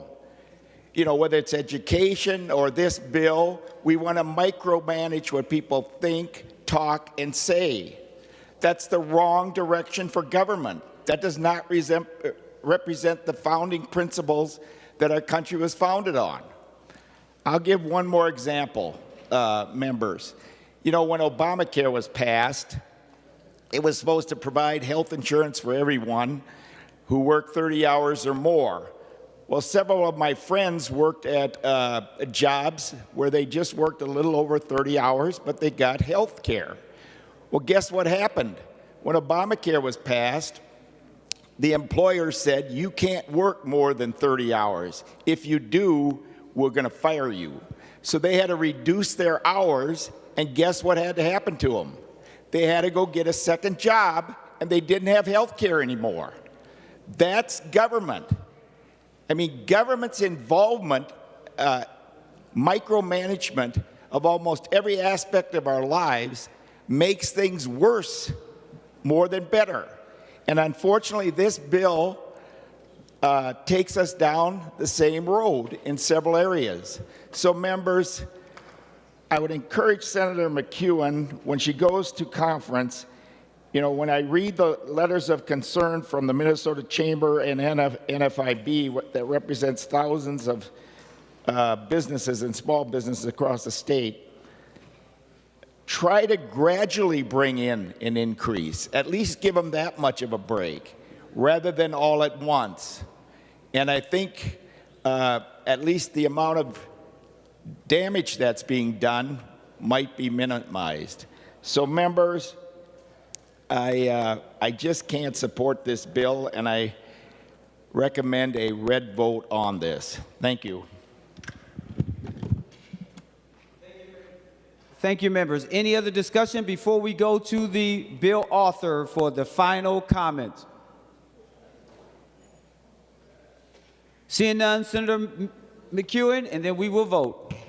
Thank you very much, Mr. President. Members, I appreciate the discussion today. And I just wanted to reiterate my pride in all of the work that went into this bill, all of the people who made this bill what it is and brought their stories and their issues to us, and we were able to include them in this labor policy omnibus bill. What I heard in some of the debate today was a sort of attitude of wait and see. Let's just wait. Well, there's a lot of people in Minnesota, thousands of people, who are working at very low wages, and this is their lives. They can't wait. They can't wait for the Minnesota legislature to get it together and spend another session debating just how low their poverty wages are going to be, right? These should be automatic increases. So I'm not willing to let those workers just wait any longer, and I'm proud that we are taking this step toward having these increases happen automatically. This is what it looks like to do our jobs here in the Minnesota Senate. I also want to push back just a little bit on the idea that this can be analogized into some sort of a sporting event. This is not sports. This is not a game. Again, the policy that we're looking at today, that we've been debating throughout the session in our Labor Committee, and that is now contained in this Labor Policy Omnibus Bill, this affects people's lives. It affects their ability to care for their families, to care for their children, to pay their rent, to pay their bills, to pursue their lives in the way that they want to with dignity. So this is real serious stuff. This is the stuff of government. This is the stuff of community. I just real briefly, members, just wanted to note, because we've heard a lot about the letter from the Minnesota Chamber of Commerce, citing a couple of issues that they take with our bill. They're unhappy with the minimum wage changes. They'd like to maintain the status quo, which I can imagine why they do. I also want to point members to a packet of support letters that should be on your desks. We have letters of support for the Senate Labor Omnibus from the Department of Labor and Industry, for the Minnesota Building Trades, from the UFCW Local 663, from Unite Here Local 17, from the Association of Perioperative Registered Nurses, from the Minnesota Nurses Association, and from the International Union of Elevator Constructors. Members, really briefly, I just want to say thank you very much to the members of our committee. I will also thank our staff. I'm going to wait till after our conference committee on this bill to thank the staff, because their work continues and their work has made our work in our committee possible and this Senate Omnibus bill possible. But the members of our committee who have worked really hard, I want to thank them, are our Minority Lead Senator Dornick, our Vice Chair Senator Hauschild, also Senator Grunhagen, Senator Umer Verbaeten, Senator Wiesenberg, Senator Pappas, Senator Litsky, Senator Marty, and Senator Kupek. So thank you very much to the members of the committee for our excellent discussions. Members, respectfully, I ask for your support of this bill and a green vote. Thank you. The Secretary will take the roll on final passage of 3852 as amended. Members, please vote.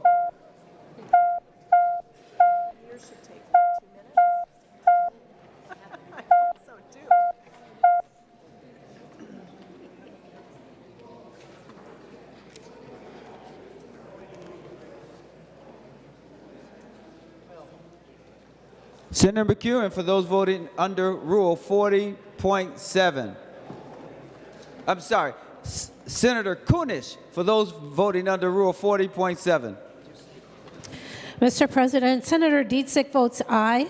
Senator Dietzig votes aye. Senator Fateh votes aye. Senator Fateh votes aye. And Senator Port also votes aye. Senator Port votes aye.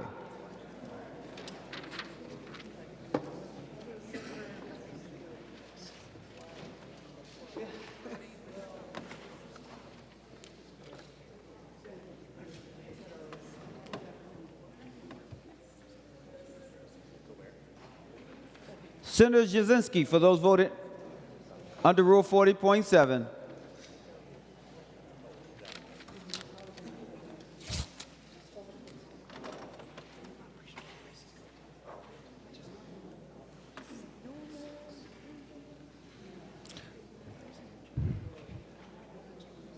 Members, Senator Cwodzinski, for those voting under Rule 40.7. Thank you, Mr. President. Senator Duckworth votes no. Senator Duckworth votes no. All senators having voted who desires a vote. I want to make sure that we're right here. I thought Senator Port voted aye. Senator Kunis, you want to correct us, please? Yes, Mr. President, Senator Port did vote aye. Senator Port voted aye. And Senator Duckworth voted no. Correct? Thank you, Mr. President. Senator Duckworth votes no.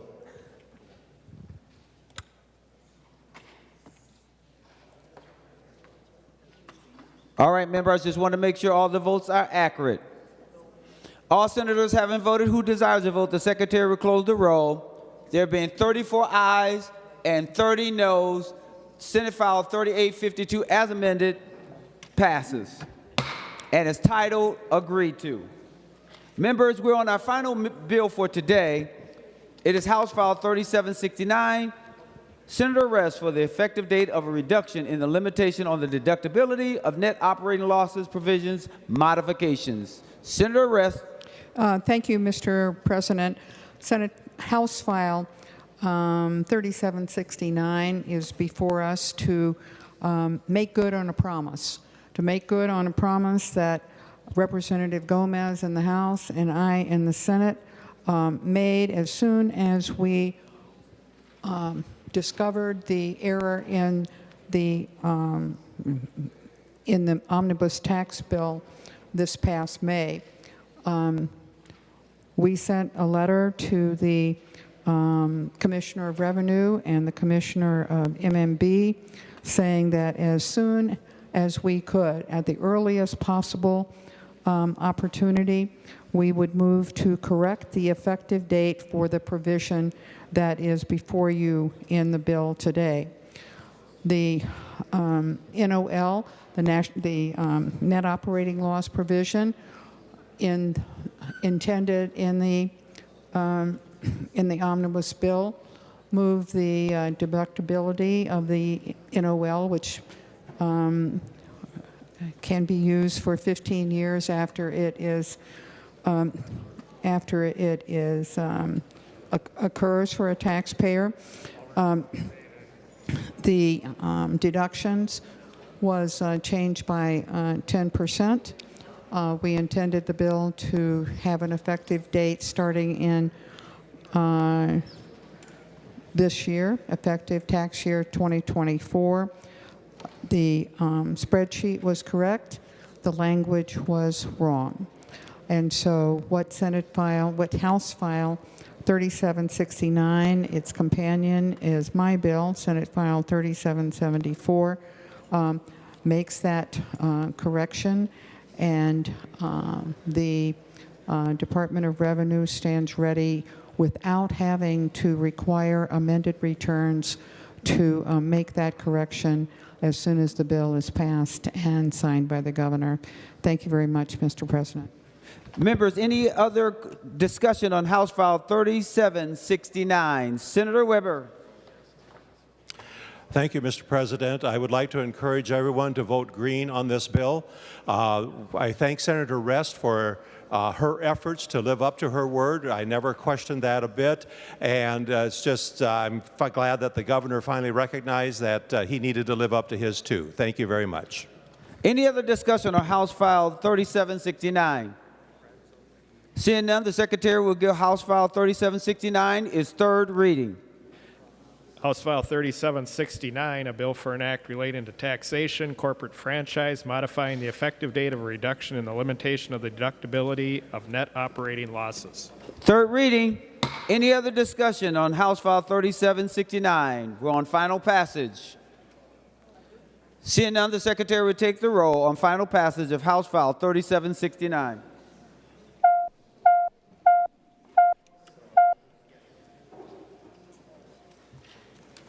Members, please vote.